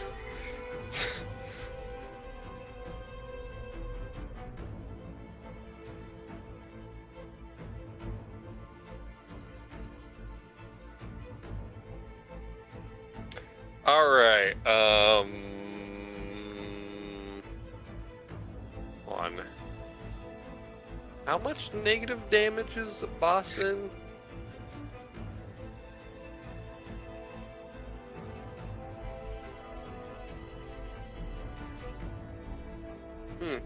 Negative 54 hit points.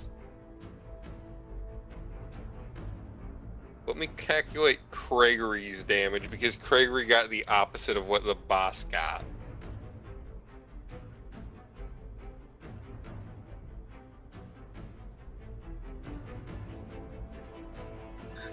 Okay, so Gregory has Infernal Resistance, so he's resistant to fire damage, so that's half the damage. Gregory passed the vibe check, so that's half the damage again.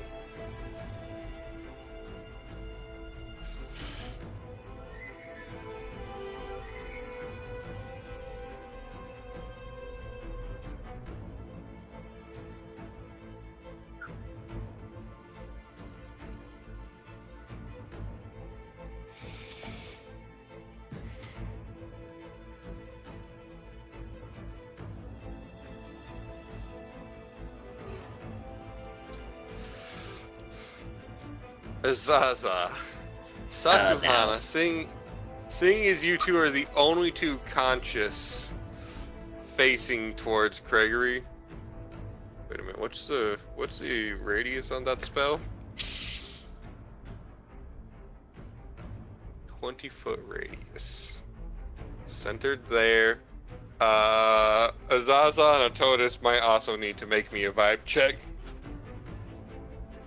Zaza and Atotis totally need to make me a vibe check. 4. 4?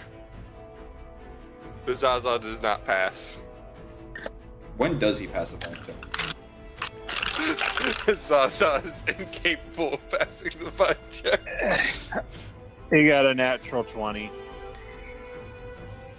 Atotis passes the vibe check. So Atotis, you take 24 damage. Well, actually, wait a minute. I did that stupidly. Hold on. I calculated that wrong.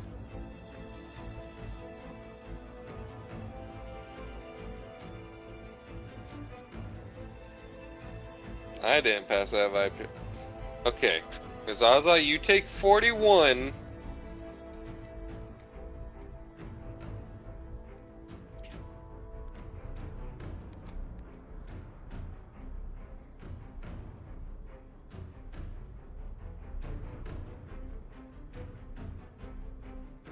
Atotis takes 20 points of damage. And Gregory, being double resisted, takes 10.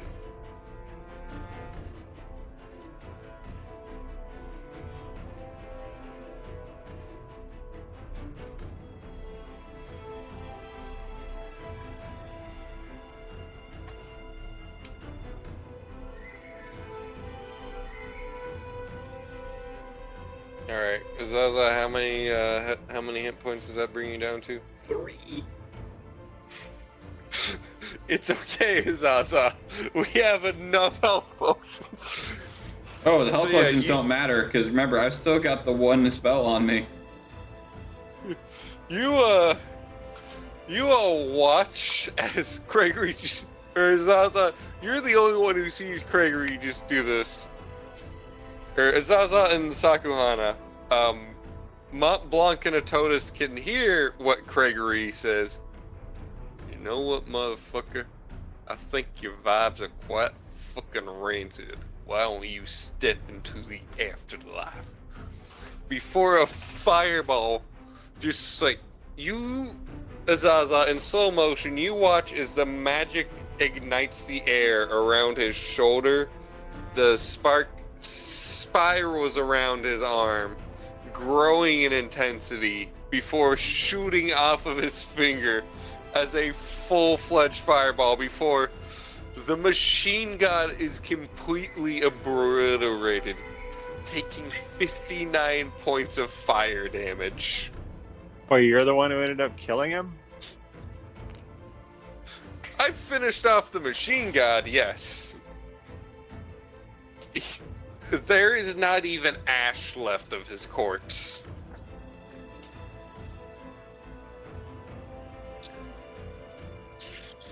Alright, head count. We are now out of combat.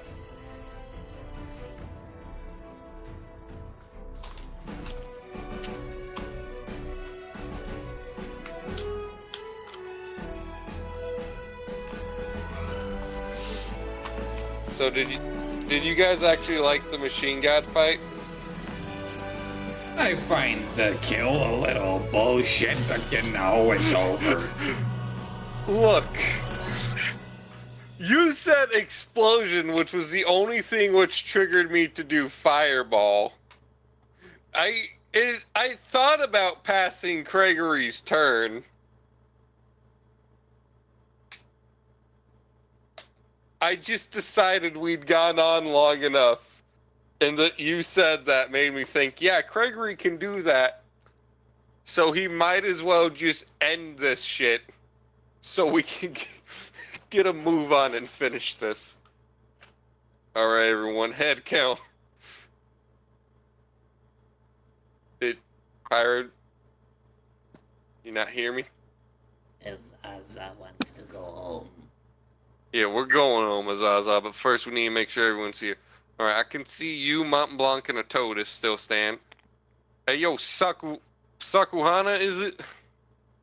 I'm gonna morph into a fox and run out the door. The door is actually sealed shut. I will turn into a fox and hide in the corner. Alright, Sakuhana's not replying, Cap. Mont Blanc, we need to move towards the wall. I think that's where the captain is. I need to... Mont Blanc? Hey, she's like, I understand. She's like, that was one sour fight. Yes, it was. And she's like, when she does see the captain, she's like, look, Miss Pinkerton fainted at the market. No, I don't think that's what happened at all. Gregory sprints over. Shit. He's just bum rushing before his eyes I can get. He's going to pour the party's one moderate health potion into the captain's mouth forcibly. And Mont Blanc's gonna feed him a good berry. Azaza I'm stabs not him. sure. Gregory shoots his ass Yeah, Mont Blanc just feeds him a good berry. It's like, there you go, choke it down. Reminds me of my first time eating one of those. I don't think that's super necessary. I got the...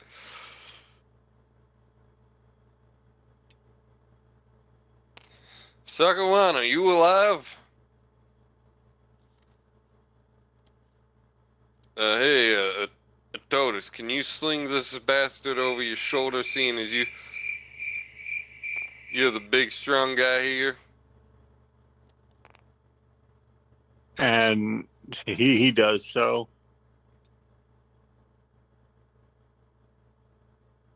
Wait a minute. I I need some people to be with Mr. Motherfucker here. That is not where I want to go. I want to go to save the objects. Also, she decasts Tiramisu. It's like back to the phantasmal depths from whence you came, my delicious just dessert.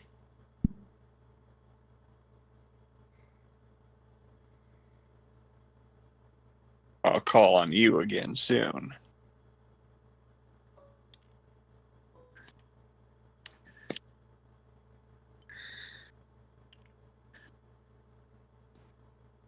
You know, I was going to use Ice Cream Ripple on that guy if he was still standing after that.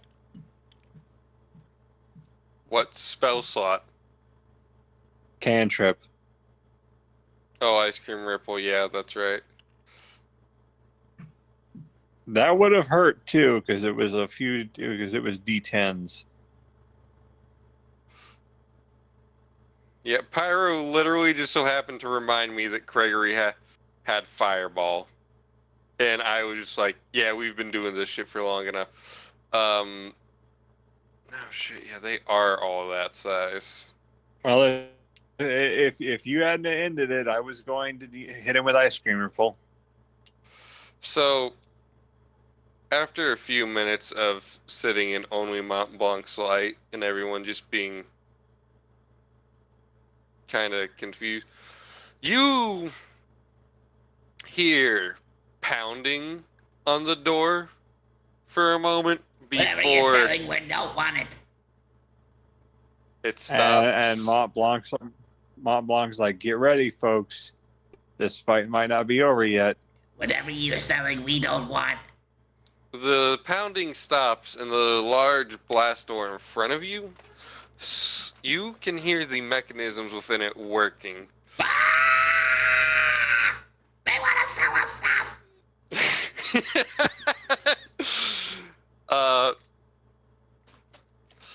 2.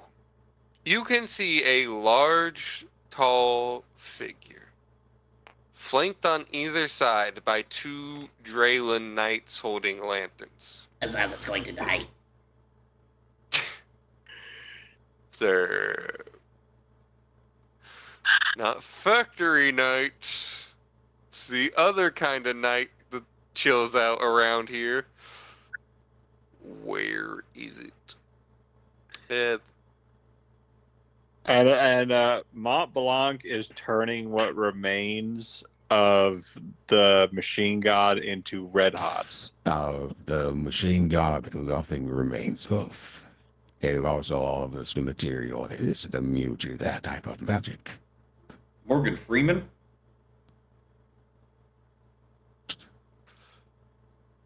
No, not Morgan Freeman. I picked the wrong one. But yeah, she's... yes. The Emperor's new heroes. I am Sam, the right-hand man of the Emperor. I arrived at the man and he said that you all had come out to him. This place has eluded my sight for quite some time in the Emperor's grasp. I think we will be glad to study to tear this place apart, brick by brick, so to speak, to study it. I assume the machine god is dead. Azaza hasn't eaten you yet. Mont Blanc just says, yeah, I don't think he's going to pull through.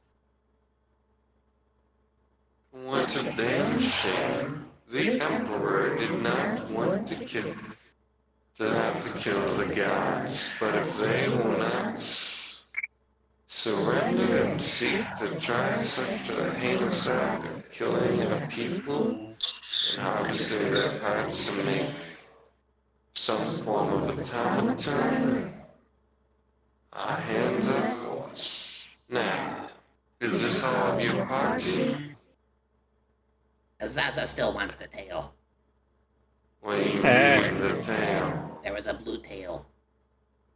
Blue tail? She's like, I do not understand, but okay.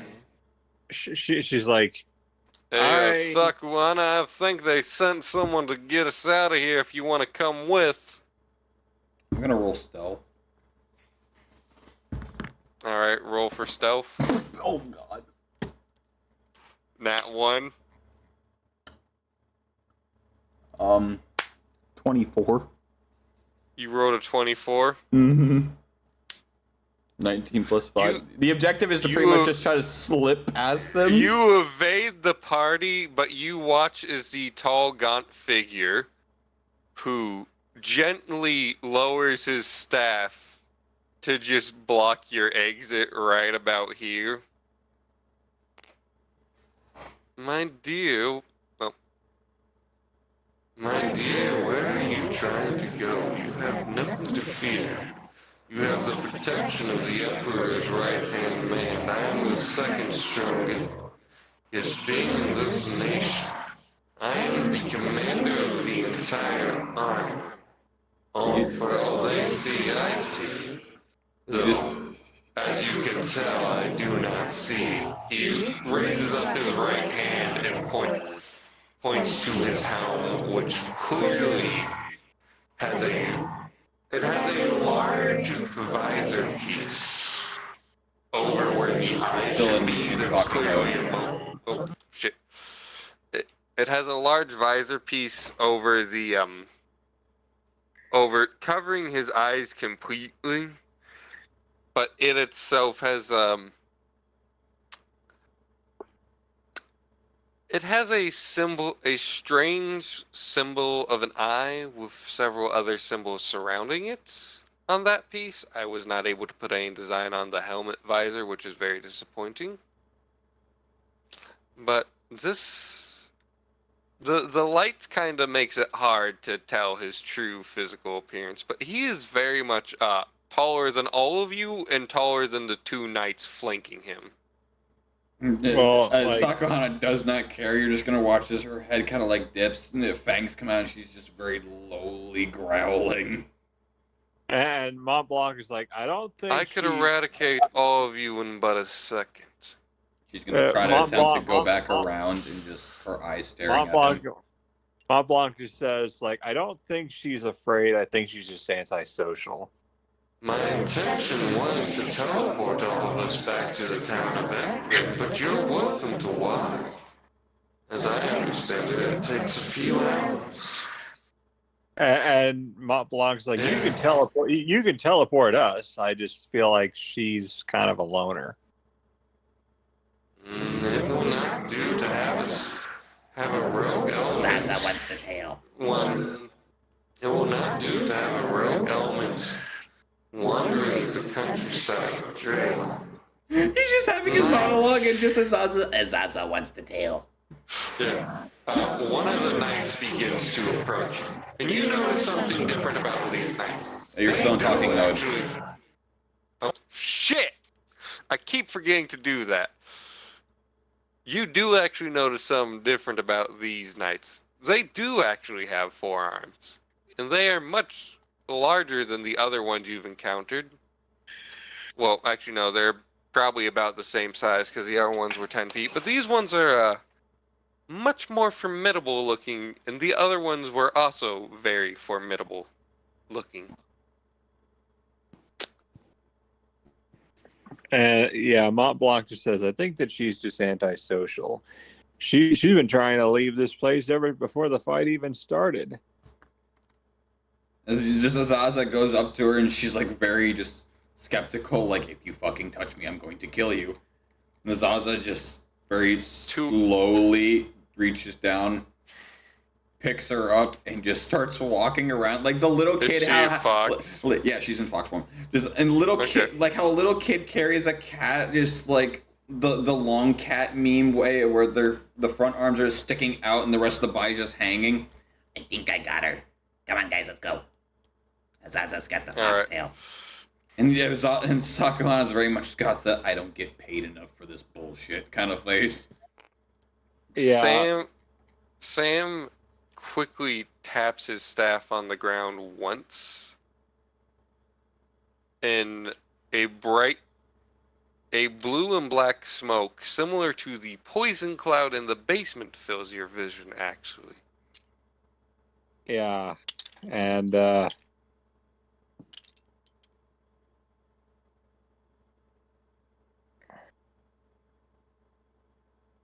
yeah, like Mont Blanc just like decast her tiramisu because she prefers to keep that at least somewhat. She's just like, I'll just save you for later. Also, do feel free to talk for a minute. I've got to find the map. How did I do with that fight? I liked Mom. It was good. You did very good, Kana. I used every single thing I had in that fight. I tried to focus fire as best I could. I mean, That you was- definitely did that very well, Pyro. I used- actually...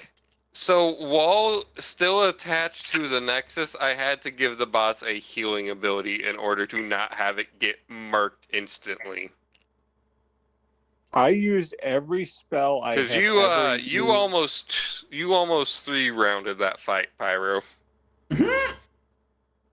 I used every spell I had except for Cinnamon Swirl and Plant and Grasping Vine. Every single one. I didn't get to use Bomb Glacier, but still.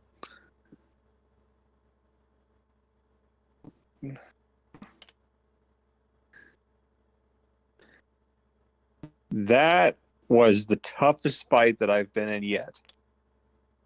I can fix that. No.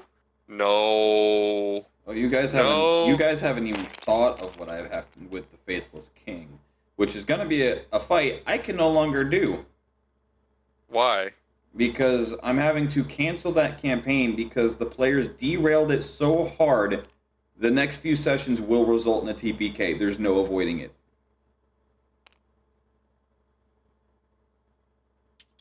So out of mercy for my players...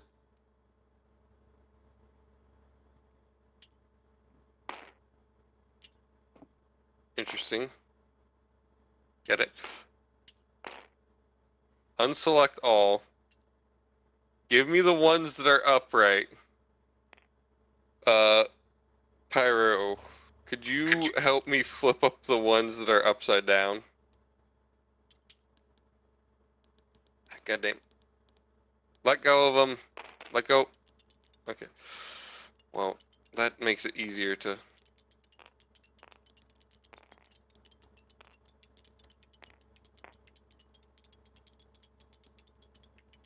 They're shaking in their boots.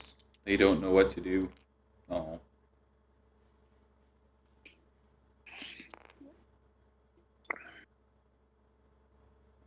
Don't remember what all the buildings with them were. Oh no.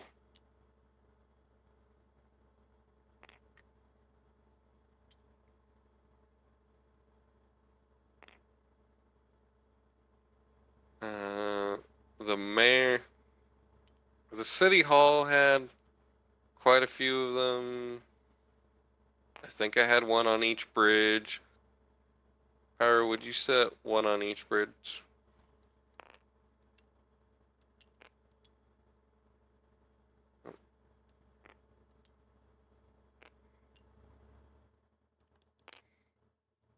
That's not a bridge.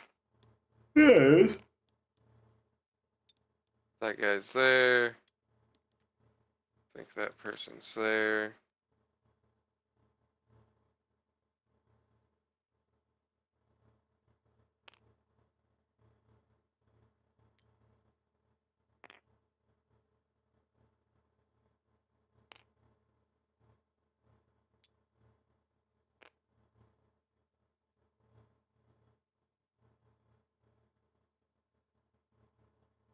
So you grab the mayor as well.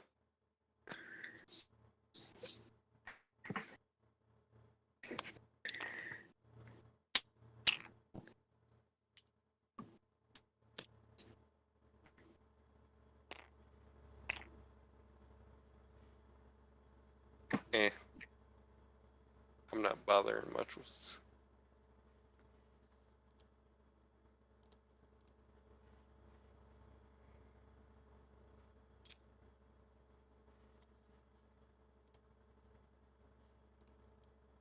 As the party, oh, okay, maybe I will bother with the scale of them because they're way bigger than they need to be.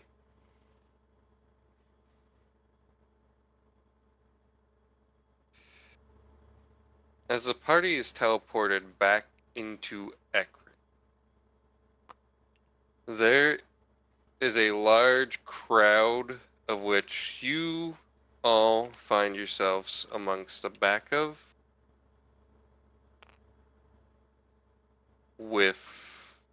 and standing next to Blue, Lucy, and Gallad. What? It's a slave auction! Gregory quickly grabs and covers Azaza's mouth. It is no such... I'm not gonna switch between the modulator because that's just a pain in the ass because the other two characters I have don't have the modulator. It is no such thing, my child. The mayor is readying the citizens for the Emperor's announcement.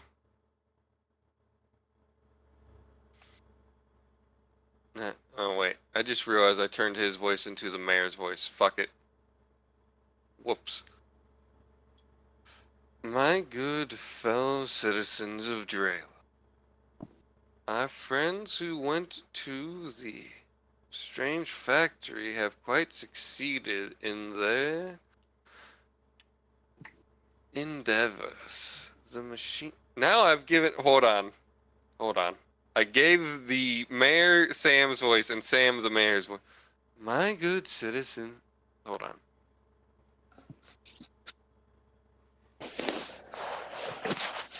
My good fellow citizens of Drayla, our heroes have succeeded in their task. The 6 people who were sent to investigate the factory have somehow defeated it, meaning the machine god is dead.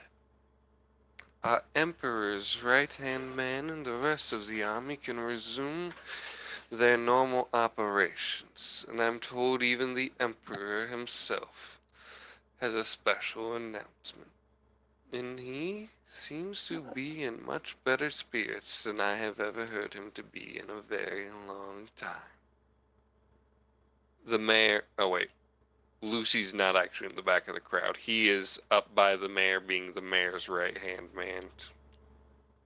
Lucy and the mayor step down off of the podium, and above the fountain, you can't quite clearly make it out, but a red hologram projection, you can definitely tell it to be a humanoid shape, appears above it. There's nearly like probably 50, maybe 75,000 people in the crowd total, you would have to take a guess.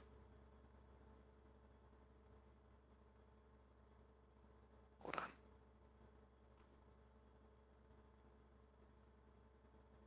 on. My loyal citizens of Drayla, I am pleased to announce that some brave heroes I have not yet had the pleasure of meeting have done our entire nation a great favor. The God Stranglehold, the machine designed to stop my army of perfect soldiers, ones who cannot and will not yield. It has come to cease functioning. So now, I shall unveil to you a great thing. For many millennia, I have endeavored to figure out how to remove this great cloud cover the gods have imposed upon us. I have determined with a sufficient firepower, I yield. Tomorrow will very much be a brand new day. The gods shall regret the day they crossed the Draylen Empire. Now, Come back next year for the sequel to the game.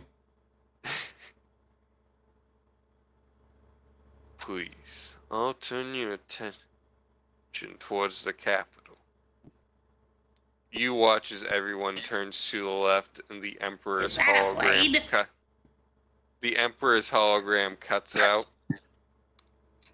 Towards the center of the nation, you watch as 8 massive beams of light fire upon the heavens. In the moment all 8 of them collide together, hitting the clouds, the entire storm created by the entire Pantheon and work to be maintained by almost every magic user in this world to some degree who is not on this nation, dissipates in an instant, leaving the clouds broken. The Draylen citizens are in shock and awe to a sight that Sakuhana, the captain, and Mont Blanc would often take for granted. A perfect, clear, starry night. You can even think further north towards the center and capital of the nation. Maybe see some of an aurora borealis effect before a few moments pass. Sakuhana, make me a perception check.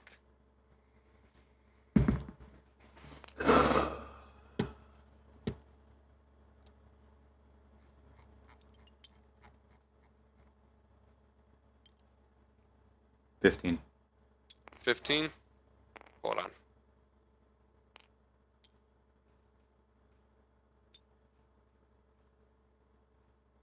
Fucking scale on the characters is a pain in the...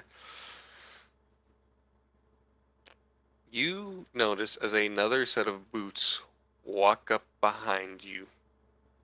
You turn around.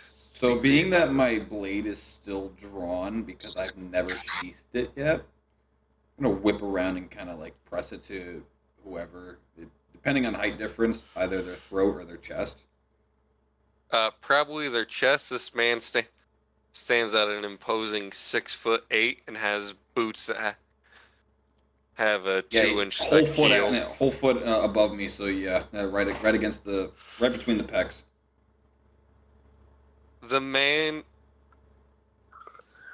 The guards and Sam, you can see in your periphery, very much tense. Ah, my dear, quite the expert fighter. I can tell this must be how you clearly helped to topple the machine god. Now, sheath your weapon. I have no business in intending to harm those who have helped to liberate my nation. My name is something done very simply with this blade. Well, that aside, my name is Victor Weston, and I have come to thank you and the others. I see several of them are like yourself. As far as I can tell, not from here. Yeah, no shit. Please, tell me the names of your nations, so when the unfortunate conquering and dismantling of the gods' empires themselves must be done, I can assure the most possible ethical treatment of them. And the Emperor is talking to the captain and Mont Blanc and Sakuhana all at once. Where I'm from isn't where I need to go. I was getting ready to land for was Gloria. That was before I woke up in the middle. Looks at the captain. All that mess of a disgusting. My ship is not disgusting. It is one of the finest on the seventh sea. You might want to check under your decks that your janitors are doing their job. I do. You are just a bitch who does not like anyone or anything. I'll have you know that. You know what? You're not worth my tongue. No. There is no need for any of that. If you are there's plenty of need for that when he's insulting someone he has no idea. If you are citizens of no nation, then I welcome you and invite thee to become citizens of Drela, seeing as you are great heroes. I have citizenship, however, my presence is required elsewhere.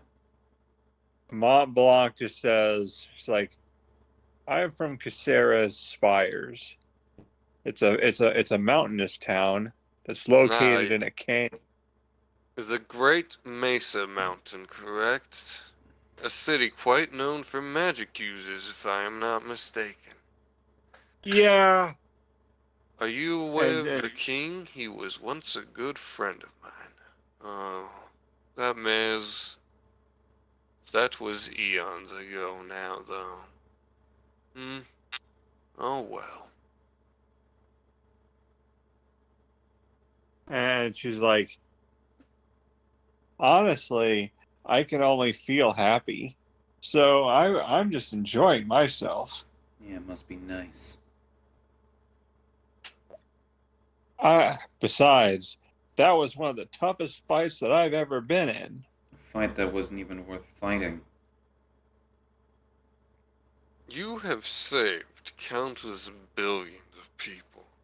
The god snuffs the light out from the heavens above us. Our crops grew at diminished rates. Our land was dying. Well, now let me put it this way, then.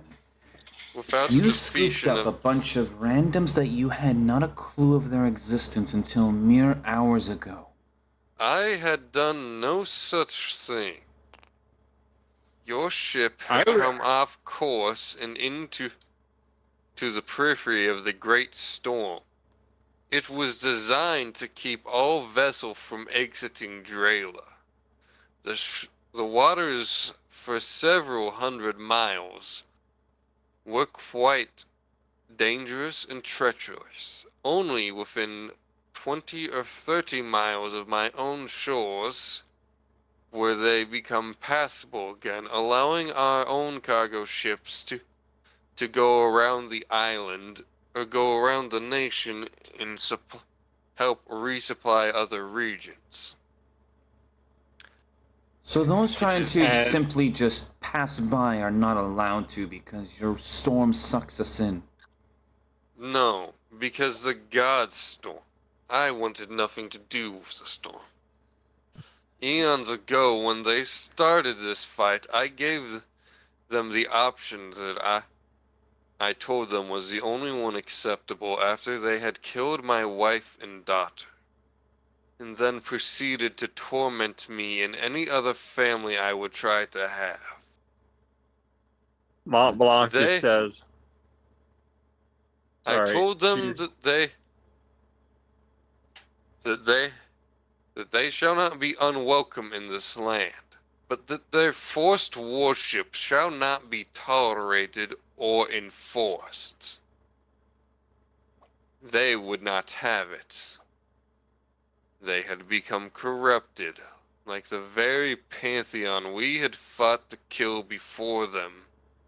The pantheon whose blood lays solely on my hands, young lady.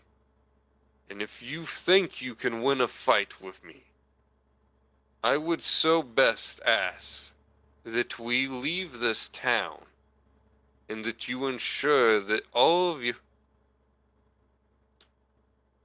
your items, everything you need, is in order. Or you will check your tone in the emperor of the largest nation, the most technologically advanced nation, and most powerful nation.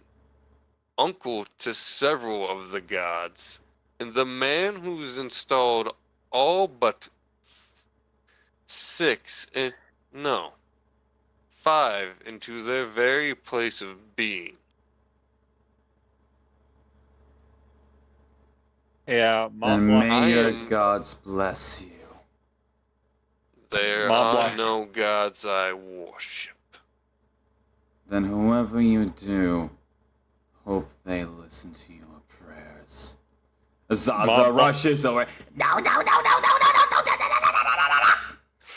I can't tell if Azaza, knowing the legend of the Emperor, is afraid for Sakuhana's safety, or Azaza is trying to keep Sakuhana from trying to strike the Emperor.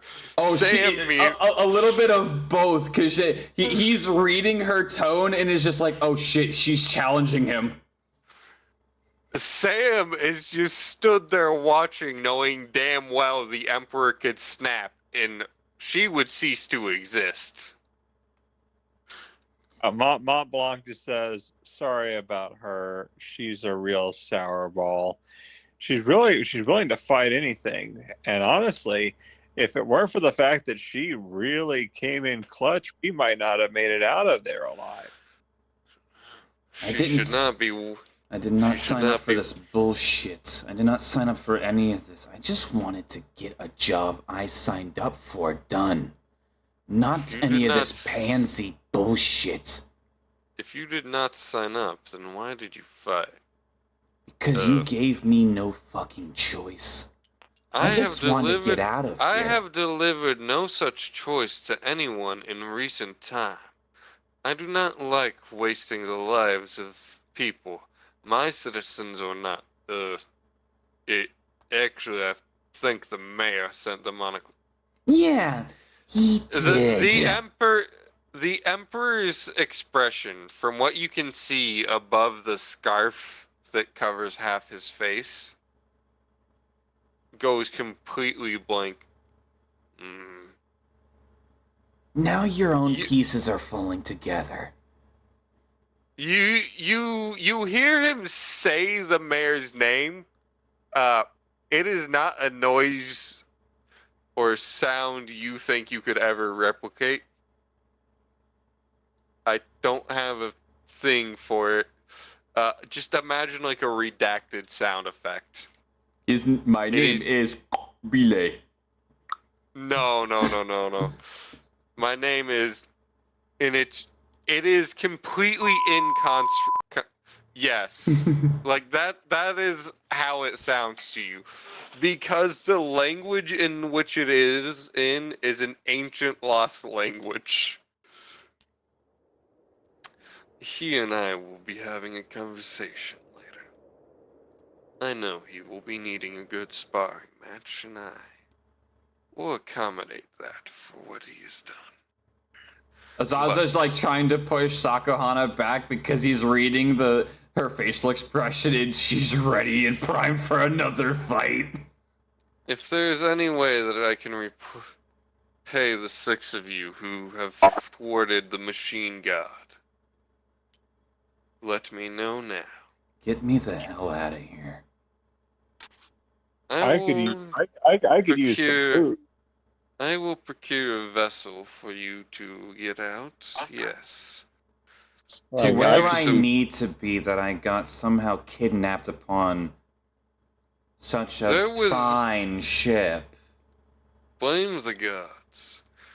The ship will take your navigational information and take you to wherever you need to be. My gods can level this city, so clearly we are talking about 2 different gods. Your gods would try to level my fine city, and I would have all of their heads on my mantle without breaking a sweat. If you need a demonstration of If you need a demonstration of my power, I will be fine to demonstrate on you. Zaza's just aggressively shaking his head like, no, please, fucking guys, no. You watch as Zaza is physically moved by an unseen force away and restrained. Ah! As the Emperor rises a few feet off the ground, and his eyes begin to glow. Now, Sakuhana matches the same pace. I am the elder brother of the King of Titans, the last living Titan because of my own works. The man who is responsible for, if not the physical death by my own hands, the creation of the weapon, the creation and designing of the plan of how the entire original pantheon of gods was slaughtered. You do not want to test me, Miss Sakuhana. Don't think that I cannot get information about you thought so secret and so sacred. Everyone here to me is an open book. Try me. She kind of like tilts her head to the side. You are Kitsune. You are 300 years old, roughly, based on the number of tails you have. Oh, anyone knows that. Some to elude me. I also know that magic spear, that magic pike of yours is a weapon of your own creation, not something gifted to you or found by you. So, I also know that you happen to be raised by dragons, presumably, given your color, some type of dragon on a blue spectrum. I would gather to guess. It looks kind of teal, but I would assume you're going for aquamarine based on that. I can also tell that you quite think you're better than everyone, and you think that you are better than everyone and that they are all below you. I can assure you, you should check that attitude. I know who I am above and who is below me. And I also know who is above me. And quite frankly, so does Grandpa. I take it your grandpa is some form of dragon. Based on your attitude, I would assume they raise you. It's the only way I can see Dig a little deeper. You're so arrogant. Pyro, I'm actually just going off of information you've given me, but I don't know that much about Sakuhana. So, that's kind of the intention. Is try to like call him out on his own bullshit in front of his own town. Well, no, the Emperor. This is stuff that no one would know about you because you've not discussed it with them. So the Emperor is reading your mind, but, well, to an extent. But, I never said he was great at that. So they're still both midair, right? Yeah.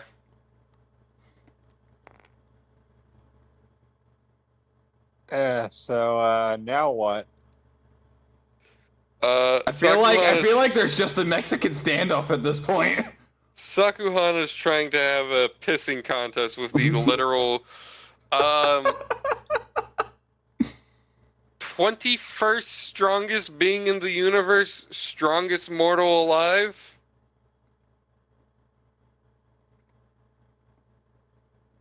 Yeah, she's really bumming everyone out. No matter. I do not wish to deal with this. The Emperor literally waves his arm and concentrated gale force gust of wind sends Sakuhana over to the other side of the town. I'm just gonna gracefully just land my feet against the wall, just like let the impact absorb into my legs, and I just jump down onto the ground and lean against the wall here, kneel, and finally start my fucking prayer.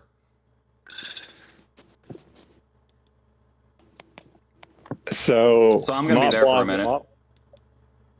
Mont Blanc says, I'm gonna get some food. I'm hungry. Alright. Is there anything you would like as a reward? Other than food, that will obviously be compensated by the people. Is she going to be okay? Azaza looks genuinely concerned. I merely just sent her to a different part of the town till she decided to learn some manners. If I may, sir. Yes? She does. I think it's that time of the month for her. You know. Horny. I don't think you are correct. I think being a child of dragons, she has gotten such the inflated ego that she believes herself better than all. I remember a time when dragons weren't always like that. You mean dragons actually were, well, not gods? Because the book always says that they're not gods. They've always been an embodiment of gods. They've always been worshipped as that, but there was a time long ago when the gods and when the dragons themselves, as many of them there were assholes, there were twice as many that were kind and caring. They were not on the same level as the original Pantheon would have considered themselves to be, but they were no lesser than a full-blown god. It is a time very long ago now. Even Drayla did not exist then yet. A time before the only time I have ever truly died. But that is for another time. Well, she says she understands who is below and above her. If she does not believe that you are above her, there's got to be a reason that is not just ego. Because there's been a few times in that dungeon she was genuinely afraid. There are few who truly believe anymore in my true power. But that is besides the point now. Is there anything that you would like, Zaza? Well... See, you are last of your kin. What a shame. Last of my tribe, at least. Because apparently he still exists. And points to the captain. Look. Yes, Zaza. He's like, don't call me out like that! No, the captain just looks confused. The Emperor was about to explain what he meant, then he's like, yes, Zaza. Because even the Emperor, who stands a full foot taller than Gregory, is just like, man, this guy needs some mental help. He's how tall? The Emperor is 6'8". The same height as the exact same height as Jack. He's over a foot and a half taller than me. He is a foot and a half taller than me. Than Sakuhana?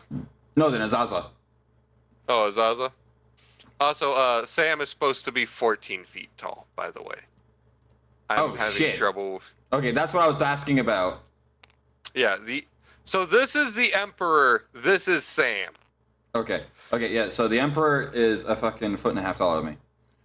But, And Sam is 14 feet tall and also a gaunt motherfucker who looks like a walking corpse. Clad in plate mail. Well, Azaza was originally going to ask for a way to implement his services, but the blue one seems to be of more concern. This is very strange for Azaza. Azaza never cares. Is this normal? It is what some call love, Azaza. And what do you mean by implement your services? Helping the dead into the afterlife? Yeah, he watches his face literally just goes from like a disgust from your glove comment to a really, bitch? Mont Blanc just It is not my or many of our people's tradition to raise our dead. No. Raising is not of my concern. They can stay in the ground for all I care. or get put in it. But again, I think the blue one is more of a concern. If she's willing to try and challenge you, she must really want to go home. And I told her a ship would be provided for her, and it will in due time. I will have to have Sam get on procuring a naval vessel, and with that, Sam sees what the Emperor is telling him to do, simply nods. Sam and the two four-armed Draylen Knights disappear in a puff of the same smoke they used to teleport you here. Gregory, is there anything in particular you're wanting? I know you have been talking about some sort of blueprints you found that you've been needing material for. Perhaps you could need that. I suppose I could use that, but honestly, I think I'd more like to study under the Emperor. The machinist... You've been trying to figure that blueprint out for the past 3 weeks, and now you're trading back? I'm not trading it back. This is the man who has created the factories that construct the armies, Azaza. This is the man who's putting me out of business! He is Silence of just what the fuck? Azaza, he is not putting you out of business. It is the people do not like their kinfolk being raised from the dead. I don't raise the dead, I just simply put them into a happier place. Okay, Azaza, what you do conflicts with their traditions. So maybe we can ask the Emperor to help us find somewhere where we can set up shop.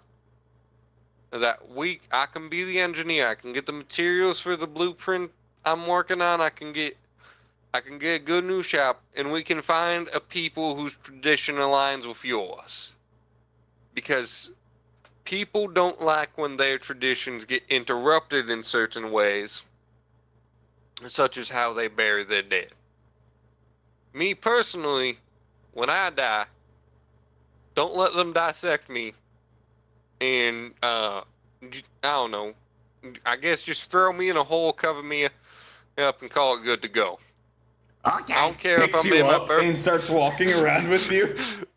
Gregory, who is a full 5 inches taller than Azaza, in a good...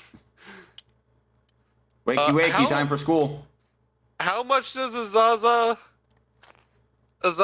weigh? 168. Okay, so Gregory's like a good 10 pounds heavier than Azaza. Gregory and Azaza just get into conversating. Yes, Miss Montblanc. Where the fuck did a Totus go? We lost a Totus somewhere along the lines. He died.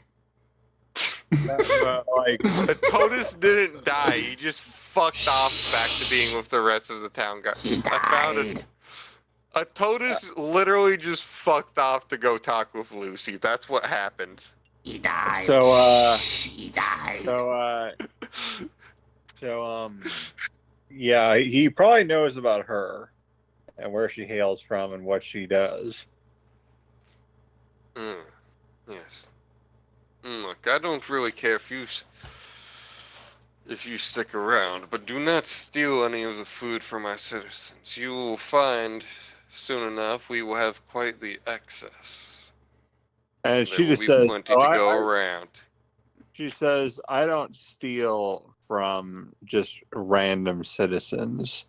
I take from those who don't share their food. I take from those who, well, quite frankly, they don't use food for the right reasons. We ensure that nutritious food and the best possible food is distributed among our citizens. As best we can. Sakahana just casually, and he realizes just behind her, leaning against a building here, just observing it. So you have nothing to worry about with me. I wouldn't do anything around here.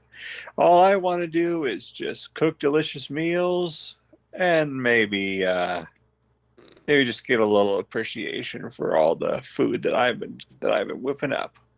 If you're looking for a place of residency and cooking, I might know a location for you. It would, unfortunately, quite separate you from any friends you've made here in Ekron. It would be a great deal away. Just casually, a fish just flopping around in her mouth. The Emperor just casually looks up slightly, just, If you needed to perform that ritual, Miss Sakuhana, you simply could have asked and I would have let you. It's alright. Anyway, she'll take the fish out of her mouth. No, finish your conversation first. We'll talk later. And just shoves the fish back in her mouth and is just gnawing on it like it's a fucking toothpick. I was about to say the same thing myself. Now, Miss Montblanc, would you prefer that, or perhaps I can help you establish some kind of shop here? I could establish a shop here, after all. I could establish a shop here. And she's like, Bruh. she's like, besides. Holy sh. Anyway, it's 3:00 in the morning. Yeah, I just realized that myself. That's why I said, holy shit. Have a good night, Kana. All right. See you next session, whatever we're doing then. Yep. So Mont Blanc is just gonna head off to the inn, go get a room, and in the morning, the Emperor will begin helping her set up shop after he kicks the mayor's ass. And she's going to be she's just singing her song that she always does. They'd never finish. That still got me working. She's like, let me call you sweetheart. I'd rather you didn't.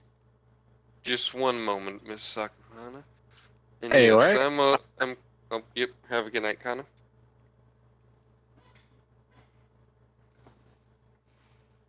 Kinda leave? Yeah. Okay. Anyways, yes.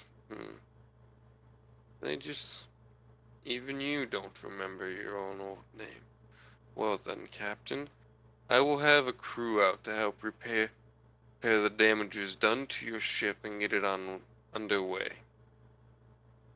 If you meet me at the inn, I will discuss the more important details with you later.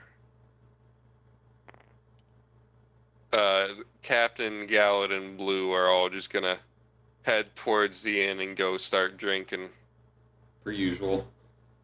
Yeah. Yeah, the alcoholic, the captain, and the inventor who's over everyone, or the inventor who's not the complete asshole are gonna go socially drink. Or at least two of them are going to socially drink. The other is just going to drink heavily. It's social drinking for Gallon. He's drinking in public. Miss Sakuhana. She'll just like grab like the fishtail half of it, because she's got it sideways in her mouth and it's kind of just flopping, and then she'll grab the tail side and just rip it, and like a whole chunk of the fish will just yank out, like the whole left side, and she'll just like gnaw on it and swallow it whole. The fish obviously just now dead. Since you know all about these robots, this and that, you throw us into a death pit, this and that, yada, you know the whole spiel. I did not throw you into the death pit. I am quite sorry for the mayor's behavior, and I will be giving him a talking to and somewhat of a punishment. Well, you might want to look these over then real quick. She's gonna toss him all the journal logs from the bedroom, the one that had the puzzle info, pretty much all of the pilots, the books, all the personal like records and ledgers. Ah yes, the machine guard's books. I intend to take what remain in the factory out soon and even take apart his own machines. I thank you for them. The Emperor simply just having them all in a stack in one hand, casually just pushes them back into his coat for them to disappear. Now, on a more serious note, besides me trying to kick your ass later, what the hell was that? That, I believe, was Dar, a former friend of mine and the machine, the one who became the god of the machines. No. What the hell was that thing he was hooked up to? It wouldn't get destroyed until I flew close to the top and started cutting off cables. He barely was getting touched. I've watched entire explosions go in his face just for him to absorb soot. From what I understand, that is a great combination. From what I could see, from what limited Sam saw, that was a great many combinations of machines that should not be combined. If he was trying to turn himself into a machine somehow, become what Sam is to my army to his own, while still retaining himself, is how I do. I will let you in on one secret of this nature. Sam is not a mortal natural to this world. He is a being created, a servant of my own. The reason Sam is able to do what Sam does, all of the knights have a soul of their own, in a sense. They all share their soul and mind with Sam in some form, all connected. He was trying to replicate that, but with one man and one machine. If I understand the machine correctly, from what I saw, it was a combination of at least 8 different means of bypassing mortality by gaining a mechanized body, as well as one mean of psychic projection, presumably how he controlled all of his machines. The minute I destroyed that pillar of wire, everything ceased to just perish. That very pillar of wire is what kept that entire place running, which is honestly a very poor design if you ask me, and I have absolutely no idea what any of these machines do. But if you require one thing to have an entire establishment run, you're doing it wrong. It's not that the pillar of wire itself is what did it. No. And yes, that is poor design. Darren, as I remember, was an overconfident man, always believing everything he did was the very best. Perhaps why he only had the machine set up in such a foul way. The power source itself was him. Being as he is a god, he could sustain the magical engine, the magic needed to control them, while also powering the entire factory with his own magic. I do not know how to put it, but what he did was the 4 machines designed for artificially extending life. One of them would have sufficed to do exactly as he intended and would have made his factory and own army far more formidable had he just focused that one. But being a man ignorant of that knowledge, Darren simply sought to combine all of them for all of their benefits and none of their cons. What he did, he crippled himself. The only reason he was always one of the weaker gods, so even at full strength, you most likely could have still overcome him. though I don't think all of you would have made it back. Azaza's head perks up at the idea of death. Not in a good way, Azaza. He motions for Azaza and Gregory to go elsewhere. The entire crowd has dispersed and all gone to their homes, seeing as it is late at night in this world too. Azaza's just locked eyes on his fucking Hana's tails. I cannot quite explain the machine. I've not personally seen it myself, and I've not gotten a chance to read your notes. One of them I understand to truly be what is referred to as the Nexus device. That is a means in which the body becomes artificially preserved, sort of embalmed while living, while the mind is housed in a crystal that should have but was not present. Like a phylactery. To an extent, yes, but much. Instead of having one body with your soul in it, you have one machine with your mind. Your soul is still in your body, but many drones under the control of you. Less directly than what Darren had, but far more formidably. You don't see through their eyes per se, or do hear in everything they do, but you know what is happening around them. You know everything they know, but you are much safer.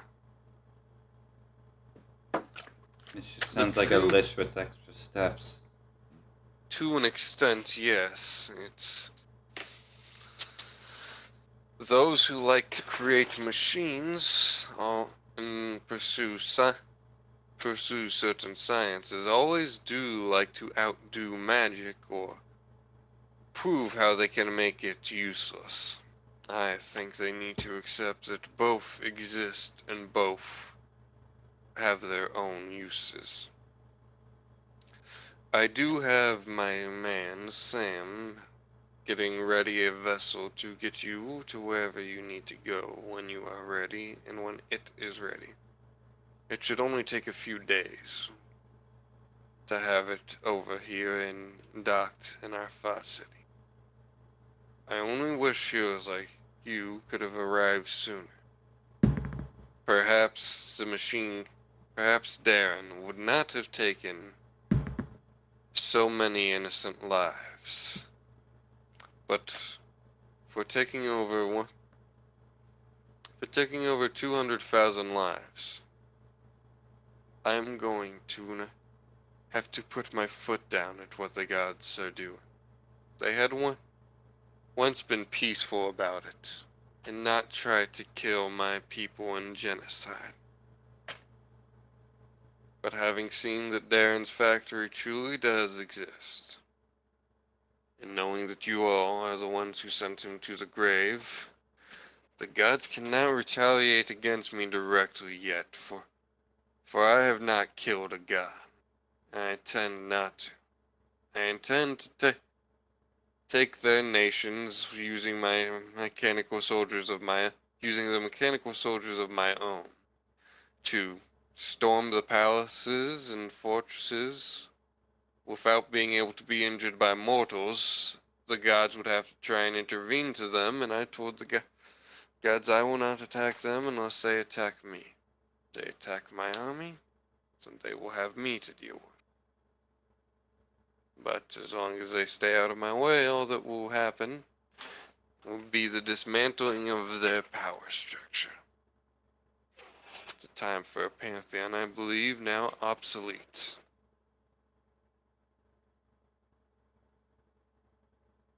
So where do I come in? I do not know. As far as I am aware, I've never met a kitsune from outside of a certain region, and you don't dress like that. More of the warriors than the clerical sage or mystical whatever. Or the ones who or the ones who take the lives of unsuspecting men, women, and all other configuration of being via... No succubus. No, but some kitsune do prey like that. Not in a succubus manner. They eat the body to use as food. I have known a few to do that. They were not my friends, but I have had, on and off over the years, kitsune friend. You just see her face kind of like just cringing, like, what the fuck, ew. Look, all peoples have their bad kinds. For me, it's, that is the interesting part. Am I an elf as they believed so many years ago, and that is why they spared me, but not my siblings, for they were human? Or am I a human who looks like an elf? That is not a problem I ponder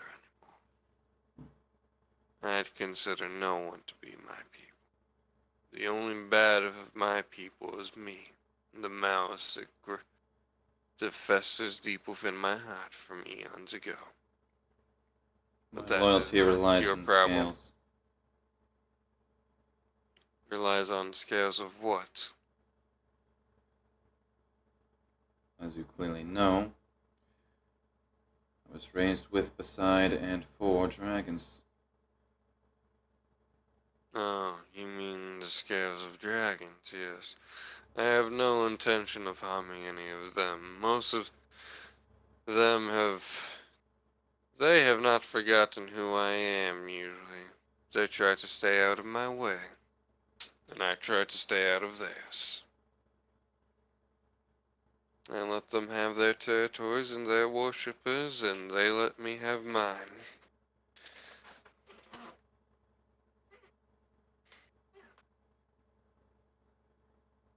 Now, if you need lodging, I assure you it will be paid for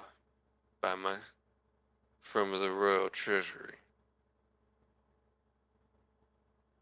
And as soon as your ship is ready, I will ensure to personally see you off myself.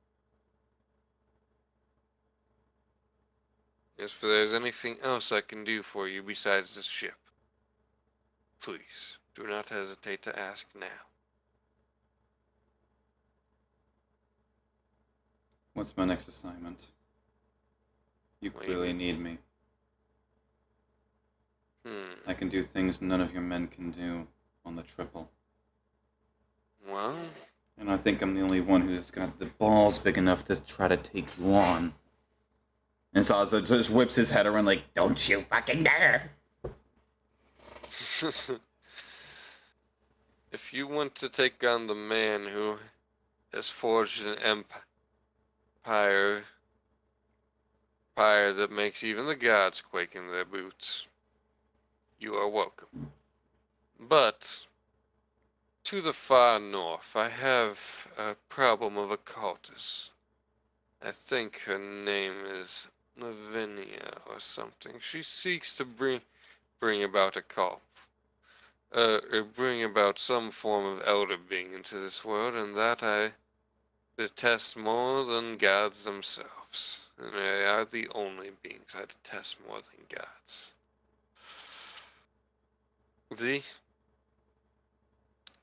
Sam and the army have unfortunately been dampened, but even my own mechanized soldiers must travel too heavily in order to keep up with the cultists. They are having to bring supply lines to the towns that have been attacked and raided or forced into control in order to get them reestablished. But they also have to protect their supply lines. And unfortunately, I currently do not have the means to divert more soldiers up that way. I've had my fair share of cultists before. She is no ordinary cultist. I believe she has An elder being with her already, and she herself is some form of abomination mutated from one of them once. I've had to go up against the entirety of the origin of where our dragon comes from. Get her back on her own feet and track and mentally stable. For the cult had tainted. You have gone against the Queen of Dragons. Quite impressive. Bahamut. That is a name I have heard her go by. I do not remember all of her names or the ones I once knew her by.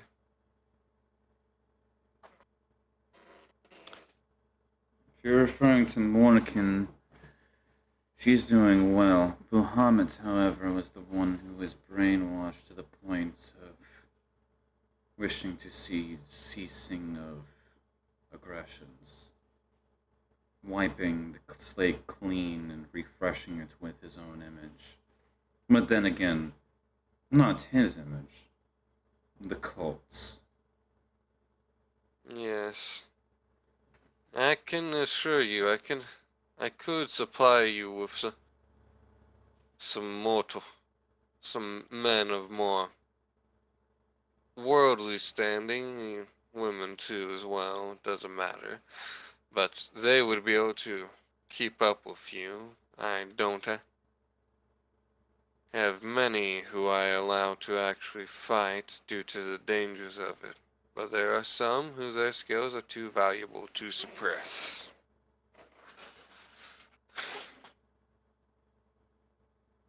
As long as the benefits outweigh the work. The benefits will be equipment, whatever you need, board paid for in every town, and hold on, where is it? The Emperor starts patting down the pockets of his coat, feeling his coat, even reaching his arm further, one of his arms further up his sleeve than it should be before reaching back into his coat. Ah, yes. POV, you have 30 pockets on your jacket. Nah, the Emperor has a magic coat. POV, you have 30 pockets on your jacket. Yeah. Here, take this device. It will allow you to gain direct contact with myself or Sam. And if you ever need reinforcements, I can come to your aid or Sam can, depending on who is busy at the moment. She'll hesitantly take it and then just kind of like sniff at it. It just smells like metal and magic. I lick it. It tastes like metal. It's got like that kind of satisfying keychain taste to it. Just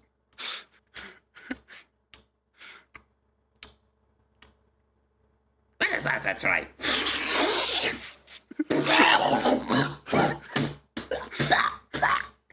It's poison. It's poison. The Emperor just watches as Zaza collapses to the ground. I can assure you, I can also get top of the line weapons and equipment for. No, won't be necessary. I meant for you, the men and women with you, as well as more armor if needed. You will also be able to be one of the few who can command the knights, if you so choose to accept this position. One condition. My grandfather is welcome in your premises. Your grandfather the dragon? Yes. What kind is he? I will make arrange that a large swath of land be declared his personal territory. It will act sovereignly, but still be a portion of Drela, but under his more direct control and with a more laissez-faire from us, unless he seeks to do something that be extremely dangerous to those outside his territory, or too dangerous to those inside. if he needs people. He's smarter than he looks. What was that? He's smarter than he looks. I know. I've befriended quite many dragons. Some of them are the only few beings older than myself still alive.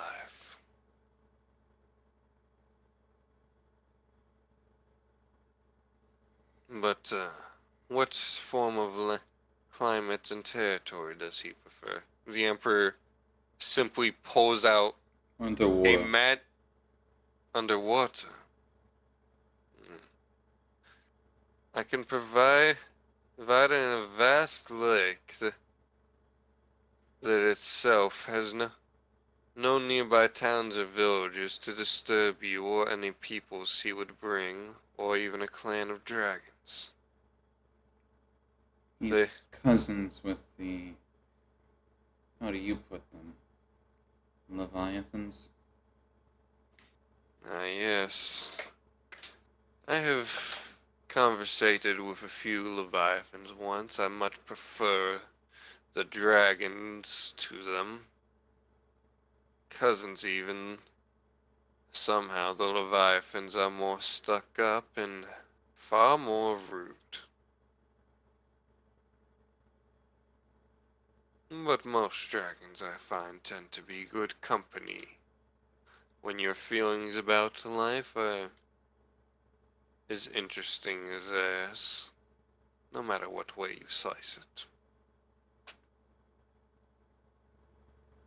So, the Emperor snaps, and for a split second, you are brought into a great study. The Emperor walks up to a box of scrolls and simply picks out one, pulling out a large map, spreading it over the entire table. Meanwhile, Zaza back at the plaza. Whoa! Where did they go? Oh no, Azaza and Gregory were in it. Technically, you're in an illusionary room that is physically interacting with his real study, and all of you are mentally in the Emperor's study, but physically, you're all just stood there looking as if you're still talking to anyone on the outside. Gregory is just like, this is just another Tuesday. No, that's Greg. Gregory is like, holy shit, this is the most in-depth library of everything here. I'm stealing this section.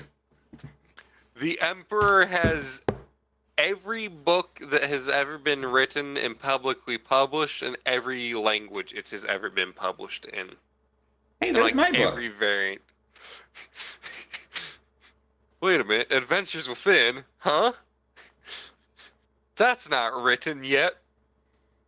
But he pulls out a map and unrolls it on the table. He points to a region in the northeast, showing one of the several Great Lakes on this supercontinental nation. Really, in actual real size, they are practically oceans. But in Drela, these are extremely large lakes. This one here, I believe, would be best suited.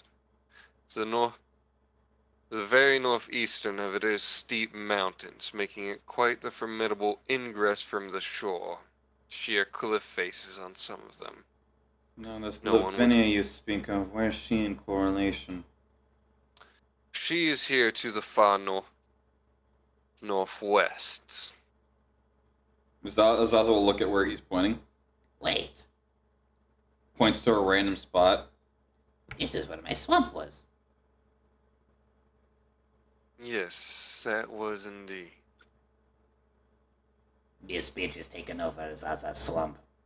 I'll have her head. If you'll have them, I think Mr. Gregory and Azaza would like to join you. Azaza just wants to stay with the floofy. What is up with you and my tails? Floof. Have you never... No. Somebody fair, please give this man a woman. That might be difficult. I think even those of his own tribe thought him somewhat unattractive. Azaza is too. Azaza has attracted many things. Besides the dead. Azaza, diseases don't count. Oh my god, fuck off. But the joke there was like Azaza has attracted many things. That's not the dead. Well. Thought so. Oh, fuck you. Gregory, however, with the diseases don't count. Jesus Christ. I thought it was Azaza's to give those out. Look, I remember when you broke that sample in the medical lab and we had to quarantine you for like 5 days. It tasted like strawberries. Look, I don't know what the biochemist was up to, but I think it was something worse than what I do. It tasted like strawberries. I wanted the rest of it. But anyways, we'll get your swamp back. Yes, that shouldn't be too hard, especially with an unskilled woman as her. But you there, Gregory. If you're going to be testing a weapon, it better be when you are not in a mid-mission. That is poor form. It should only be field tested after an extensive round of trial. Here, you will take this gun till you have decided on making one of your own fashion. The Emperor simply produces a very fancy-looking rifle that is very clearly magic with a long scope on it. Heard arcane sniper shot. Yep. Now, you can put. Are your arcane rifles still using the arcane cartridges? It's.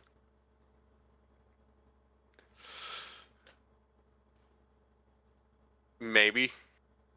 It depends on the rifle. Because with my arcane rifles, once they get to that point of discovering them, it's pretty much like a fiberglass case that looks very similar to like a 5.57 round, but if it was just the pure like cylinder that is just highly compressed force damage into like a ball. It depends on the rifle. Gregory has created a great number of magic guns that don't necessarily even need bullets, and so have many others. But the most common type would be the arcane cartridge, yes. That's like the most common type of magic rifle.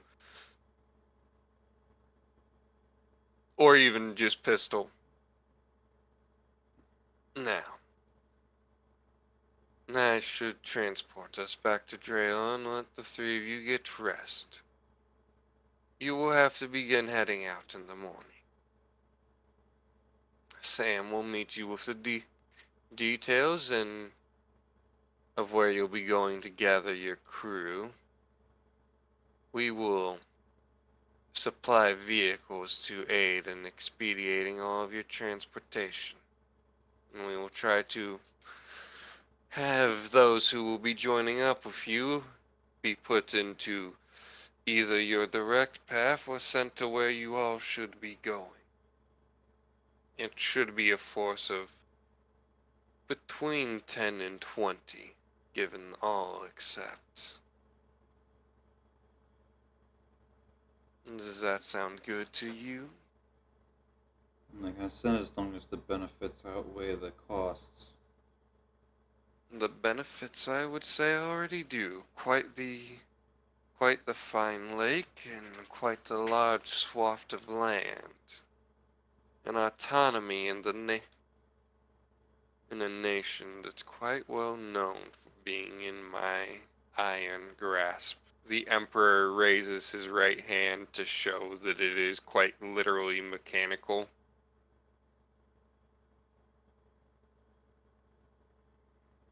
But As long as you keep delivering on taking out nuisances and disposing of them with your own level of elegance, then I will ensure that you and your family's land will be undisturbed by those who don't need to be there. Caloria can wait. What did you say? Caloria can wait. Alright then. The Emperor snaps and you're all back standing in Eckrich again. So then... Azaza's just face to face with a lamppost and just... No, Azaza's face to face with Gregory talking again. So then, I take it this shall be the end of our conversating for now.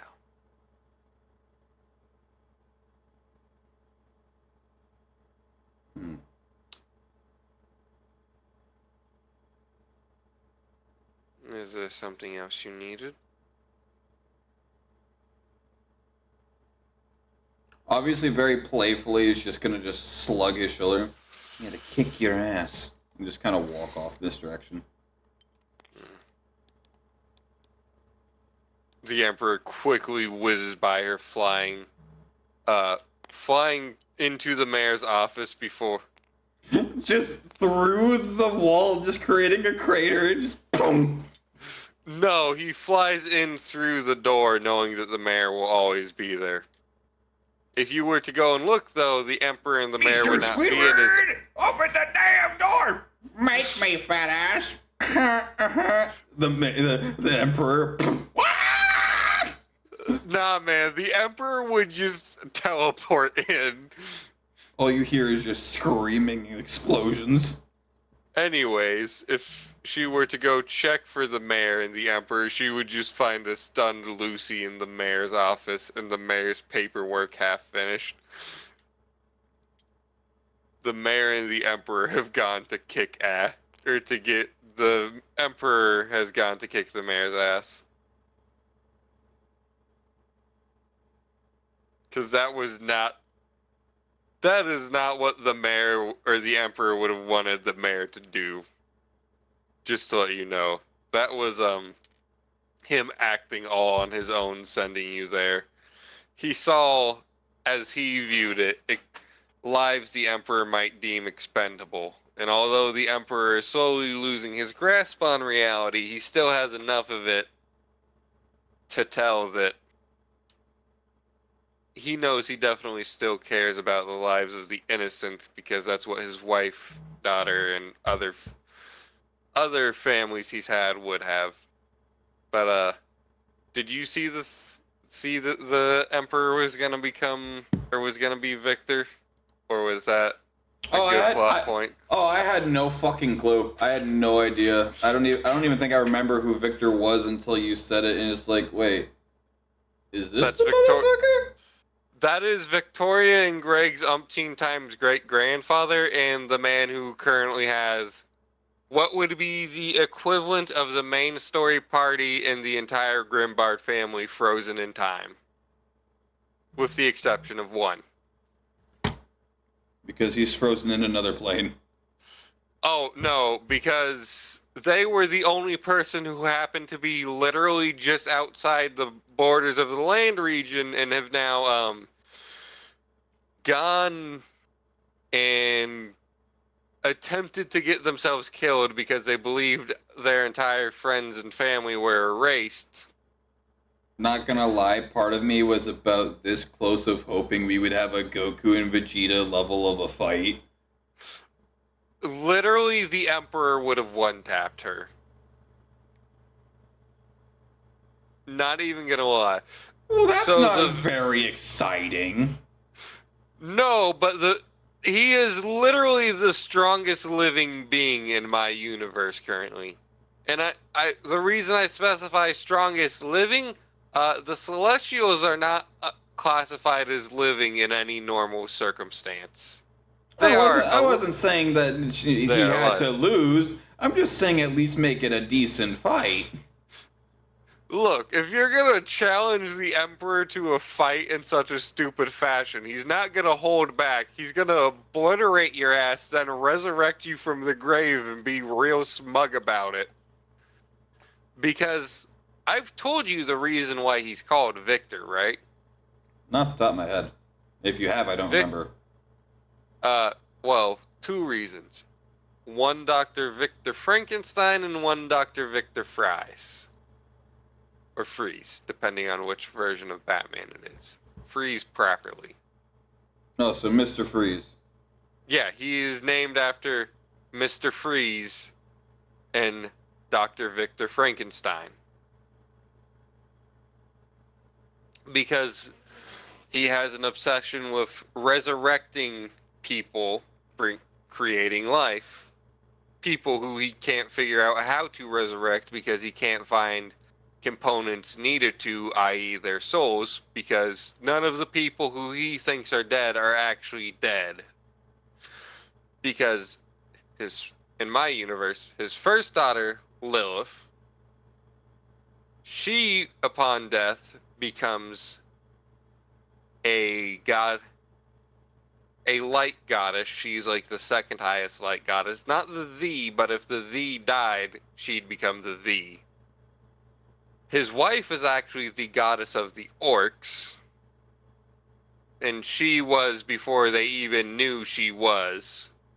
Because in my universe, orcs are actually elves who, way back in the first Pantheon, they decided to forego using magic to buff themselves and focus on actually becoming physically strong. The petty asshole god of the elves decided he didn't like that, so he cursed them to warp their physical appearance, creating the orcs. And slowly but surely, all the different tribes of elves and a lot of the different humanoid species are created by warping other species because this guy is a petty asshole, and if everyone wasn't in the exact mold he thought they should be, he did whatever the fuck he wanted. Part of the reason why his son, the King of Magic, led the army that Victor would become the greatest general of, that would overthrow the first Pantheon with the exception of Justice, leaving only the elven god, his ex-wife, the goddess of the Drow, and her daughter being the only gods from the original Pantheon, seeing as the god of Justice was the only one actually against everything the original Pantheon did. And he was the oldest of the original Pantheon, and also the one that gave Victor, at the time, all of his power. And one of the few that still supports him.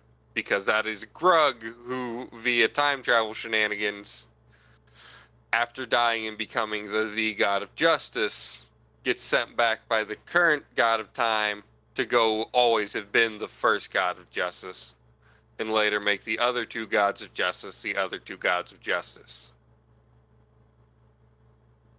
It's a little bit of a complicated story there. But none of his family members who he thinks are dead are actually dead. So what's the plan for next week? Are we letting Kana take a turn? Are we doing zombies? Kana or zombies, whichever one you guys want to do. Kana is like desperate to do this thing. Kana's... do you think he's ready? That's my only thought. Only one way to find out. I mean, we can do it.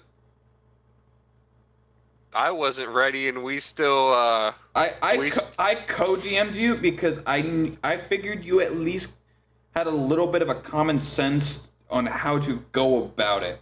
I had enough to realize when I was wrong. Also, I realized the moment you said it that so what I did for his capabilities, because I figured you guys would go at the machine and the pilot at the same time, which would buy me some time in being able to bring. I also figured you guys would actually get kind of worried about his minions, so I figured, oh no, the minions come in. We got to take care of these guys real quick so they don't get even chip damage on us. Azaza, fuck off, we're busy. Yeah, I realize that now, but... Because one of the biggest things with Azaza is he's in 3 categories. He is a necromancer, but that's literally just in case they need numbers and chip damage of their own. That's like plan C. Crowd control, which is plan A, right? Which is plan A, which is his cloud kill. He uses high level spell slots for his hold person because every spell slot above 2nd is an additional target he can make. Yep. So that's why he does it at like 4th or 5th or straight up 6th level hold person. He's just mass everyone fuck off. I'm trying to think. And then plan B is just straight kill it slowly and quickly. Why does that make sense? Because poison for slowly and necrotic for quickly. Because why? Both of those can't be resisted. Other than the dungeon and the boss fight, so they can't be resisted because he's a poisoner, right? It can't be resisted because he's a poisoner, because if he does anything that does poison, he will use a bonus action to trigger his poisoner. But his necrotic can't be resisted because of his domain. Okay. Other than the dungeon being a little bit of a cluster and not having as many items and things as I should have prepped. It definitely shows what you've put time into. You've put time into the town, into the mayor, into the emperor. You've put time into what is the first third and the last third of the adventure, which is every DM has this. The beginning and the end, they always have planned out. The middle is always what people get stuck with. And that is when you fall into 3 categories. The planner, which is you literally have pretty much a script of web of what happens if they do this, what happens if they do that, what if they go here, what if they go there. You at least have an idea. You have me, the improver, which just figures out shit on the fly and then figure out a way to tie in what I already have planned and find a way to railroad it that way without going too far off of derailing with the nonsense. It's letting you guys pave the path, but also trying to figure out how can I move the end so that you guys think you guys are going at your own path, but I'm literally just letting you drive yourself into where I want you to go. And then you have C, which is where I noticed you were falling in. I don't know what I'm doing, but I'm gonna figure it out as I go. That's because I'm new to this. Which is every new game master is going to always end up being the C. They'll slowly pan out to A, and once they figure out how to do A in their head, they become B. So my improv skills and my were a little rustier and not nearly as good as I thought, because I remember doing it at my career school, and we'd do stuff like Improv Friday. But I always remember I was usually memeing or making jokes about things I already knew as I was going, and it's like, oh, I need to work on that. But that's some I'll work on between now and next. At some point, I definitely think I would like to try and do this again with the improved versions. So what I feel we could do of the dungeon. Hold that thought. What we could do: Sakuhana, Azaza, Gregory, Womp Womp, and I would say keep the crew we had for this adventure. Have them start heading towards Lavinia. Meanwhile, when we want to run this again, we don't run the adventure again. We run the extraction. The extraction? The Emperor gathering a new crew, probably with, like, say, Blue or Galad. The other characters with me, my new character, Connor's new character, and Sean, since you want to do it with him, and we go to the destroyed factory and start trying to get shit out of there. Well, I'd have to make monsters and things. Because here's an idea. You said the gods his that were because you said he was uploading his mentality into this fucking computer thing, right? Yeah. Plot but twist. But it doesn't have a power source anymore. Plot twist. It succeeded. So all it really needs is someone to just plug it back in. And any old god could just throw in a couple of lesser gods and... There you go. We're back in business, baby. Time to wreak havoc. And Darren's learned from his mistakes, but the Emperor's gotten a hand... But the Emperor's also gotten an upper hand. Because now the Emperor's knights have been all retconned in this period of time, because he's gotten everything the dude has written or extracted or researched in the palm of his hand. He's got a decent chunk of the important bit. He's got it condensed. I can also, because part of the factory's gimmick is it physically moves itself around, or was supposed to be. It can literally just... I like that idea. Or another idea, because there is more to do in Ekron. We could have the original crew stay here in Ekron and deal with that other part first, real quick. Dealing with something that the Emperor and the Mayor didn't even know was there, but Lucy did. Because the Mayor and the Emperor are both slowly growing out of touch with the world and the kingdom they are part of / control. The Emperor being so ancient, he is growing at an even more rapid rate. Partially also due to the fact that one of his kids, his first son, and his first son and second child, Ares, is a Boba Fett type situation clone of him. So that causes some havoc that occasionally he has to go take care of, because the Emperor and Ares have become mortal enemies. Because a long ass time ago now, the Emperor now, or Victor now, blames them for being... Ares for being the death of his his at the time second and third daughter. They're actually a trans character, so they are male now. His son-in-law, Apollo, who he just refers to as his son and the wife of his, or the husband of his second daughter.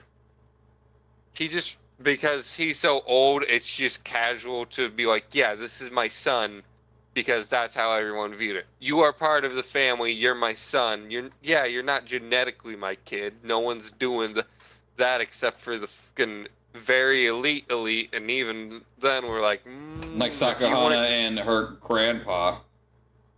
They're fucking? No. We're not blood, but we're family. Even though Sakuhana is older than the dragon.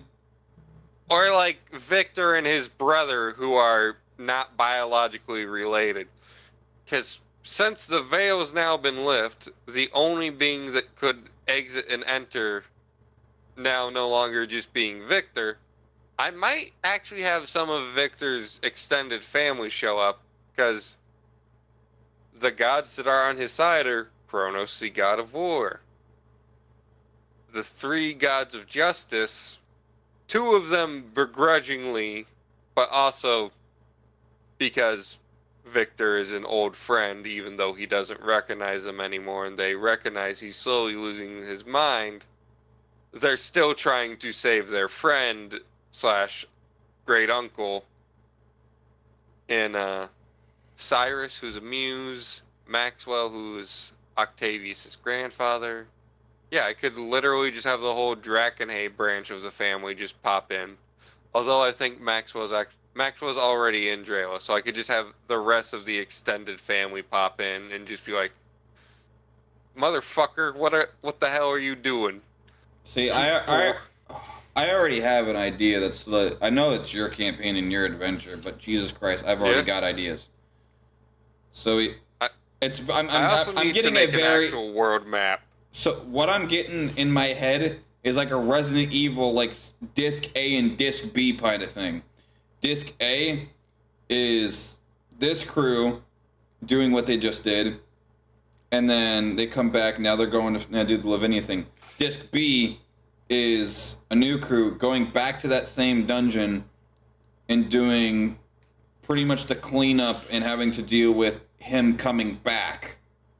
Yeah, no, I like that idea. I really like that idea because I was kind of gearing towards part of that originally of like, Darren's not actually dead. It's just he can't bring himself back. He's just unconscious. He's become Zordon, or whatever the fuck his name was. Zordon. Okay, I was yeah. close. He has become what Jeff Bezos will eventually try to become. He's become what Musk wants to be. He is Skynet. But yeah, no, I really like that idea. Though, they're probably going to get delayed in actually going to hunt down Lavinia, because I'll have to talk to Kana about that part. But I do have more to do in Ekron that they could totally do. Though the captain will probably dip out and be replaced with Lucy, because he's got to go get his passengers. But seeing as he considers himself to be a citizen of no nation, he might come back to Drela. But it would just be a bit before we see him again. Also, seeing as how the captain has bad luck with RNGesus, I might just stick him to the side and have him just be the first person to come back as a cargo vessel. Independent company. To experiment. What does he want to do? I want to see where he goes. The captain? Step, step, step, step, step, step, step. Oh, he's in need of services. No, Azaza is not allowed to stab the captain. Damn. I hope you have realized what Azaza and Sakuhana's relationship has become. What? What do you think it is? I don't quite know. I know it's interesting, but I know I don't have a label for it. Like, Stalker and, Tessendu and Yandere? We have the one that is simply just trying to get the job done and is just there for... They're there. And the other one is just, for whatever reason, extremely obsessed with their tail. Why is Azaza obsessed with her tail anyways? He's never seen fur. Blue. Literally Blue, who he has actually met. Like, canonic. So he's never seen fur like Sakuhana's, is what you mean. Okay. Okay. He's never seen foxes. Let alone a kitsune. Okay. So Blue being more wolf-like, not interesting. But it's the triple tail, the poofiness, and the bicolor. It's just entrancing to him.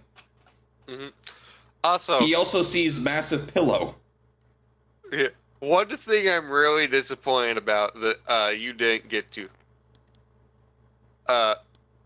You asked about sensing dead or undead or dying. You sensed some that was both way back in the early, right next to where Blue and Gallet are. Only one of them has a weird appearance. Well, an abnormally weird appearance. Yeah, I didn't catch on to that. If I couldn't figure it out, Sakuhana definitely couldn't figure it out. It's not super important, but technically Blue is in a state of not being undead, but not being alive at the same time. He's an undying. Yeah. Actually, yeah, exactly. Not in the same way of Victor's technically an archlich who's ascended beyond godhood, so now he can't be killed through normal means. But in a sense of people won't let Blue die, so even if you guys were like to witness him being killed, he'll show back up again because he's got shit to do, but he doesn't know what that is. But he won't be the same Blue he was before. But that blue that was isn't gone. If that makes sense. Yeah. Because he can't die like normal. If you also notice, Blue and Victor have the same last name. It's not a common occurrence in this nation. Or at least for that particular name.